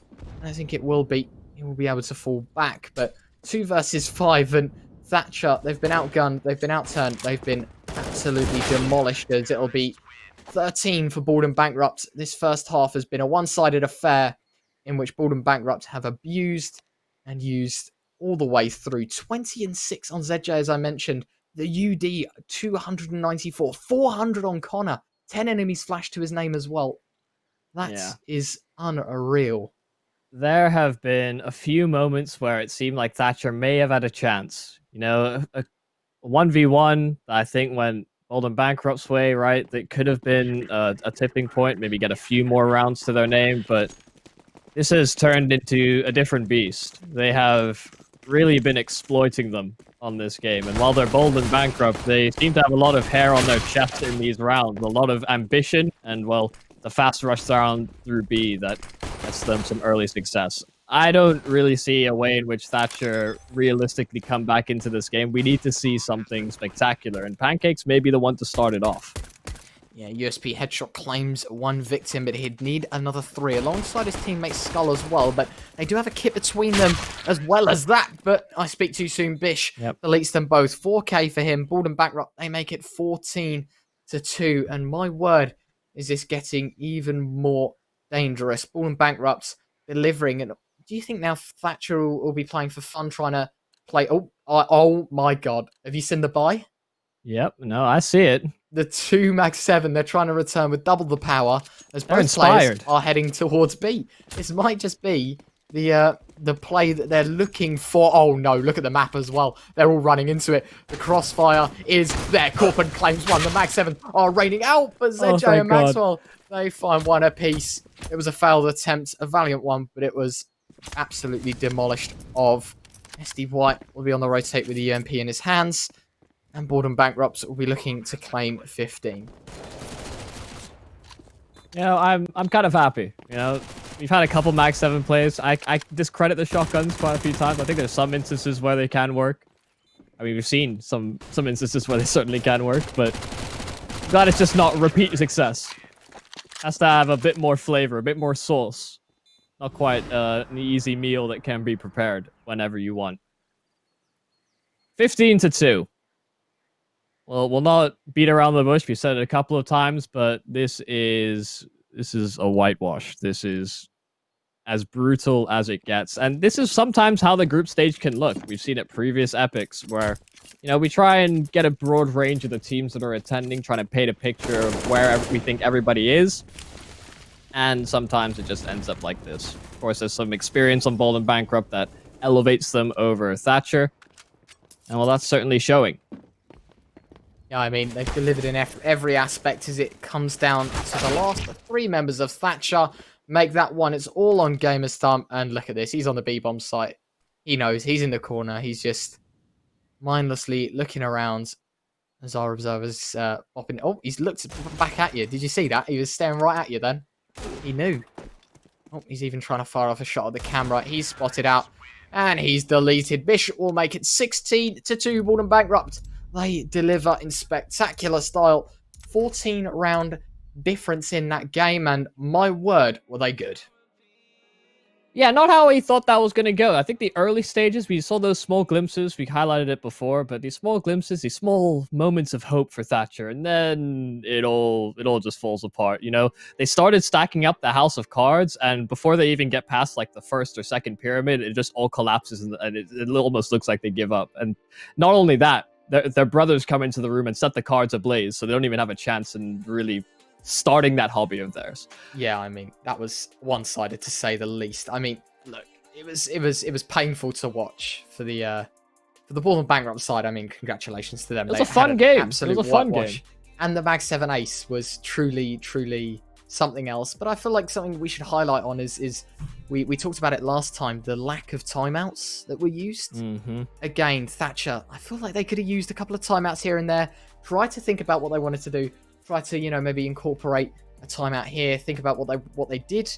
And the 2 rounds that they won were on the T side when they pushed A. And I think we saw 2 more pushes towards the A bomb site after that and nothing else. It might have been, you know, a default to A or something like that. But the true 2 rushes that they delivered towards the A bomb site, it was absolutely, it worked for them. And for some reason, they didn't try it again.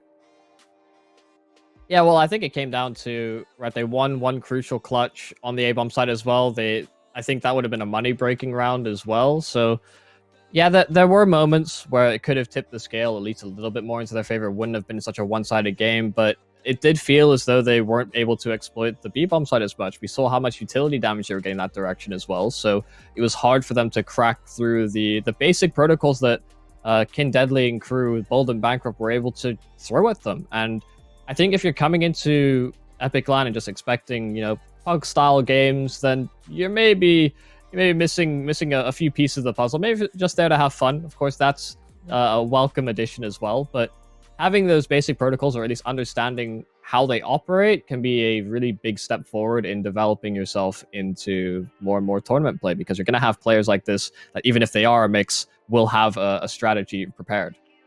Yeah, of course. And this is a great opportunity to mention that Valorant is on as well. That's epic.LAN 2, I think, the Twitch channel. But of course, Counter-Strike is better. We all know this, so you shouldn't be going anywhere. But nonetheless, I think we're ready to head to a break. I feel if that's okay. All right, I've been told that's been it for the 16-2 affair we saw on Inferno. Bald versus Thatcher. That was a quick whitewash for them. Nonetheless, though, I'll be back joined by Kremer. Sadly, we'll have to say goodbye to you, Yumi, for today. Hopefully, you'll be back tomorrow. But nonetheless, thank you to everyone that's watched so far. We'll be right back with BN1 versus Flight. That's in about 20 minutes, so don't go anywhere.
One to make everything happen and throw the rest away.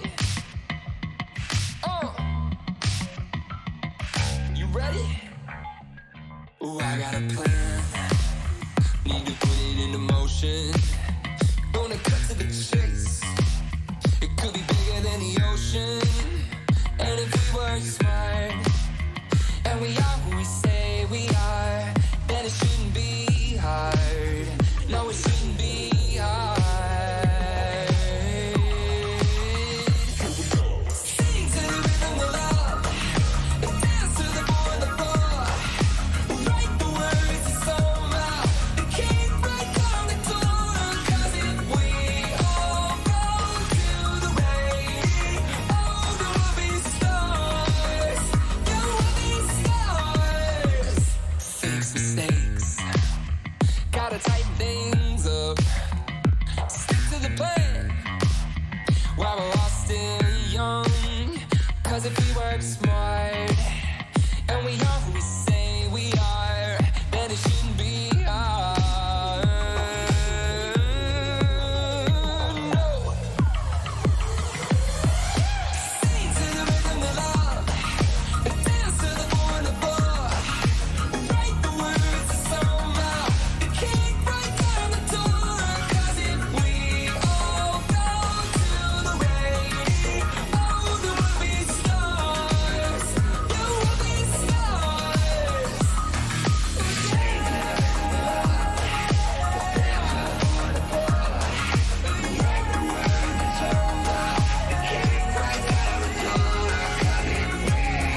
desert me.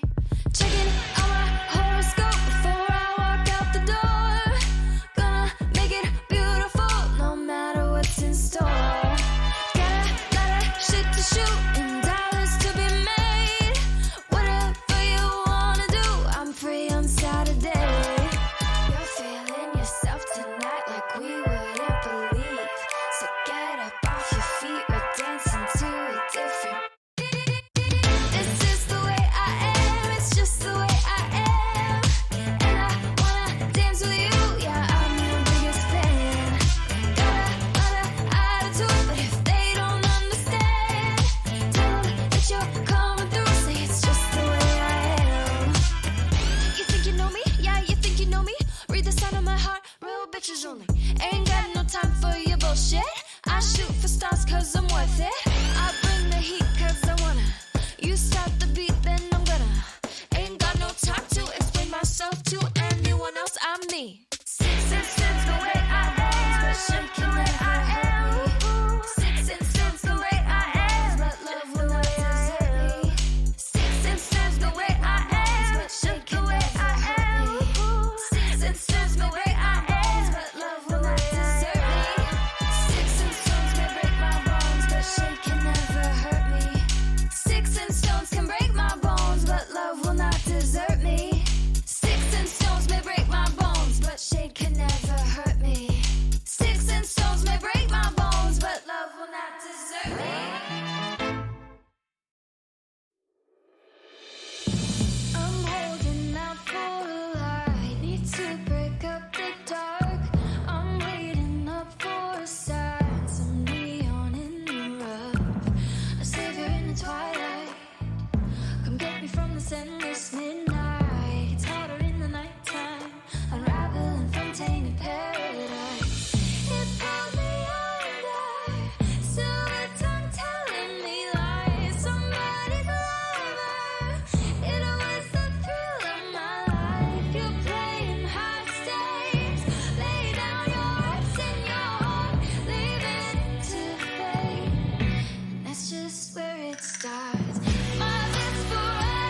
These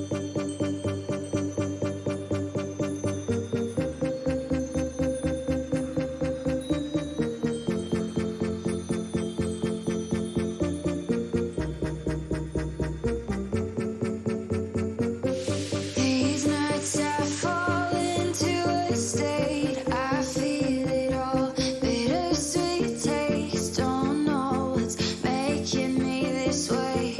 I want it all, I want it. Some call it restlessness, and some say I'm just bored being alone. They don't see it, they don't know that I was born with feral bones. This red hot river running, rushing me right in. Tonight I'm on fire.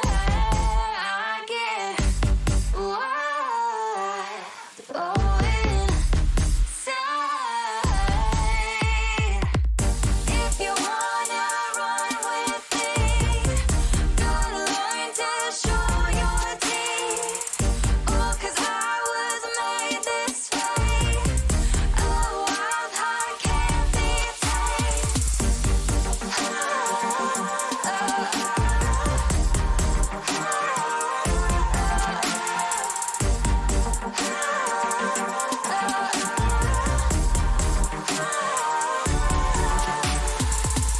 Want something real that I can taste. I seek it out, no time to waste. All that you know, eradicate.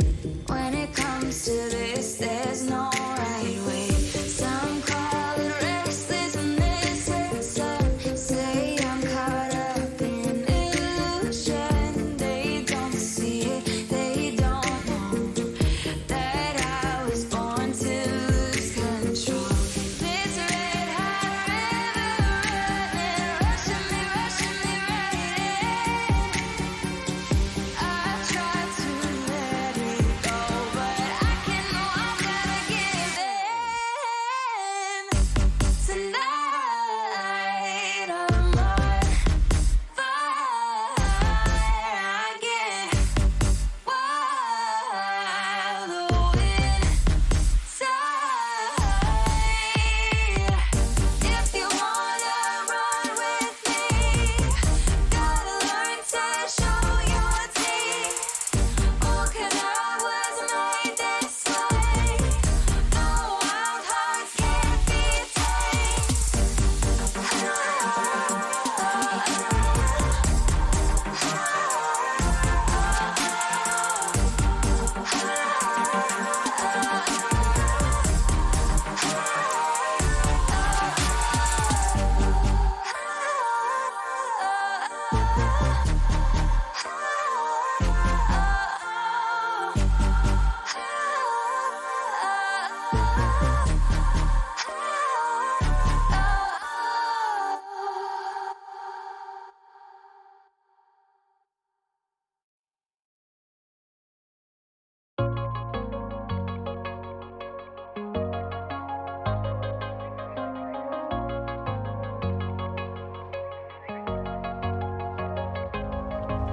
Where did we go wrong? What's with all the secrets?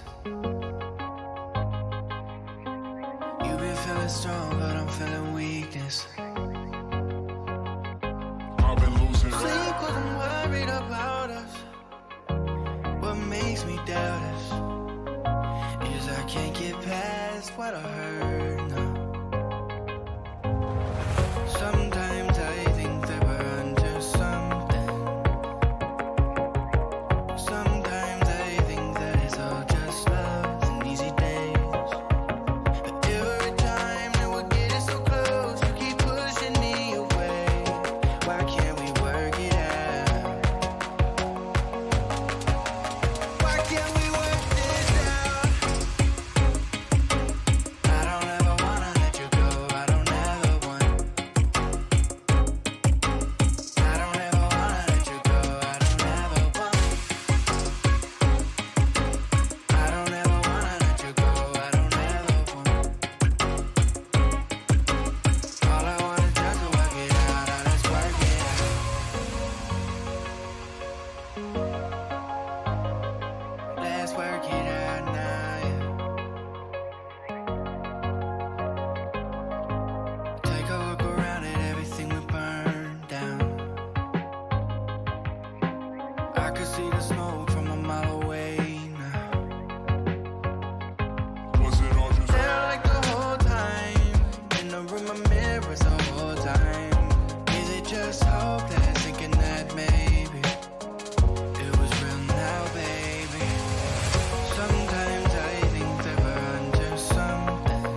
How does it feel? How does it feel? Knowing that we may never even speak again. Knowing that we may never even see again. How did we wake up on different pages? Remember you told me I'm the last man on earth for you. Remember you told me I'm the last man on earth for you. Every time that we're getting so close, you keep pushing me away. Why can't we work it out? Why can't we work this out? Yeah, yeah, yeah. I don't ever wanna let you go. I don't ever let you go now, baby. I don't ever wanna let you go. I don't ever wanna. I don't ever wanna let you. I don't ever wanna let you go. I don't ever wanna. Why can't we work it out? All I wanna do is work it out. Now let's work it out.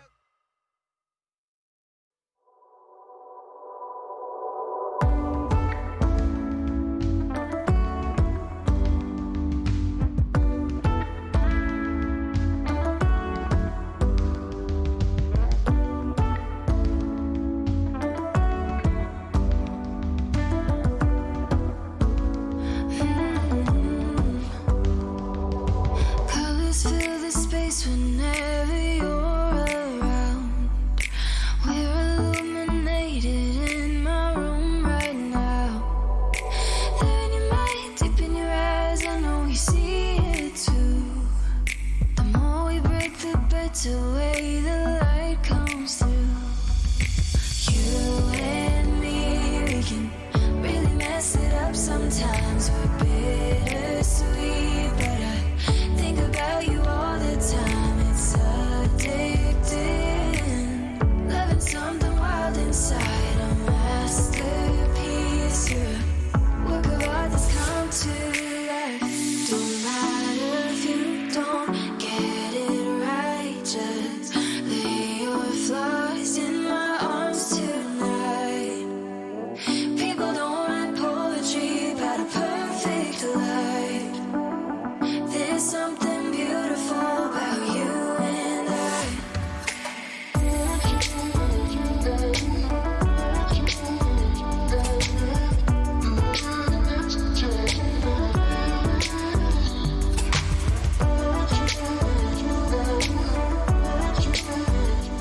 Hello and welcome to epic.LAN. We have got a beautiful game ahead of us. We have got Team Dusty versus the Stream Team. I'm your caster, Crema3, and with me is a man so smooth he once reloaded an M4 by yawning on it. It's Retro. How are you feeling about this? I never thought you'd bring that one out, mate. I thought that one was going to be kept away for the ages. But yeah, we've got an interesting game up ahead of us. As you mentioned, Stream Team versus Dusty. This one's going to be close. Looking at the groups, these next two matches between Stream Team, Dusty, and Should Have Ordered Takeaway. The next two games, obviously round 6 and round 7, depend on their placing in Group A. This does mean that they're all through and of course that they are going to make it, but I feel like seeding definitely matters. Of course, topping their group undefeated. Good luck, have fun, by the way, which are a very good side, and I must admit I'm excited to see them in days 2 and 3, which of course we'll be seeing very shortly in the next coming days. But give me your opinions on this, Kremer. What do you think about the matchup? Who do you think is going to take this one? Well, yeah, honestly, this is a game that kind of decides how comfortable you're going to go into your final match of the day. And I think for Dusty, they're going to want it simply because they need that time to prepare to go into playoffs where they're going to potentially look to anti-strat. I think Dusty's actually a team where a Stream Team, they're more of a mix. They're going to take every game as it comes. They're just going to be kind of playing to kill, playing to just get each round as it comes. Whereas, again, Dusty, I think going into this clear underdogs, you've got the likes of Alex, Mezzy. It's going to be such a hard game for Dusty. They could take it. They could upset. We've seen upsets against Stream Team earlier today. Can it happen again? We will have to see. Personally, I am in favour of Stream Team. I think it's going to be very hard to topple kind of the titans of the tournament. How about you? I feel quite similar in the fact that Stream Team, they've got talent. I mean, there's no doubt about it. If you've been following the CS scene for quite some time, you know Mezzy and Alex are both two new members to the Cloud9's new chapter as a roster, and obviously is to the Cloud9 organization, and for some unknown reason in which they've decided to join epic.LAN, which of course we're welcoming of. We've seen teams all over Europe. Got the likes of Peak from Bulgaria. I think we've got teams from all over Europe. I know we've got talent basically scattered everywhere around the map. So I feel like, you know, they're not uninvited, but I'm in strong belief that it's going to be a stomp. If I had to put a number on it, I would say 16. I want to say 16-7 or 16-8. I feel like anything less than that could happen as well. Anything more than that could happen. I mean, this is going to be a game in which it depends on quite literally everything. And as I mentioned, it is quite literally the meaning of between second and fourth. And it all comes down to round difference, which I think is going to be an awesome factor to watch. So every round counts. Both teams will know this, and at least all three teams would know this. And so, yeah, I'm ready to see this one happen. Yeah, you said it perfectly. Personally, I think it's gonna be a little bit closer. I think it's gonna be something like 16-10, 16-11. I think Dusty really can give Stream Team a run for their money. I reckon that this team, yeah, if it goes to vetoes, you know, Dusty could end up on a map they're comfortable on. It could be just a puggy map like Mirage, where kind of everyone knows how to play it. Again, we will have to wait and see. We are just waiting on 2 more players to join the server before we're able to transition, and you can kind of stop looking at our faces and at the more pleasing CS game ahead of us. I was going to say, people are going to start turning off soon when they see my face on the stream. But I, as you mentioned, you know, this is going to really be Sparks Flying. You're predicting a harsher score, maybe less on the round difference, more on the action. And I mean, I can't wait to see it, to be quite honest with you. Hopefully, we are going to jump into the map bans screen now as it will show up on screen. Stream Team versus Dusty, the best of 1 series, of course, is going to be an interesting one. Stream Team banning Inferno immediately. That's an interesting one. And then the Vertigo ban coming out as well. I mean, 2 very, very easy bans for both sides. Quite expected on the Vertigo, but Inferno is quite new to me. Yeah, and honestly, these are kind of maps that have very team-oriented. I think teams are going to kind of aim for that more puggy style, like Mirage. Like, I expect to see Train banned as well in these kind of final 3 kind of phases. But honestly, Inferno being banned, kind of a surprise. We've seen Inferno quite a lot in the current ban, like the current trend of things. But there we have it. Mirage being that decider. How do you feel about this one, Ryan? I feel like this is going to be an exciting one. I don't think we've had any games on Mirage before, or at least I haven't casted any on Mirage before for epic.LAN, which I'm very excited to. I'm finally off of Inferno, which I couldn't be happier about. But as you mentioned, I think it's quite an interesting one. We saw, you know, the likes of Inferno and Overpass being banned by Stream Team, maybe picking they've picked, I would argue, the top 2 puggy maps, you know, maps you can just run and gun and have fun on. But then they ban Inferno, Overpass, but pick Mirage. I feel like, unless if they've got some tricks up their sleeves for Mirage, I feel like that the Inferno Overpass ban could be of some use or some conflict to what they're going for. As for the rest of the bans, I'm pretty certain that things are grand. I mean, I'm happy with the vetoes. All the teams are happy with their vetoes, and we'll get things started very, very shortly. Yeah, again, knife round coming in almost in just a couple of minutes, actually. And yeah, again, you've said it perfectly. Mirage, that kind of pug-style map, allows players to just run around and go pew-pew. I suspect that both Stream Team and Dusty wanted Mirage from the start. It was just a matter of courtesy going through that whole veto stage. I think both teams have seen success on Mirage this tournament. Well, with that, we're going to be heading in-game. We've got Dusty versus Stream Team. Best of 1 on Mirage, and I couldn't be more excited for this one. We're kicking things off with the knife round, and I think Steve said it perfectly earlier on the stream, in the fact that knife round's nice to see who gets what side, but also just look at all the money the players have spent. Stream Team, by the looks of things. Oh, I speak too soon. Imi might just be able to 1 versus 3 in the knife. He gets a 4K in the knife. I mean, probably one of the more interesting multi-kills I've seen. 1 versus 3 comes out of Stream Team. They'll be able to get the side pick in, and we'll wonder what they'll choose on Mirage. They decide to stay. Oh no, okay, we went into timeout. I thought that was them staying. I was going to question that, and that was going to be my follow-up point. In that, I think Stream Team, would they arguably go for the CT side, or what do you think here? Honestly, I think they're just going to go for that CT side, that kind of standard play style. I think Dusty, they've proven that they can be very strong. I would expect Stream Team are going to play more kind of standard, with a bit more respect to Dusty than they would these other teams, simply because Dusty have shown that they can topple giants. Stream Team, they've already lost a game today. They don't want to make that mistake twice. And so we're going to see a bit more of a proper CS style rather than this kind of puggy run around and go pew pew style that we'll see quite a lot actually in the kind of group stages of LANs.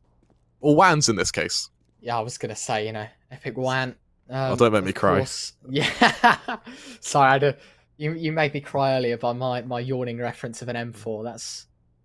I mean, I've got many time. more, don't you worry. All right, we'll have to keep those stored for day 2. But this is the second to last game of day 1. The group stage, of course, closes in around an hour and 45 minutes.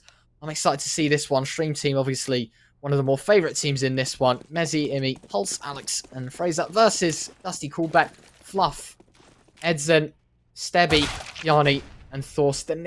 Wow, what a headshot to kick things off. It's the dink. It's the rush from Dusty, Coolbet, and Stream Team. They've been outgunned towards this A-bomb site. Fraser reacting instantly as he sits back in window. He waits for his teammates to come through, and then he looks to kind of retake window.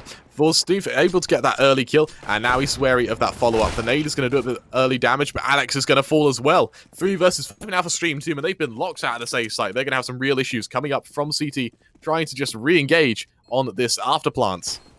Yeah, bomb planted as well for Connector. They have got a smoke kit rather, and the smoke's going to be dropped now. It's Pulse that has to face and try and take it. It is all left on Mezzy 1 versus 5. Finds 2. Is able to pick up the kit as well. Might be able to defuse. Taps it. Doesn't want to pull it right away. And Edson, he'll punish Dusty, Coolbet. They take the first. And I feel like this has set a real precedent heading into the later stages on the best of 1 series. It might just be that Dusty can do a little more than I expected. As we kick things off, round number 2, it is going to be double scouts, 2 deagles, a P2, 50 on the Stream Team side, and on the flip side, it is going to be 3 MAC-10s, 2 AKs, and that is that. Yep, and again... Oh, God. Yeah, as I was saying, it's going to be an early MAC-10, just sort of play towards be a bit of a fake, and it's worked perfectly. All remaining members of Stream Team have committed to the speed push. The smokes have gone down, the execution comes out, the set piece to follow, and the plant to go down on the other side of the map. Pulsey's looking to do a bit of damage with that scout, but it's just going to be negligible at this point. Dusty, they've slapped a fuse on this round, 40 seconds, and for Stream Team, it is just going to be a matter of saving. Dusty, they're doing great fake. It worked admirably, only losing 1 member, finding 2, getting that plant. Stream Team, they were on a force here. They were playing to win. Doing damage wouldn't suffice. That's not what they were after. And the silver lining is 3 players are going to be able to save. Dusty, they're not quite hunting. They're just going to give Stream Team a bit of respect as they sort of hover around this bomb, wait for it to go off. But at the end of the day, Stream Team, that was a bit of a fake. The ball's pulled over their eyes there. Yeah, I feel like that was a great round for Dusty to take there. The double fake towards, or the fake towards B rather, the double smoke archers plus the bench smoke as well came out, and that was a perfect round. All the rest came through ramp and underpass, and it was a perfect pinch towards the A-bomb site. Pulse, he was there trying to hold off, but Dusty, overwhelming force towards that A-bomb site. The aggression immediately came out as they deliver with their second. And as you mentioned, Stream Team, they're able to get away with 2 scouts and a MAC-10. They will be forced onto eco to this round. Let's see what happens. Yeah, and Dusty, they look like they have got their sights set on 1 target, and 1 target alone. It's that B site. The first smoke comes down. It's a bit of an early arch smoke as the rush comes through. Contact made early on, and Stream Team, they've got no choice but to just expend the utility they can and try and fight for it. But just like that, they've melted against the the wave has broken against the kind of rocks of the Dusty attack, and it is just down to Pulse now, alone with a scout. He's done a bit of damage early on, but that is just a cataclysmic catastrophe for Stream Team there. Dusty leading 3-0, and they've been able to maintain this kind of 2 MAC-10 setup as well. It means they're going to be able to play a hefty bonus going into the full buy of Stream Team as well. Yeah, I mean, what a delivery from Dusty, Coolbet. As the clean sheet remains, it goes 3-0, and the confidence on these Dusty players, admittedly, they are against professional players, but the fact that they've kept the MAC-10s, they're keeping their ground, they're trusting in their aim, I feel like is a real sign of things to come. The 3-0, the fact that the double MAC-10 still being played is I mean, any other team would do it, and I feel like these guys, they're not really taking this game specially, and I feel like that's something that they really need to do in such a close scenario like this one, as Fluff will get naded out towards B. It won't do all too much in terms of damage. The Molotov on the return, though, might be problematic. Forces Mezzy off the angle, and now, right into Alex's crosshair. Perfect shot for him. That's the AUG that rings supreme as he's able to claim his first so far. Emmy might have just gotten the spot out towards Connector, but by the looks of things, it is just going to be our camera, as it'll be... Oh, Thorstein does spot out the legs of one, and wow, what a peek. The double peek comes out. Bjarni finds one as well. That Fraser that falls, and it's all on Alex. Back at the bomb site, claims one, but it's the overwhelming aggression that Dusty take as they lead with the man advantage with 45 seconds left. What really impresses me there from Dusty is their trades. Every time one of their players fall, bang, they're instantly there with a response. Even then, when one of their players fell in jungle, CT player went down instantaneously. It's all on Imi now, 1 versus 3, or 1 versus 2, sorry. Coming up from stairs, looking to find his remaining players, but Dusty, they're just not giving him anything. They're just hiding, they're tucking in, and they're waiting for the push to come. They know Imi has to go to them. They know it's going to be a fairly easy hold, especially if they're able to crossfire. And so just shift on forward. Contact made early on, and as Thor takes them down, Dusty are going to lead 4-0 against Stream Team, and for them, this is a dire situation. Yeah, forced onto the SMG or Deagle or full eco buy. They might just choose to you know, keep the pistols. As I say that, it is going to be the half buy investment. Desert Eagles all around, apart from Pulse, who's opted for the MP9, as Dusty will be looking to claim their 5th. Stebby does have the AWP in his hands as well as Dusty. They're still claiming that money. Every round they're playing, they're claiming more and more money. What an off angle from Thorstein. I don't think I've ever seen that angle before, and he just makes it work so flawlessly, effortlessly as well as Bjarni finds Fraser towards middle. And it's already the 2-man disadvantage in which Dusty find themselves in favour. Yep, and for Stream Team, again, it's a Deagle buy. Your main premise behind a Deagle buy is just to do damage. To kind of tag up some players, get a bit of economy, just to keep Dusty under control. And with a beautiful little shot, honestly, for Dusty, they have just really set a very scary precedent for Stream Team, where they've just pushed on forward, they've got kill after kill, there's no real response. I don't think players have even taken damage on the side. Yeah, all of them with 100 HP, so they've found 3 kills at the expense of literally nothing. There's the odd bit of utility that's expended here and there, but that's it, and, you know, in exchange for a round, anyone would take that. Alex coming in on the flank, he'll eventually be able to find Bjarni, as Messi finds the house as well, and now suddenly the push will come through. Edson able to find one more. He'll turn his attention back around. They know Alex is kind of holding firm with his AK, as he'll potentially just look to back away. Edson, he realizes that he's only going to swing with a flash, which I think is going to be due fairly soon. That's Dusty. They're going to make it 5-0, and as Stream Team, they go on to another buy. You might see the potential for a bit more, but it's still going to be very difficult for them. Yeah, I mean, what a round for Dusty to claim there, you know. Really delivering, and that's the round that they're going to keep abusing. The window enlarges one more as the flawless clean sheet remains. Dusty, they make it 5-0 in quite spectacular style, but as you can see, the Stream Team side, their money is starting to increase. You can see on the scoreboard right now just how well these players are doing in terms of frags for the Dusty Corvette side. Heading into round number 6, let's see what they can do. They're all being bought for both sides, but Stream Team, they've opted to double up the sniper rifle and go for 2 of them. So we the Dusty side that try and take immediate mid-control. Wow! Talk about Hell Strike. Alex dropped to 31 points of health. That's some immediate damage done. Is now maybe looking to try and deliver. Imi will block the smoke, but Dusty are doing so well right now. They know exactly how they want to play this, and they're delivering. With 1 minute and 20 left on the clock, they still have options. Yeah, that molly from Imi is going to force that player out from top mid. Imi flicking to it, Bjarni going to fall. Messi's going to find Stebby on the response as the B push comes round. Messi making contact early on, ringing out shots. He hasn't found any kills yet. Fluff's going to finish him off. Imi is able to respond in turn. Alex from bench getting a little 1-2 riposte to follow up. Edson, he'll take down Imi early on. He still has Alex to find. Question is he able to? I'm not sure if he was able to fake that drop or not. He was. Alex, he's not wary for it, but as that molly goes down, Fraser's going to find him. And Stream Team, they're going to make it there first. I mean, quite convincingly as well. 3 players still left alive. I don't think that's what Dusty wanted. And by the looks of things, you know, Stream Team might have just found their footing. But Dusty, with so much money, they can rebuy twice over if they wish to. At least utility level for both sides is looking quite grand in this one. Stream Team will be looking to try and respond as Dusty will look for quite a quick A play. All 5 players there. One towards Palace, the rest on ramp.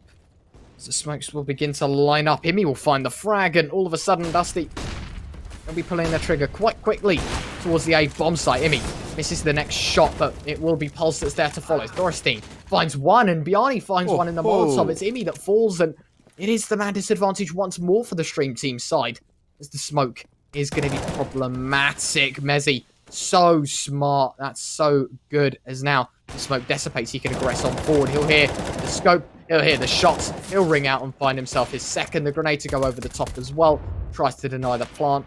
Maybe he has that's tagged to 78 points of health in a 1 versus 2. And as he's trying to fake down that plant, unfortunately, he won't be able to find it in time. He'll turn back around. Fraser won't even fall. Mezzi, he's going to pretty much single-handedly take down that retake and secure that site back in favor of Stream Team. It's the second round secured for them. And Dusty, on that 2 loss, now their economy starts to show you signs of weakness. We're going to see AKs around the board just. Stebby, he can't afford any utility, so for Dusty, if there was ever a chance to either go for a fast play or try and bait out one of these AWPs, now would be the time to do so. As Stream Team, that double AWP setup is an expensive setup to maintain, and we take a look at that now. Almost all the players have no economy whatsoever. Fraser has a little bit, but to what extent does that work for him? As Dusty, again, just maintaining this default, looking for something for now. Yeah, of course. And I mean, that is something just unbelievably strong. And I feel like Stream Team, they're just delivering. You know, the second round for them on the board, and they are doing quite well in it. Dusty, of course, you know, with the 5 AKs, not really much utility on their half. They'll need to really consider what they want to do in the next steps if they wish to try and split towards B, but by the looks of things, it is going to be the A split coming out. Bomb towards connector. It's going to be Stebby that finds a perfect one-tap onto Fraser. That's going to open things right up as Alex will rotate towards jungle, the window position, as he'll drop one in me with another as well. The double up, both the rifle and the AWP chiming in, and Dusty are left with a very harsh situation on the, as it is the man down. 3 versus 4, reduced to 2. Pulse is able to claim another victim, and it's all left on Steb and Bjarni. Yeah, and for Stream Team, this is a lot more solid. A lot more concise on how they hold things. They've not really given Dusty as much space as they're probably used to, as now going to see a bit of lack of response from Dusty. They've got 20 seconds left. They need to commit somewhere and quickly. Bjarni, he's going to make his way up. The short, it means the only point of contact will be that of, I believe that's Mezzi. Can he win the 1 versus 1? The push comes through. The plant is going to go down. Looks like he'll be able to secure it. No, he won't. Mezzi's going to find him, and Dusty, their lead reduced to just 2 rounds. Stream Team, as they find their third, it's going to force Dusty onto a very poor buy. Either pistols, and that's it. Maybe pistols and armor. But regardless, there won't be any AKs in sight. Yeah, may I remind you as well, though, the 3-round loss bonus means that if they are to eco this, of course, they're going to pocket a lot of cash if they do lose. The win could be quite detrimental to the Stream Team economy as well. I mean, you look at that. Imi's the only player with some real money, and Pulse, of course, with $3,000 as well. But, you know, Alex, Fraser, and Mezzi each with under $1,000 might be quite problematic as the early stages of round number 9, as it's Mezzi with a lovely shot there. He'll quickly shut down Thorstein, as they'll be looking to try and hold down the B bomb site once more, and Mezzi claims another victim, the headhunter, the Reaper of Souls, as he'll line up, sprays down, and it's his third. A beautiful 3k for him, and Stream Team, they hold on. Only 1 round down now, heading into round number 10. Yeah, and Dusty, they kind of showed this early aggression, this kind of early flair to start the game. Now we're getting into the kind of mid-section of this first half. Stream Team, they've sort of responded, they figured out what needs to work, they're starting to pull themselves back into this. As we do see them go down to just 1 ult, they get rid of that second one. It's a very expensive setup to hold, and when you do lose double ult setup, it takes 2 or 3 rounds to recover, as Dusty now, again, going for a bit of a standard default, but it's aggression towards top mid. Mezzi swinging wide, but Thuft and Thorstein instantly able to trade. Fraser finds 2 of his own, but Fluff gets the final say in it. It's a 2 versus 3 now for Stream Team, and with players on either side of the map, it really needs to come down to Pulse on this B site. He needs some utter heroics if he wants to hold right now, as the remaining players from Dusty look to execute out. Yeah, they are going to jump both out of the window position. Pulse, he could have hit the first, but he drops Stebby to just 12 points of health. Enemy has everything to do in this round. 1 versus 3, the AWP in his hands as he spots out the first player. He's got to be careful, though, of the push. The flashbang gives it away, but Bjarni, he's too quick. Assisted by the flashbang, it'll be Dusty that takes 6.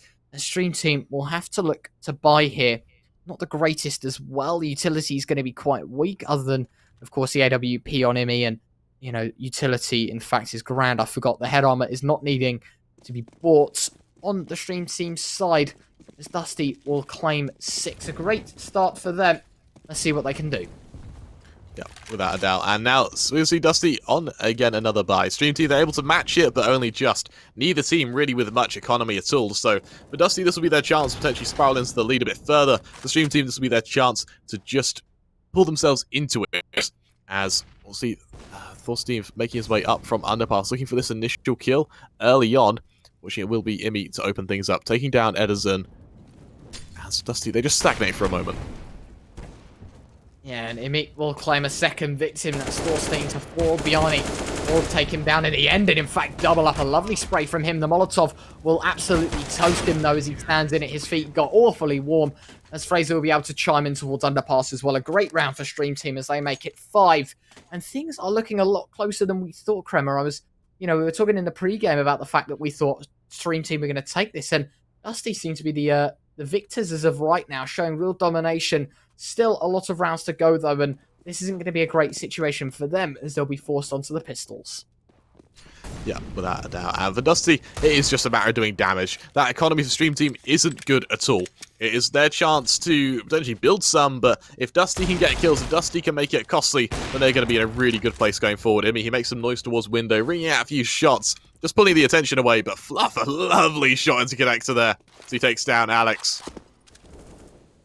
And now for Dusty, what's the response? Fraser, he trades onto connector. Thorsteve, he needs his push to be timed perfectly. He needs to keep all 3 players locked on their safe site to allow the push from Dusty to potentially take this B site.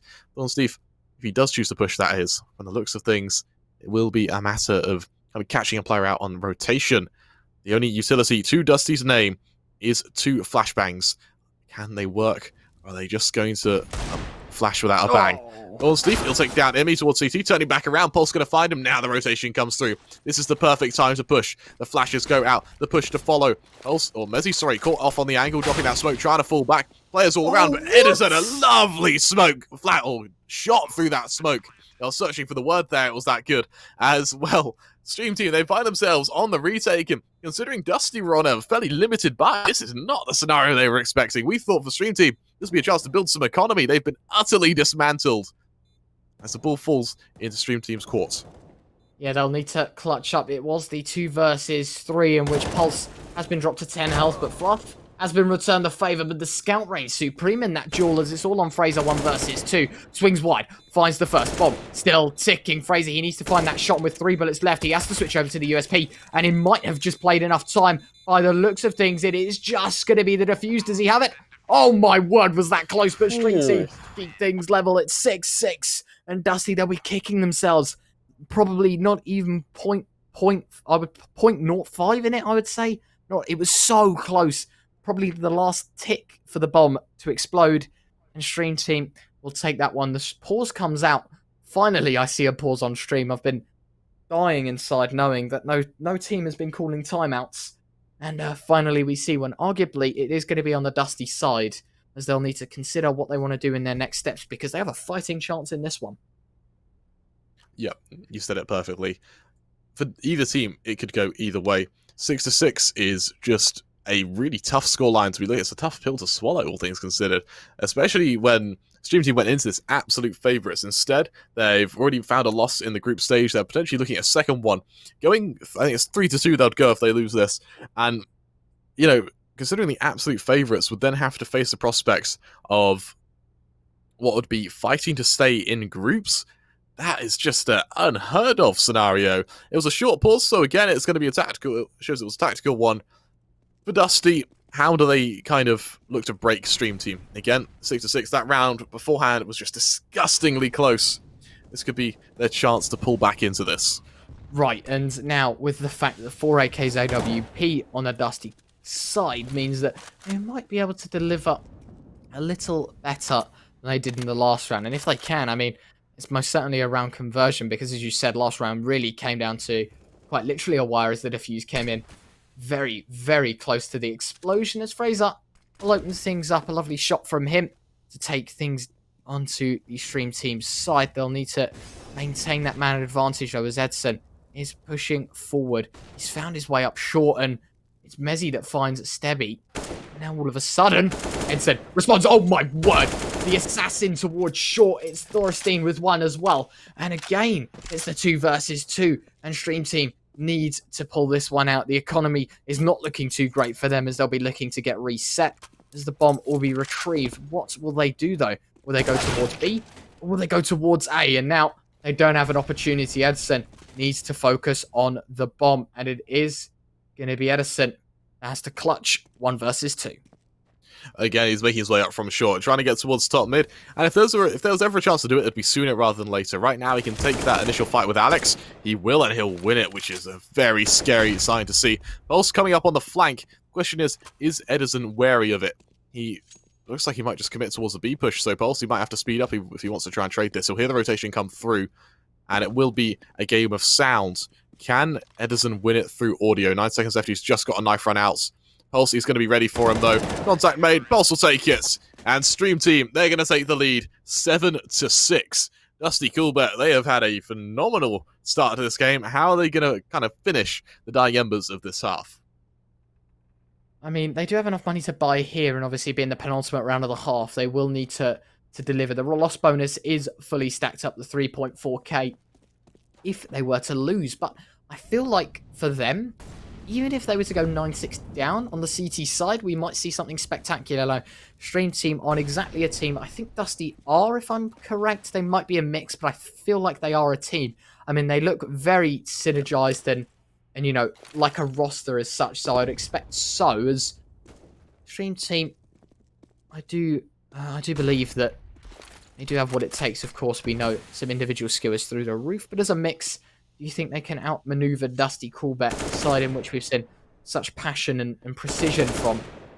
As we head into round 14, noise being made towards B in the mid stages of this round. As Stebby, we're looking to try and open things up with a headshot, but nothing to be found as Dusty will recollect towards A.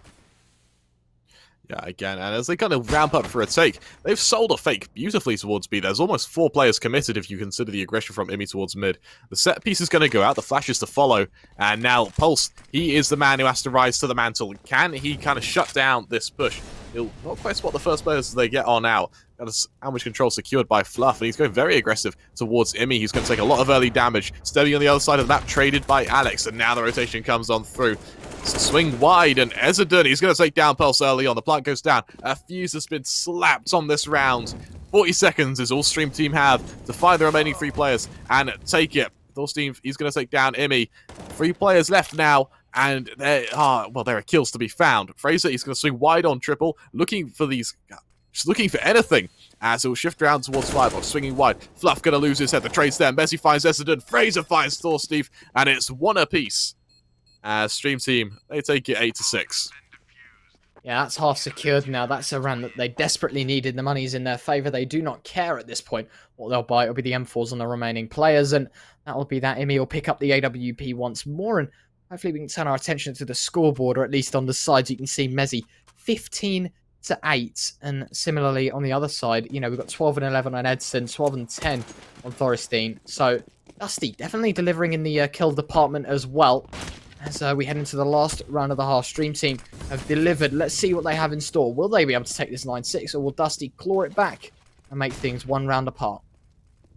Again, we will have to see, as it looks like it's going to be a bit of a standard execute from Dusty, just holding it, maintaining a default, not committing anywhere just yet. Mezzy ringing out a few shots here or there. Nothing found early on. Fluff was like a bit of util damage, but it's kind of tickle damage at the moment. Only about 40 HP. As we are going to see Dusty again ramping up towards mid-control. With players outside A and B, it's kind of their choices where they choose to commit to. And the real question falls to where will they find this pick. The kind of player to watch out for, though, will be Fraser. He's trapped in the ladder room. Is he going to aggress through window? Through ladder room? We will have to see. So that early molly goes down, and as Stormsteve looks to kind of get a bit aggressive, it looks like the first bit of contact will be towards A. He shows his position, he makes his presence known on Palace. What's the response? Look at the positioning, though, of the Dusty Corbett side. They've got a player deep into connector. I don't think Stream Team might be aware about this. They know that no one's directly on the hold, so they might believe it as Imi will shortly check the angle. Notice no one's there. Dusty, drop a player. It's Stebby to fall. Pulse finds one as well, and Imi will claim a soul with the AWP, and it's all in Stream Team's favour. It's all in blue as Bjarni will be able to get a frag, but it's a constellation prize for the Stream Team slaughtering. They'll make it 9-6 in the first half, as it is quite the domination, at least in the second half of that. Dusty delivered, 5 rounds in a row, and then from there on out, in the next 10 rounds, they were only able to claim one. Stream Team, of course, taking the other 9. As we kick things off with the second pistol, it'll be Stream Team on the T side. Let's see what they have in store for us. Yeah, and it looked like Dusty had a really good...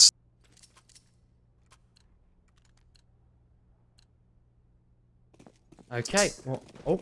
Sorry, I believe I lagged out a little bit there. It'll be standard utility round the board. Dusty, they're going for a full armor setup, going for very heavy aim duels. Stream Team, on the other hand, we're going to see smoke, 2 flashes. It's going to be fast smoke and flash out towards this B side, but Bjarni, he's pushing all the way into out. He's going to spot that player, and rather than fight, he'll just back away. He'll call for the rotation. The set piece goes out. The flashes to follow. Players to find. Can they do so? Bjarni from the backside will turn a section of 1. He'll find 1. He'll almost find 2 as his teammate finds the second. He'll turn around. Alex and Fraser there to trade. 3 versus 3 now. As Stebby makes his way into kitchen. Fraser spotted. Fraser secured, and Alex will fall as well. It's all on Imi. Trapped to naps, ringing out Glock shots with heads to find. Fortunately, Dusty aren't giving him any.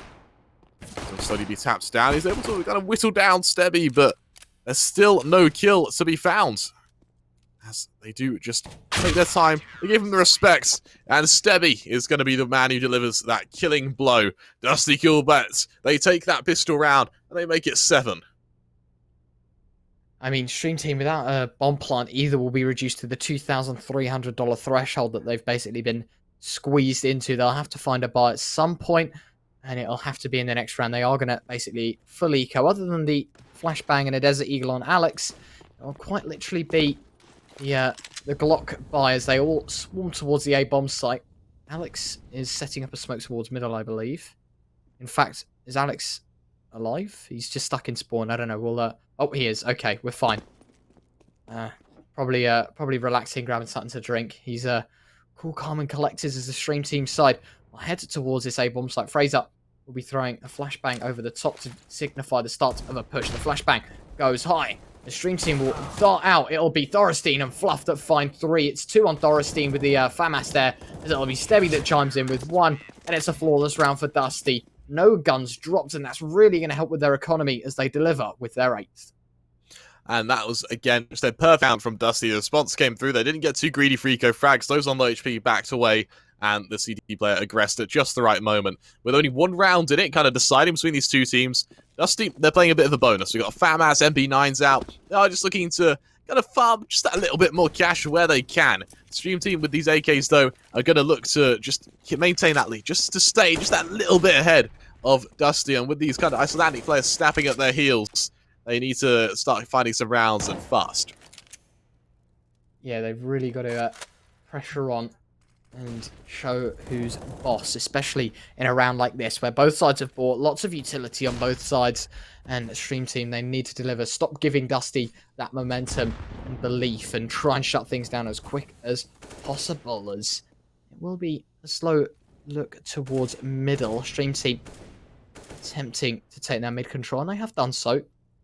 Imi towards underpass, Alex in the chair position, and I think Dusty have given all the respect towards middle. They've given it up, and instead they'll be looking to try and splash out on the A-bomb site as the double rotate comes in. In fact, it will be Stebby that returns back to the jungle position, but Edison will be the man to try and stop this B push alongside his teammate here, as they'll be looking to hold down the B-bomb site once more. Will they be able to do it, though? With 40 seconds left, the split will come out. Let's see how Dusty return. Yeah, and a Stream Team set up outside B. It's going to be a fairly hard-fought battle. Majari, he'll be that first point of contact. Only an MP9 to his name, it won't matter. Mezzi's fouled. He'll reposition. Alex puts the net into it. Alex makes it 2 as he takes down Edison. And now we're going to need to see the response. 3 versus 3 for Dusty. Can they kind of force Stream Team onto a poor buy. We will have to see, though, as Imi, what a shot onto Thor Steve there. It's Fluff and Stebby, the lone members, 2 versus 3, to try and actually come back into this. Alex is going to aggress towards Kitchen, but Fluff fast back on the response. Smoke goes down. Push comes forward. Player's not yet found as Imi will lose his life early on. The turnaround comes through, and as Alex finishes it off, Stream Team, they're going to lead 10-8.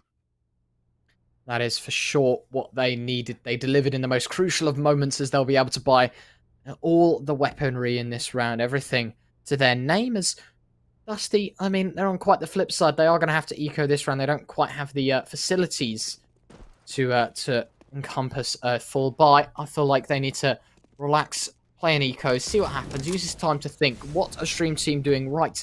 What do they need to do heading into round number 20? Is, you know, we are in round number 19 right now, but Alex will rattle the AK once more, pulling the trigger right on Stebby's head. Fraser finds one. Alex, he'll know that Fluff is close, and Mezzy, his teammate, will take things down. Edison and Bjarni against 3, 2 Desert Eagles to their name, as it'll be the last 3 players towards mid and A, respectively. Still, time ticking down. Bjarni applying that pressure, but his teammates removed. It's all on Bjarni. 42 points of health to his name, and Stream Team, they are looking confident to find 11. And honestly, for Dusty, their whole premise behind this buy was to do damage. And I think they did that admirably. They only invested a few deals, a few P250s, 2 kills, that kind of makes up for it. It keeps players investing. Imi's still stuck on a Galil going into this round, so a full buy is going to be justified, and they're actually going to have a, I guess, equipment value advantage going forward, but with an AWP on Fluff, we won't see any response in terms of AWPs from Stream Team. It's going to be their kind of power play to try and gain an advantage. Stream Team, they'll make their way towards this B, kind of B apps position, potentially another B execute on our hands right now. Question being, can Dusty hold it? Well, we're going to see 2 players from both car jump spotting and short to try and hear for any apps players. As the set piece goes down in just a moment. Let's see what the response is. Bjarni, he falls back instantly. Stebby, he's there to try and hold as the kill goes down early on. Edison, he finds 2 instantly. A lovely little exchange from him. The molly's doing even more damage to Alex right now. As Edison turns back around, he's on for more. He makes it 3. Looking to make it 4 as well as he'll tag up Pulse. Turning back around and continuing to fight as Bjarni, he'll find Alex. The trap is sprung. And for Edison, that's going to be a 4K. As Dusty Coolbets, they're left, well, they find 9. And they're only 2 rounds down. 2 rounds left to find before they tie it up with Stream Team. A team that's economy is currently in ruin. Yeah, it was really the round that they needed. The redemption was definitely needed, and my God, did they deliver. You know, Edison with a 4K, an unbelievable one to that, as he will be able to deliver with round number 9, or rather 9 rounds for them. The Stream Team, of course, still looking quite strong. 11 rounds to their name. They'll have to deliver, though, and on the half buy, or rather the full buy, but a force buy at that, will they be able to do so? Their money isn't looking too great as they'll be heading into this one. Mezzy, though, will find first blood. That's Thorstein to be dropped, and now Stream Team, they found themselves a bit of wiggle room, I should say, as 3 players will be darting up short right now. They'll need to find these frags. The shift on forward, trying to make it a surprise, but Edison lines up 1, lines up 2, nearly a 3rd, but Mezzy quick to deny it. It's a 3 versus 3, and Dusty Coolbet are being challenged in quite some style. Mezzy with the bomb as well might be able to move towards the A-bomb site if he wishes to. As Dusty, I feel like they're second-guessing themselves as we're left in a 3 versus 3.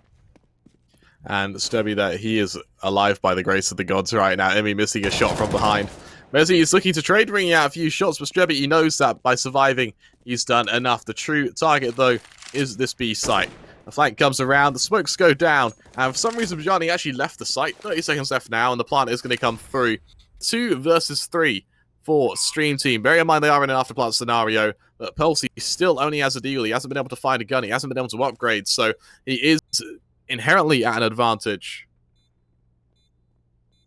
I mean, 3 versus 2. AK and the Desert Eagle in the hands of the Stream Team's side. Already, Dusty Coolbet have given them an opportunity, but will they be able to take it that distance? Pulse rattles out with the Desert Eagle, but Stebby from behind, the assassin on this B bomb site as he shuts down them both. The defuse in their favour, and now Dusty will deliver in double digits as well. 10-11. This is becoming a very close scoreline in which none of us expected here on the production side of things. Us casters and the observer thought this is going to be a stomp, and all of a sudden, Dusty are delivering. The match pause comes out, and Stream Team, they'll be scratching their heads, figuring out exactly what they want to do.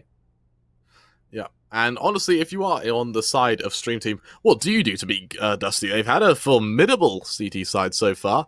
Well, it's out of the how many rounds have been played? 22 rounds that have been played. 21 rounds that have been played. Dusty have done really, really well, considering that on the CT side, I think they've only let in 2. So their defense is really good. The issue being for Stream Team is that once they get that initial kind of contact, it's very hard for them to, or for Stream Team at least, to commit to a site. Once they are able to get a plant, they don't really have those after plant positions sorted. We saw in that last round in particular, we had players kind of stuck towards bench, especially Pulse, and with a Deagle and no armor, it's a spot that is more than often than not mollied. It meant that contact had to go down to Mezzy. He had to go with heroics there. He essentially had to 1 versus 3 on his own. Yeah, I mean, it's a tough predicament for them to be in, but look, to be quite honest with you, as you mentioned, 21 rounds played, and it couldn't be closer. It genuinely couldn't be. Dusty only down by 1, as the underdogs to this contest could be the ones victorious in this one. I feel like, though, it could be flipped 11-10 the other way. Dusty, with a couple of rounds lost, but arguably both sides, I think they've dropped rounds in which they shouldn't have, as hopefully match will be resumed once more. It'll be Stream Team on the pistols, CZ, and the rest are Glocks, 2 smokes and a flashbang on their side, and I mean, it quite literally is the opposite for Dusty. The full loadout for them, all utility, all rifles with the AWP in there as well, as they'll be looking to try and claim their 11th and tie things back up.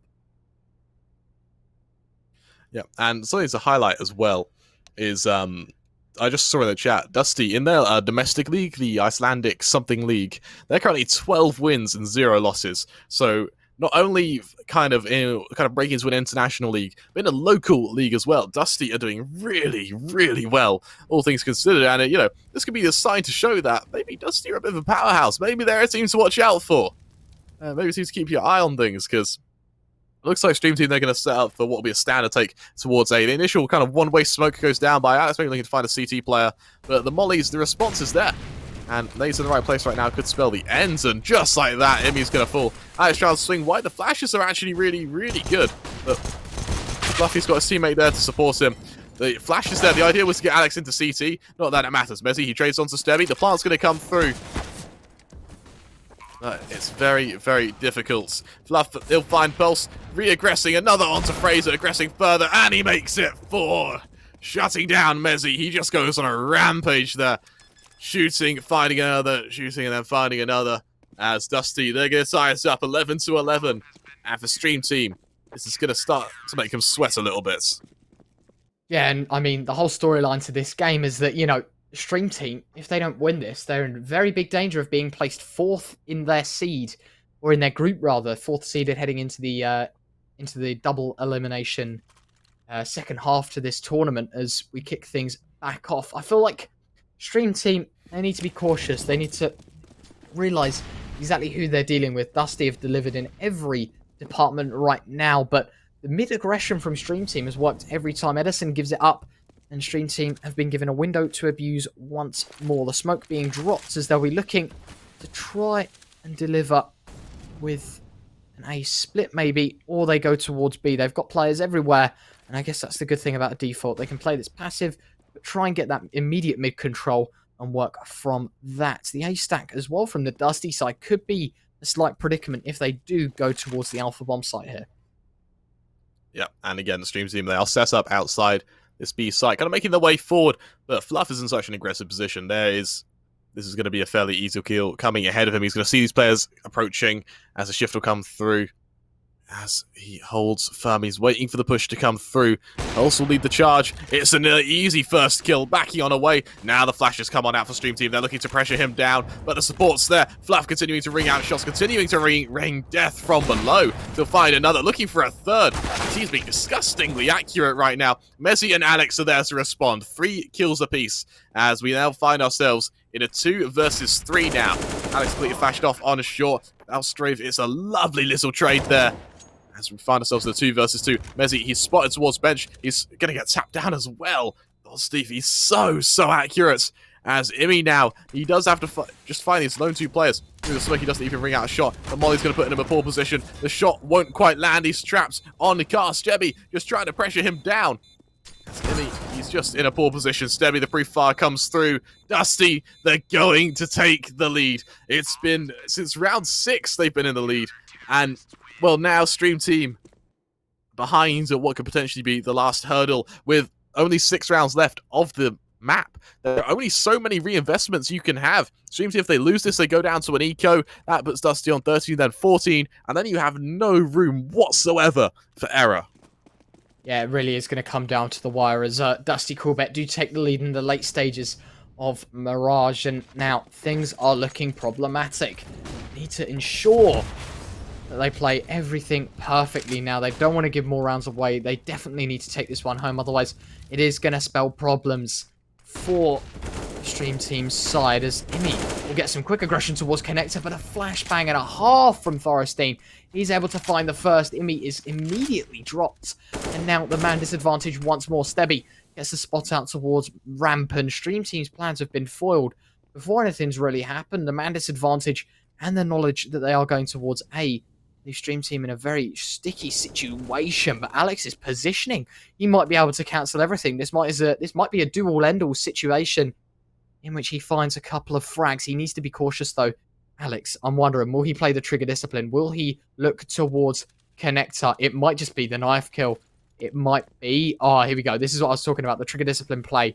Oh, he's so smart. He is so smart. Not looking, not checking. Oh, Alex, he misses the shot. He's able to drop down towards Sandwich, but the info's there. Stebby, he's going to be gunned down. Pulse, he finishes the job that Alex started, and that was so smart. It wasn't successful, but Alex, he's so 200 IQ. He knows exactly what he's doing. Edison drops one, but it's too little too late. It is going to be the save, and Stream Team, they pull things level once more off of the back of Alex's ridiculous play. Might not be a save. And something to highlight as well from Dusty is that even though they've been kind of winning rounds, they haven't been doing too much damage. Well, they have been taking damage in these rounds. It means that Fluff in particular, he only had about $400 before he was disconnected. Again, the anti-cheat just having a bit of errors at the moment. But Stream Team, they'll tie it up 12-12. And it is just so close. Dusty, that was kind of... The reason they lost that round is because of Alex's heroics, able to get into window. My worry is how many rounds are you going to be able to do that for? Yeah, I feel like that's something that is going to be quite problematic. 2 players disconnecting, so it'll be a technical timeout here being called for the Dusty side as we hope to get those players back in. But something I really do want to highlight is how well that was played. Alex admittedly doesn't hit the shot on the Sandwich player, or rather on the Stairs player, but the information was there. He knows that call is the most important thing, and you know, Stream Team, they push on site, they find the kill, and that's it. It was round over and done with. The 2 versus 3, the 9 HP on one of the players, it just wasn't looking all too likely. Things are tied up 12-12 as it's looking to come down to the wire. All Dusty players are back in the server now, and hopefully we'll kick things underway once more. What I feel though is that Dusty, they don't have all too much money to their name, considering they won 4 rounds in a row. I feel like there's been a lot of economy lost due to the kills that, you know, Stream Team are providing. So they might not have found those round conversions, but it definitely is harming the Dusty Coolbet side in terms of what weapons they are choosing heading into round 25. And as I said, this is coming down to the wire, and this is why we love watching CS. This is just an amazing game to watch. It's really an underdog David and Goliath story in which Dusty are delivering. Yeah, again, you said it perfectly, Dusty. They are they went into this heavy underdogs, and to be up 12-12, even if Stream Team take it from here, take it 16-12, Dusty is still going to be kind of the hot topic. They have done admirably, considering that this is the first time we've really seen them. I see in the chat people know them from local leagues, but I haven't really seen them on the European stage, and this could be their kind of kickstart to that. Again, from Stream Team, it looks like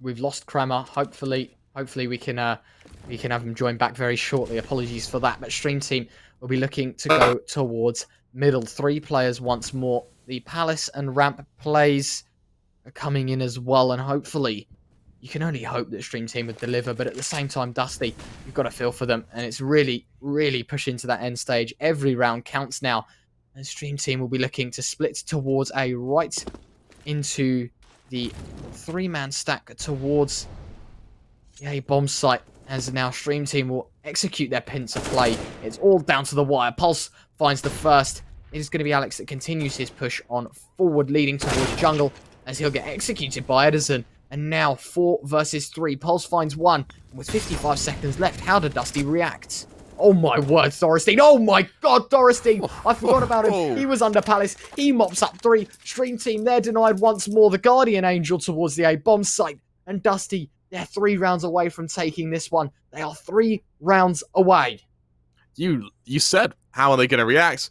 That's how. It's with the heroics of Thornstein to just utterly shut down the push from Stream Team there. Just when it looked like a push went in their favor, just when it looked like they had that man advantage and they had that kind of positional advantage, they just get annihilated.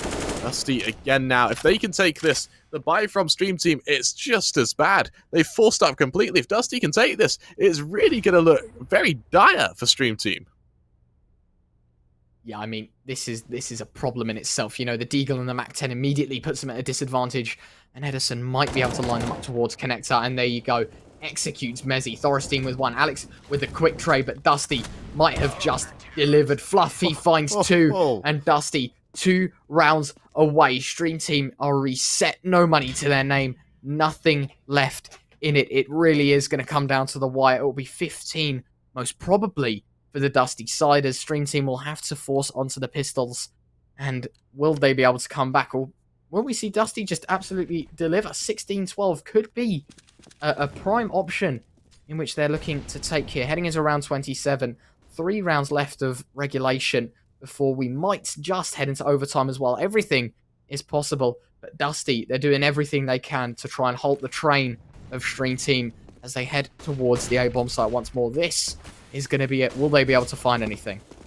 And again, once that set piece goes down, let's see what this kind of response is from Dusty. And this time, they're being a bit slower with the retake. They're allowing the plant to go down. They realise that Stream Team have little to no utility. As Mezzy, the flash go in towards CT. He needs to do work with this. He'll find 1. He's looking for more. He'll make it a 2nd. On for a 3rd. Stebby, he is kind of holding for him. Switching that P250, swinging wide. Just trying to tap down. He will find Mezzy. 3 versus 3 right now. The push coming on in, but Stream Team, they've been able to get off the site. The mollies are going to be ineffective, and they do have utility on the side of Dusty, but to what avail will it work? Fraser taking early damage. Immy joining him. The molly forces players out of position. It's a melt. The tap comes in. Immy, can he hold it? Coming out from Ram, spotted early, and Immy's going to fall. Dusty on the retake. 3 versus 3. They're going to find their 15th. Stream Team, they can just about buy. They're going to need flawless CS if they want to take this to overtime.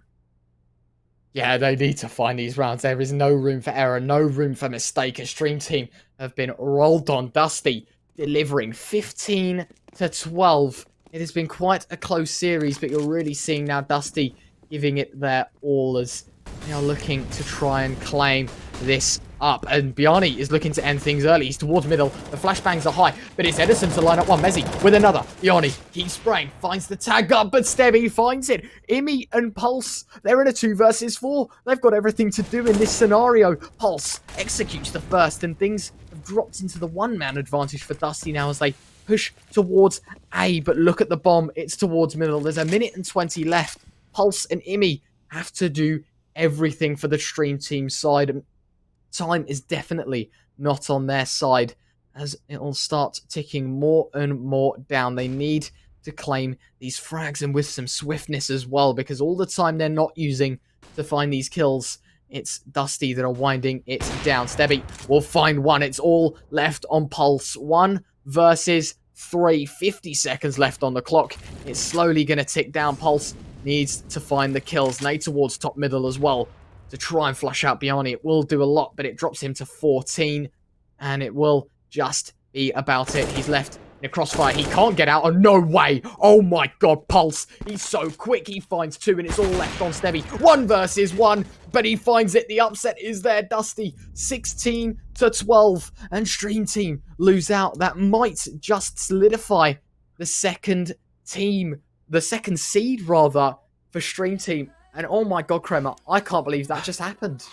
I'm lost for words. That is a unbelievable performance from Dusty there. They utterly annihilate Stream Team there, and wow, to think that Stream Team, the kind of titans, the kind of players who entered thinking that they're just going to win it, they now have to play to stay in groups. That is just unheard of. And we'll talk about how kind of Stream Team didn't perform there. Dusty, they played out of their mind. Every single one of those players had some heroics to show. Every single one rose to the podium, and they performed for their team. They've shown it in domestic, kind of Icelandic lands and domestic leagues. Now's a chance to go European. Now's a chance to kind of show it to the rest of Europe how good they are. And starting with Epic, they've really delivered for us. I mean, yeah, you couldn't have asked for a better series, and obviously commiserations to, to the Stream Team side. They did everything they could, and as you said, Dusty delivered in probably the best way possible. Of course, you could argue that they wanted it more one-sided, but that was a back-and-forth game in which we didn't know the outcome, we didn't know the winner, and me and you had it as the other way around. We expected that 16 to be on the Stream Team side, and all of a sudden, that's completely flipped. I am going to quickly check the group stages now as I quickly refresh, and it is the fact that Stream Team is through. It is going to be the third seed that's played for. As I can see right now, it's obviously Good Luck Have Fun in Group A that have won 6 games. All 6 have been played, and they've taken every single one of them.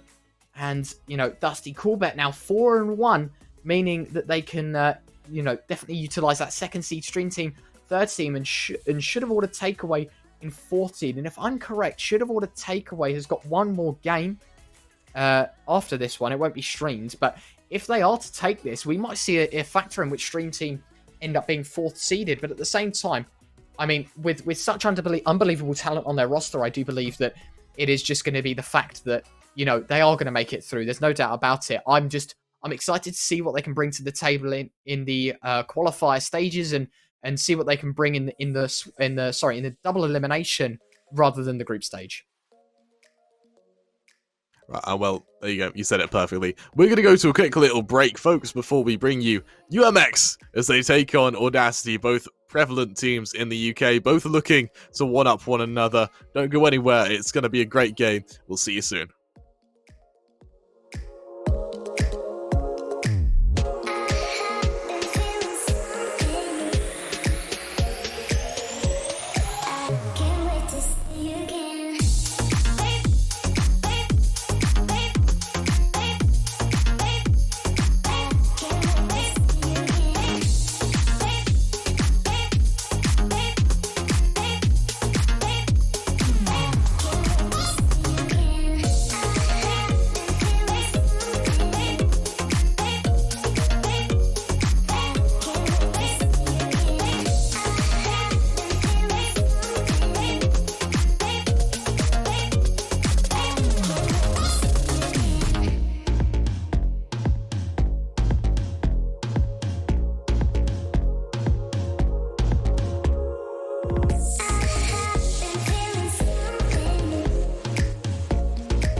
Let's get it.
Hello and welcome as Audacity take on UMX. Again, a clash of English titans. Two teams that have had incredible success in ESEA main, both kind of arguing for that kind of domestic title as being one of the better teams in the UK. This is kind of their head-to-head. This is their chance to kind of bash it out and see who is best on WAN. I'm your caster, Crema3, and joining me is a man so smooth he's like an oiled-up wrestler going down a slide. It's Reaper Steve. I'm a little awkward, but I'm okay with it, yes. Yeah, hi guys, I'm back. I've run from the virtual stage back over to this stage. Not really run again, I've just sat in my chair and clicked buttons, but it's all the same stuff. All the same in the online world, don't worry. Yeah, exactly. Well, welcome to 2020, you know what I mean? I think we'll shoot into map bans, Kramer, if you're up for that. Let's go to map bans. So I kind of want to see... I mean, I would imagine we're going to see Vertigo get banned at some point. So, I've had the pleasure of casting both these teams throughout the ESEA season. Both of them have similar map pools. They both like Nuke, they both like Vertigo. Now, where they differ is UMX, they're pretty good on Mirage. Audacity, they try and stay away from Mirage. They prefer kind of more overpass setups. UMX banning Mirage, that's surprising. The D2 ban, this is Audacity kind of sticking to their default cycle. The Inferno ban goes through, I expect it will be a Vertigo final map. Well, either Nuke or Vertigo, both of which Nuke. the best maps for these teams. Now, what I love about this, we've seen both of them play it all the time. Both of them love these maps, so it's going to be so perfect just to see these teams kind of perform on a stage and on a map that they're familiar with.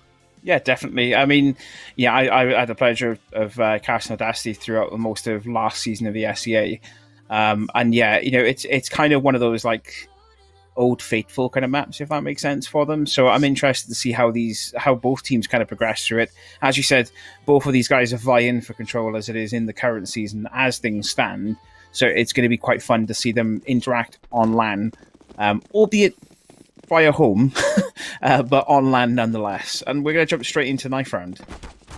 Yeah, and again, swishing and slashing on either side, but it looks like it's going to be cataclysmic success in favour of UMX. And now, again, this is going to be a fairly kind of well sought after game. I think both teams now really looking to take it. Both of them kind of think they can take it. I've spoken to both owners, both of them, both players in the team as well. Teams think they could do it. Orcs think they could do it. The only kind of difference is that UMX seem to have that win record in main that does favour them just ever so slightly, but that is based on the maps they've played rather than that kind of success rate. Yeah, exactly. And yeah, I spoke to you a little bit earlier on prior to this game kicking off. After you had 5 minutes breather from watching the last game, which I'll be honest with you, I watched myself and it was a little bit of a shocker as well. Also, I was catching you through DMs and stuff like that on Twitter, and I jumped into the final game for today. I wasn't actually rostered to do any casting this evening, but everyone needed a hand, so I was like, yeah, I'll jump in and help out. And then realized who was playing, and immediately DM'd one of the co-owners of Audacity, Beatbox. He's a good friend of mine. I was just like, you're never going to guess what's happening tonight, because I haven't been able to cast any of their games this season, because I know you and Retro have been kind of picking up the slack a lot in the SEA over the last couple of weeks. I've been seeing it on Twitter. Don't worry, it's not going unnoticed. We've been trying our best. Yeah, I've been watching from the sidelines. Just I'm picking up bits and pieces here, there, and everywhere, and then I'm going, oh, I need to do an SEA game at some point. And then all of a sudden, I'm like, well, Audacity don't need me because they've definitely got cover, and they've got two confident casters to jump into the mix on that side. But yeah, I was like, bro, you're never going to believe this. I'm going to be casting your guy's game tonight, and he's ecstatic for it. So I'm pretty happy that I can actually tick that off my box of things that I have to do at some point over the next couple of weeks. And we are just in the warm-up right now, both teams. Just take a moment before we go live into the knife round. And honestly, I don't want to hear your prediction. Steve, sorry, before they go live into the actual game. Steve, who's going to win, and yeah, what do you think the score's going to be? I am known for giving like the worst prediction, so I'm not going to give a prediction. Yeah. I'm just going to say from our perspective at the minute, looking at the way things are, there's some players that we need to keep an eye on from both sides of things. Husky, quite a decent player as far as Audacity is concerned. He's been performing quite well over the last couple of weeks in the SEA. UMX, Hawkeye, Mazza. There's some strong players out there on the field, so I do think we're in for a very good game for our last game of the evening, at least. Yeah, and it's going to be a standard execute coming through from Audacity. Kills going either way. Trouto and Jamie finding Giraffe and Instinct to kick things off, and as the explosion comes out, kills continuing to be found, but Zeth, what a response from him! 3 quick kills in riposte. Mad now going to be executed from behind by Artist, and just like that, UMX find themselves in a 1 versus 1. Artist the aggressor. It will be Trouto. He's got that bomb, and he's kind of got that time to play with, but Artist, he's better than this. He's calm, he's methodical, and as both the players try and find one another, Artist comes out on top. The 1 versus 2 secured, and UMX, they're going to make it 1. That is an unbelievable start for UMX, at least anyway. That 3K obviously popping off quite nicely as far as that opening pistol frags are concerned.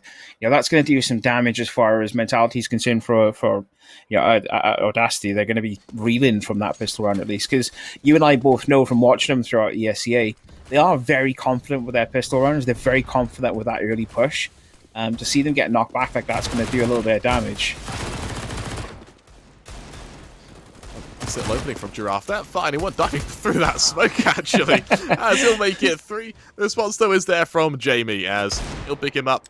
A 2 versus 4 now coming out for Audacity. Mad and Jamie, the lone members. And when your buy is this good, they've completely forced into this. They are actually looking to take this round. They're not looking for damage. That's not enough. They are going to look to try and win this, but as Extinct finds Jamie, it's Mad alone with just 9 HP. Looking to just catch out the odd player. That he will. Extinct will lose his head. Turning back around, looking for more. As Zeth will jump up wide. UMX players who prefer kind of jumping down from the sky rather than taking it to standard. 2-0 they lead. Yeah, I mean, we've seen stranger things happen, over the course of a weekend. Mad taking a 1v3 on with 9 HP and a deagle. It's a little bit too much to ask for. It's not a feasibility or a possibility. It's just not going to happen. So, from my end of things, I can appreciate the enthusiasm for him pushing up towards box to get ready for the players to push forward onto him. But taking Extinct down is great. You're not going to take a 3rd or 4th down. Look at this push from UMX. I love the aggression. Is that be nice spewing forward? It's all on LVN. It'll catch one, but that's it. UMX, they make it 3-0 in a very convincing fashion. Audacity, though, they go on to their full buy. It's going to be AKs coming on out. And unfortunately for UMX, their buy isn't that strong. It is just scouts here and there. Out of MP9s, they are playing bonus. What I want to highlight as well is last round, Zeth, he didn't actually buy anything. He just had a USP. He sat back, he let his other teammates do the aggression, and he was just able to straight up buy an op for Mazzy there. Understandably, though, as well. I mean, like, you look at it from the perspective of UMX. Audacity are one of those sort of teams that do the 3-round save, the 3-round eco. A lot of teams are now starting to do, two-round losses by into third. And I said this earlier on when me and Duig were casting together on an earlier match. I don't rate that tactic. It puts you in such an awful position, because if you lose that round, yes, you're going to get a 3-round loss bonus.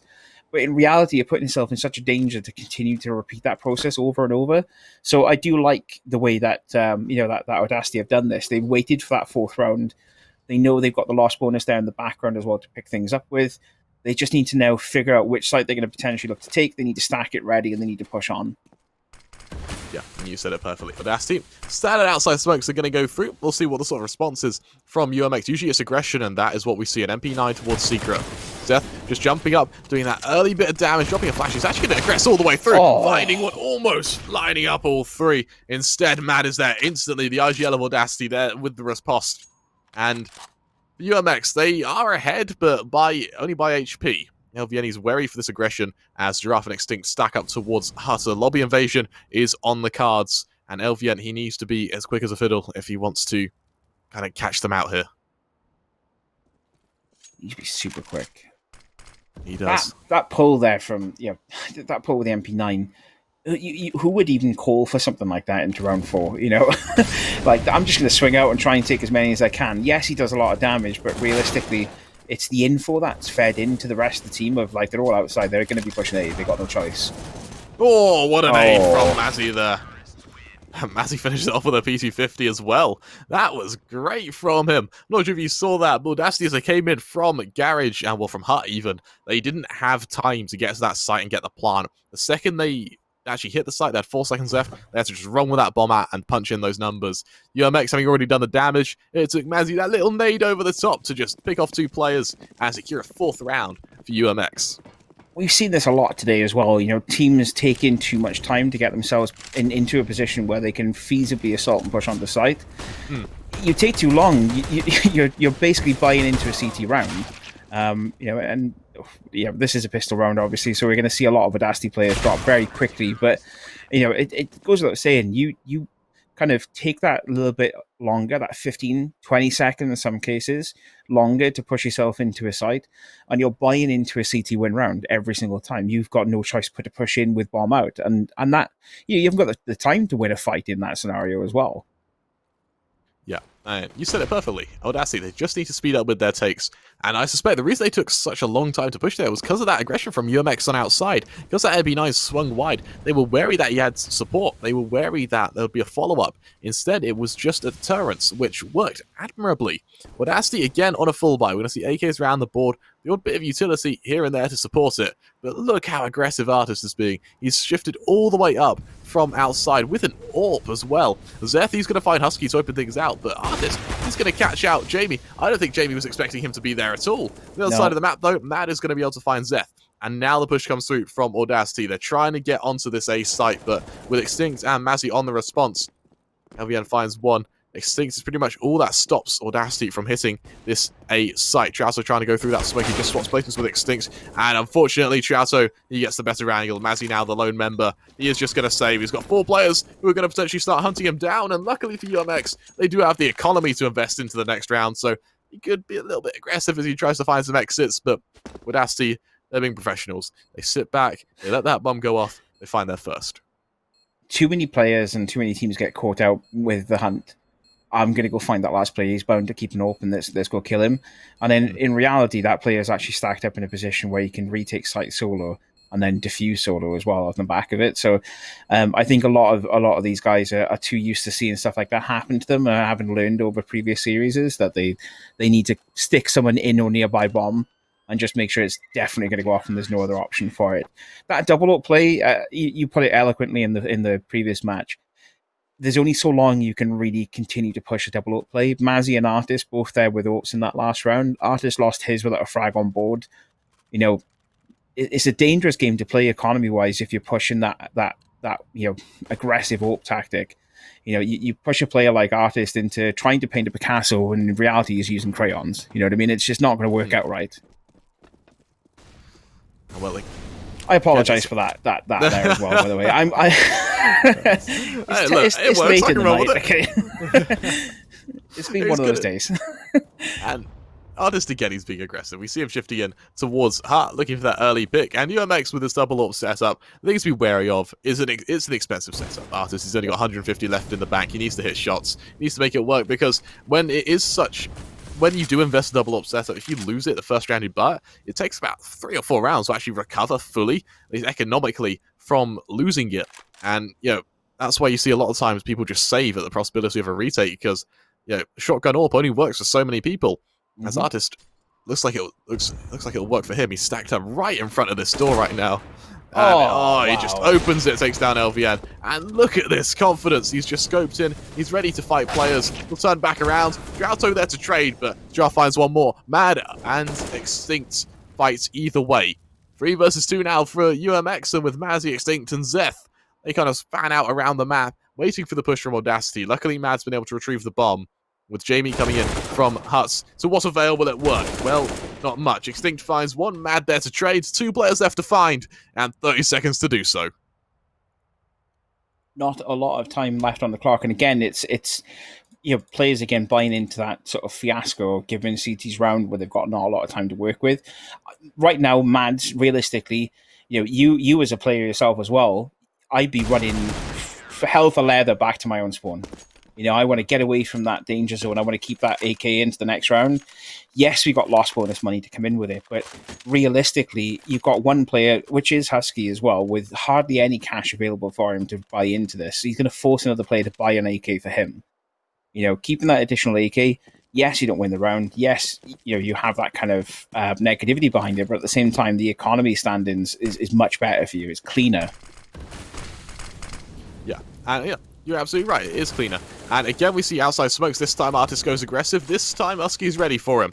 He's taken down, and now the rotation comes through. UMX, they're going to try and hold this nuke area from Audacity. The question is, can they do so? The 3 players who are committed to holding it. Husky is going to lead the charge as they swing wide, spotting the first player. Extinct finds one. Draft there to trade as well. Mad finding Zeth, but Extinct, he still survives. Draft on low HP is going to force these Audacity players away as they head back up towards this A site. There is aggression towards ramp. LVN will take down Mazzy, and I suspect if he goes round towards Hell, it's going to put UMX on a very difficult position to try and hold here. But Giraffe's read it perfectly. He's snuggled up on this A side. He's waiting for the push to come through. And with a minute left, Audacity, they have the time. Extinct, he spots the first. He knows the game that Audacity are playing. He knows that they're going to head around towards Heaven. Have to see how they respond, though. Extinct, he's waiting for it. He's lurking towards vents. Jamie, he's referred to as the UK Zai Wu for Audacity. The question is, can he kind of demonstrate it here? Giraffe's kind of snuggled up in this corner. He knows the push is going to come through. And no one really checks this kind of blue box area, especially with the push coming through from Heaven. 30 seconds left. And Audacity, they have a site to take. Yeah, you favour, obviously, Audacity to take A site, especially with Draft on such low HP. But it's, again, as you said, it's whether they check blue box or not. There's no utility. There's not a major amount of utility to use to take site with. We're going to see pot flashes. We do have a Molotov, but that's not going to go blue box. That's going to go down maybe towards vents, I would imagine. But actually goes doors. So bomb plant coming in, not enough time. Yeah, he's done it. It's perfect. Well played. Very well played. That is clean from UMX. A clean round. They run the clock down, just cancel the plant, and just like that, it's a 7-1 lead. Audacity. This round's kind of spiraled out of control. This game spiraled out of control with them very quickly. And just blink and you miss it. UMX with a solid CT side. Granted, Nuke is fairly CT-sided. You can be happy with 4, 5, maybe 6 rounds on that Audacity side.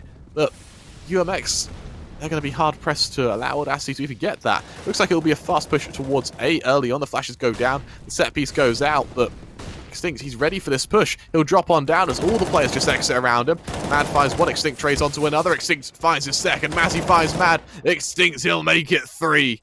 And it's all on Jamie. This is a force buy from Audacity. This wasn't an eco. They just need to try and find something here. Just some silver lining. But Jamie, he's surrounded. Seth, he's ready for him. But that's a lovely shot from Jamie. Now it's competitive. 1 versus 1. Mad shifting into it. Jamie just misses his shot.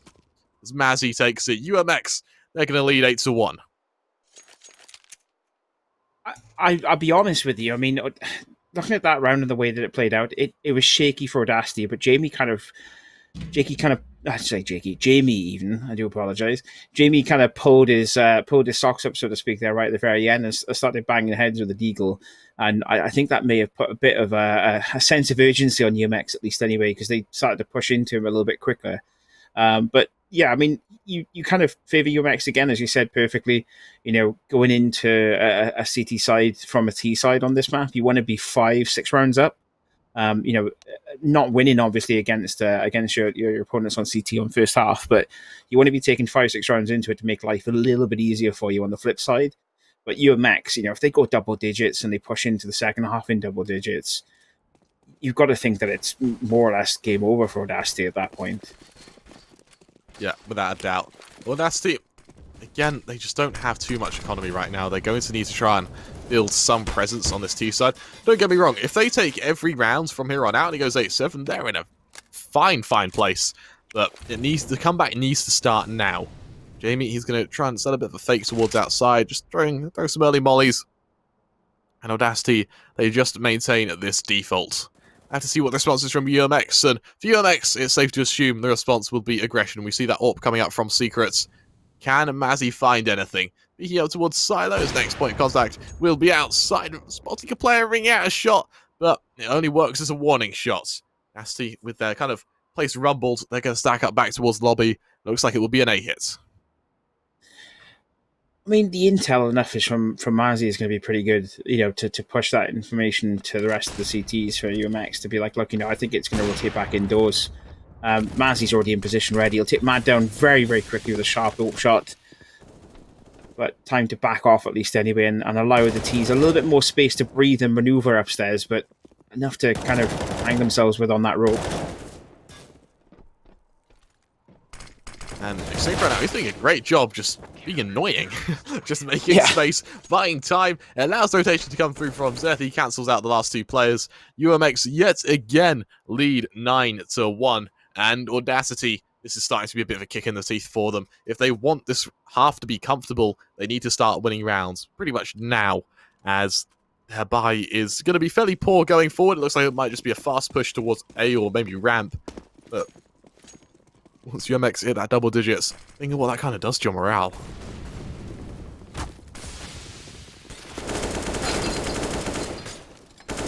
It's a lovely spray down from Zeth, actually. Spotting two, so he's doing damage around the board. Jamie's able to trade, but he's done enough. He's brought time. Mazzy, he'll find Trouto. That orb continuing to ring out a few shots as Jamie makes his way on forward. Extinct takes him down, and it's all on Matt. The IGL for Audacity leads to a bit of damage. Extinct will be tagged up a little bit.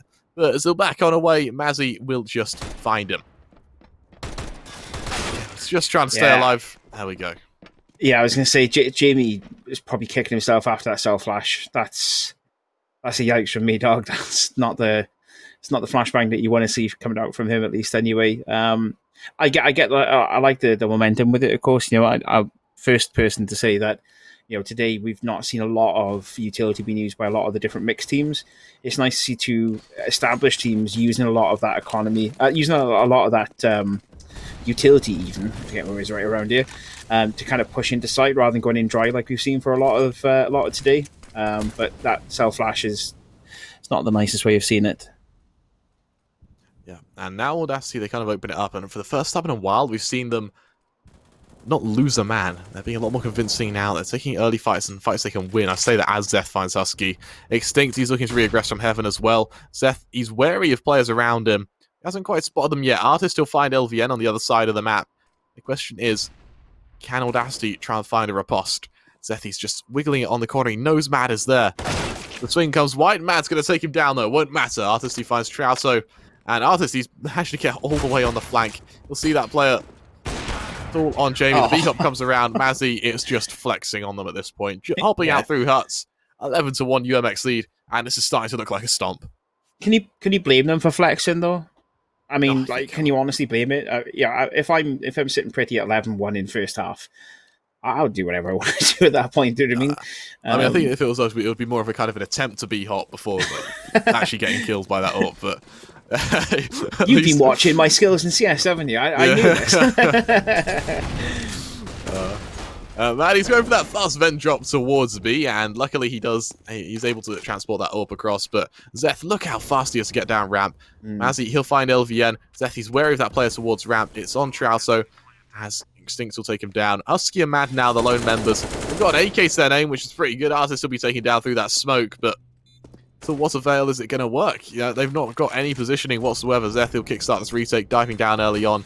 Maddie's going to hope to maybe swing with a flash. That nade's going to do so much damage to him early on. Turning back around, Mazzy fires it. It's all on Husky, and a lovely spray transfer from Husky there. Fighting Mazzy and Extinct. And for Audacity, that's the second round. Is it too little, too late? I mean, obviously it's too little, too late, 14 rounds into it, but yeah, it's nice to see Audacity kind of wake up in a round, if I'm honest. Match ball is coming in there, seen that coming a mile away. I don't know which teams obviously called it. Again, we don't get the chance to see which teams called it, of course. But I mean, look at that. Look at those score lines. 11-2. But I think I'm more focusing on the number of players left alive from UMX. We're seeing rounds where there are 4 players left alive. So that's why we see so much of a distinction between these two teams, economy based wise. It's a nightmare to watch it from a caster's perspective, especially when you know most of the players. And I think you'll agree with me on that one. When you know most of the players, you're just like, come on now, please, boys, take 2 minutes. Scream at Husky, start killing people. Yeah, please. Sorry, that came across as so toxic. I know. No. Wait, it didn't. I promise you, it didn't. I promise you. I mean, you know as well as I will that they won't take it in that toxic way. They'll be like, yeah, no, I agree with you. You know what I mean? I need to be a little bit more attentive and a bit more awake. Artist again trying to push that. It's dangerous doing it, but at the same time, 6 kills, 7 deaths. He's not really performing with it as it is anyway, so it's not a huge danger to Audacity in that sense. Yeah, and again, Audacity, the ramp comes around. Grato in main, he'll be able to take down Zethu. Again, tries the kind of mid-air tactics. And this time it's worked. Audacity, they've heard our pleas, and they've started killing people. It's all on Mazzy now. 1 versus 3 coming up from heaven. And all things considered, Audacity, they've done a very good job at killing UMX players. And it shows in their economy.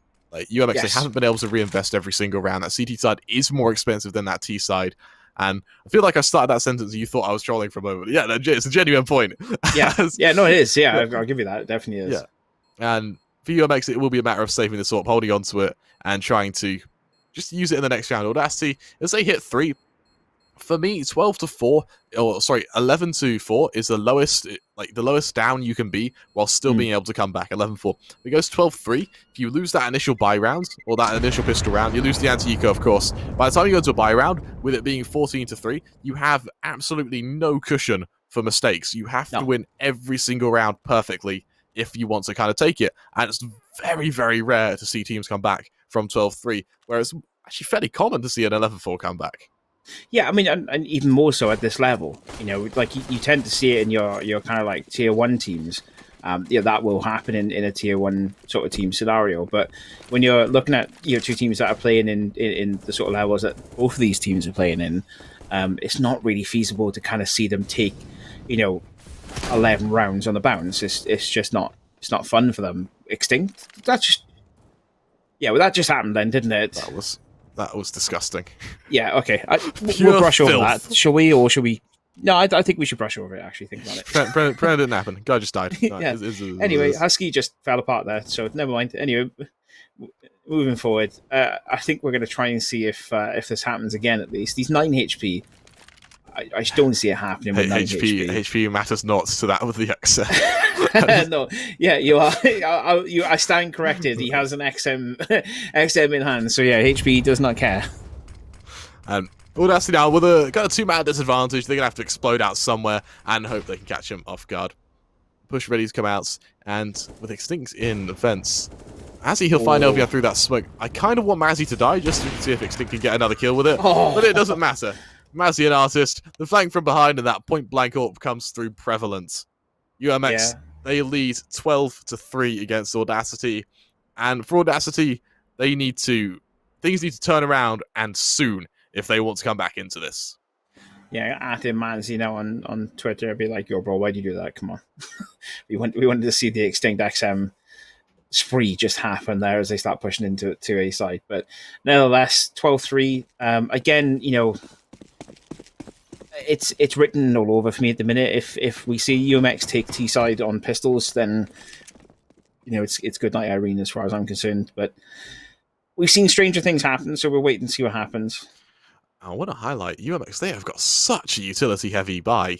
2 smokes, 2 nades, a molly, 4 flashes. That is like a fake and a take in a pistol round. As the kind of smokes and set piece goes down towards A, that's kind of the bait. It's been sold. How do Audacity react? So now the push comes down, now the push comes out. And no contact's been made. It's actually a vent dive. The players drop down. Husky is actually going to drop down with them. And I love... Now, what I love about that is Extinct, he turns and he faces that. So that's happened before, where someone's landed on their head. I was going to say... in amongst all the players. This legitimately feels like a training run as far as UMX are concerned. They're like, we've done this before in training, it's fine. We've done it before in MM or in scrims. And then Extinct's gone, wait a minute, we did it last time. Someone dropped down with us. I'm just going to check just in case. And it pays off nicely for them. But yeah, this is all UMX for me at the minute. And Jamie's... God, just look at that. Yeah. That is a beautiful little hold from UMX. And what I loved about that, every single person took contact around the board around the site at the same time. It meant that it was just a collapse onto Audacity as they pushed on forward. 13-3 now, UMX lead. And well, UMX looking at their buy, they are taking no prisoners here whatsoever. It's AKs, it's Galils. There is 2 MAC-10s or so, but it's a very rifle-heavy setup. Yeah, I'm gonna do it. I'm gonna do the meme crammer. Husky is looking sus at the minute. Like watching him drop down in there, that was sus for me. Nonetheless, though, yeah, as you said, it's a very rifle-heavy sort of buy into this round for UMX. Which pays off nicely for Draft, at least anyway. He takes man down. Looking for a second frag if he can get it, but Husky's learned his lesson not to peek out in front of people or bump into each other, at least anyway, on the ladder. Yeah, such a hard round from Audacity's perspective, isn't it? It is. It's hard to kind of cast when UMX doing this well. Like we're talking about how Audacity are playing badly. Props to UMX. They've played out of their minds. Their aggression has been unrelenting, and they've just been piling it on harder and harder. Giraffe's going to take down Husky again. And pretty much the A defense forces Trouso with just a CZ. He's going to aggress towards Hearts, but Zethy's ready for him. Trouso, he just collapses. It's all on Jamie now from Heaven, scout in hand, but all you can really hope to do from that position is just damage. LVN fools Zethy's found his second of the round. MAC-10's just farming money. Jamie, the UK Zywoo, making it up from Heaven. Seeing if he can catch out any of these players, but at this point he's just looking to catch players who are trying to save, and they're actually going to tag him through Heaven as well. That's just... these things couldn't get any worse. As you'll find, Jamie, I think you're pretty much in midair at that point. UMX, they hit 14-3 they lead against Audacity, and Audacity, their buy is going to be fairly poor. Can we talk about how, UMX are playing this like they're playing for picks? They're not playing for plant. The plant is like secondary almost as far as like the T side's concerned. They're just going for frags every single time. They're like, okay, we'll kill 2 on a site, then we know to push that one. But if we push that one, we know the rotate's going to be there, so we know there's going to be more players for us to hit, so we'll just hit them there. It's nice to watch it like that. I love the stack from Audacity. Yeah, that's great. I was going to mention it, and I didn't want to be the first to say, okay, nice stack. Once it comes through, I kind of want it to work, but the flag goes down. Oh, it's going to work. Oh, that's beautiful. Extinct, he just gets deleted. And now they kind of wrap around. I was going to say, to be a fly on the wall in the voice comms as Extinct peeks around that corner. And just, they're all there. How do you get away from that? How do you even, what's the call out for that? Like, I guess don't they're all outside Heaven. Like, oh, that's beautiful. And the eco is actually going admirably. Yeah, unfortunately, they don't have time to go for the commit to the retake, but they've done a lot of significant damage, and that's pretty much all Audacity were after there. They've been able to get a few guns, take it to the next round, but at the end of the day, UMX, that's 15-3 up. Oh. Taking at least 1 AK into the next round is pretty good for them. Look at the economy. They've stacked up at 5k each. They can afford to buy M4s. They can afford to buy quite heavy as far as utility is concerned as well. And that will... I mean, we've seen UMX use quite a lot of utility to push into site. It'll be nice to see Audacity use a lot of utility to maybe negate that issue. The time will only tell, of course, as we see them starting to push their way towards that early A site. Giraffe will take down Husky early on. As now the push comes through. Jamie is holding at the ready. It's down to the last 4 members for Audacity. Can they hold? We'll have to see. Push comes out. Trouser and Jamie trying to hold. Orc goes out. Giraffe finds one. Extinct onto another. It's Mad and LVN, the lone members. 2 versus 5 to try and secure this game for Audacity. LVN is making his way up towards heaven. And these nades, they're just raining death from above. He's down to 20 HP. And Artis is going to finish him off. That is just pure filth from UMX. It's all on Mad, the lone member. As he aggresses, he'll actually lose the aim duel. Mad's going to make it too, as he'll look to try and do a bit more, trying to tap down Artis, but he'll lose the aim duel. UMX, they take it 16-3.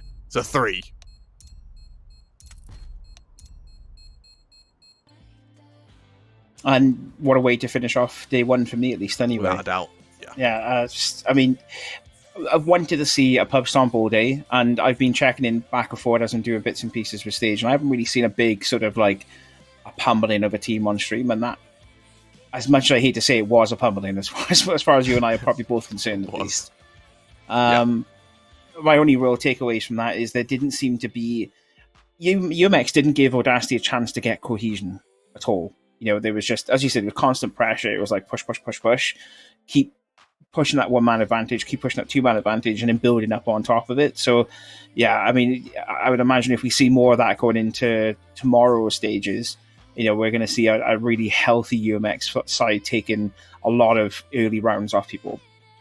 Yeah, without a doubt. And UMX, they just played incredible there. I spoke to Zephyra, who is kind of their regular caster. He's their go-to for the ESEA season. He's followed them from the start. And he spoke to me about the aggression. I kind of thought, yeah, okay. But I didn't really kind of take it too seriously. I completely regret that now.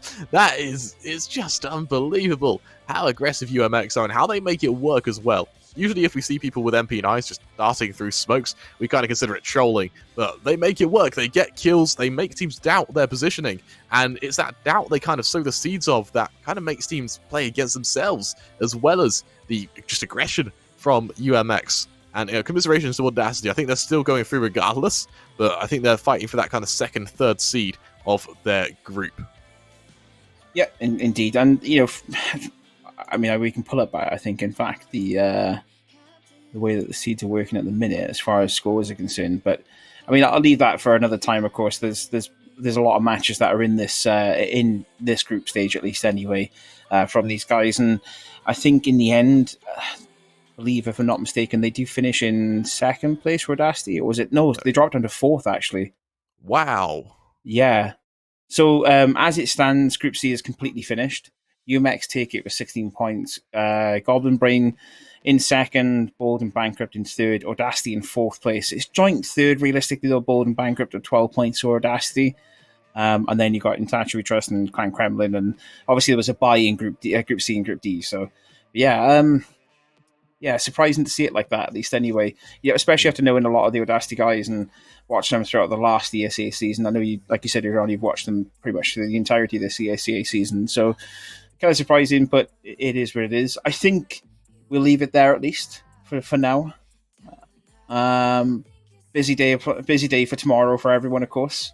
10 a.m. tomorrow, the first game starts. God, what a I think start. I'm going to be the first caster of the day as well, and it is what it is. So I'm going to go sleep. I've been up since like 7:30 this morning with stage stuff, getting ready for all that kind of thing. So it is what it is, boys. It is what it is. But otherwise, though, Krem, I hope you've enjoyed yourself today. Oh, of course I have. How could I not? Games like this, it's just been phenomenal. Oh, Kremer, you're on. I'm also with you at at 10 a.m. tomorrow. We just got word God from in my ear just said that you're on at 10 yeah, tomorrow as well. Exactly. Well, Kremer, I'll see you at 9:30 in the morning for a casting call. You know what 09:30 in the morning is? You know what the O stands for? Oh my God, it's early. Yes, we're going to have to. Yes. God, I'm not looking forward to that, and I envy those who have decided to make themselves unavailable due to other commitments. Right? Yes. So, otherwise, though, thank you very much for joining us this afternoon or this evening, and for the remainder part of the day, at least. Anyway, I'm Reaper Steve, joined tonight with Cramera. We'll catch you all in the morning. Peace. Yeah. Bye bye.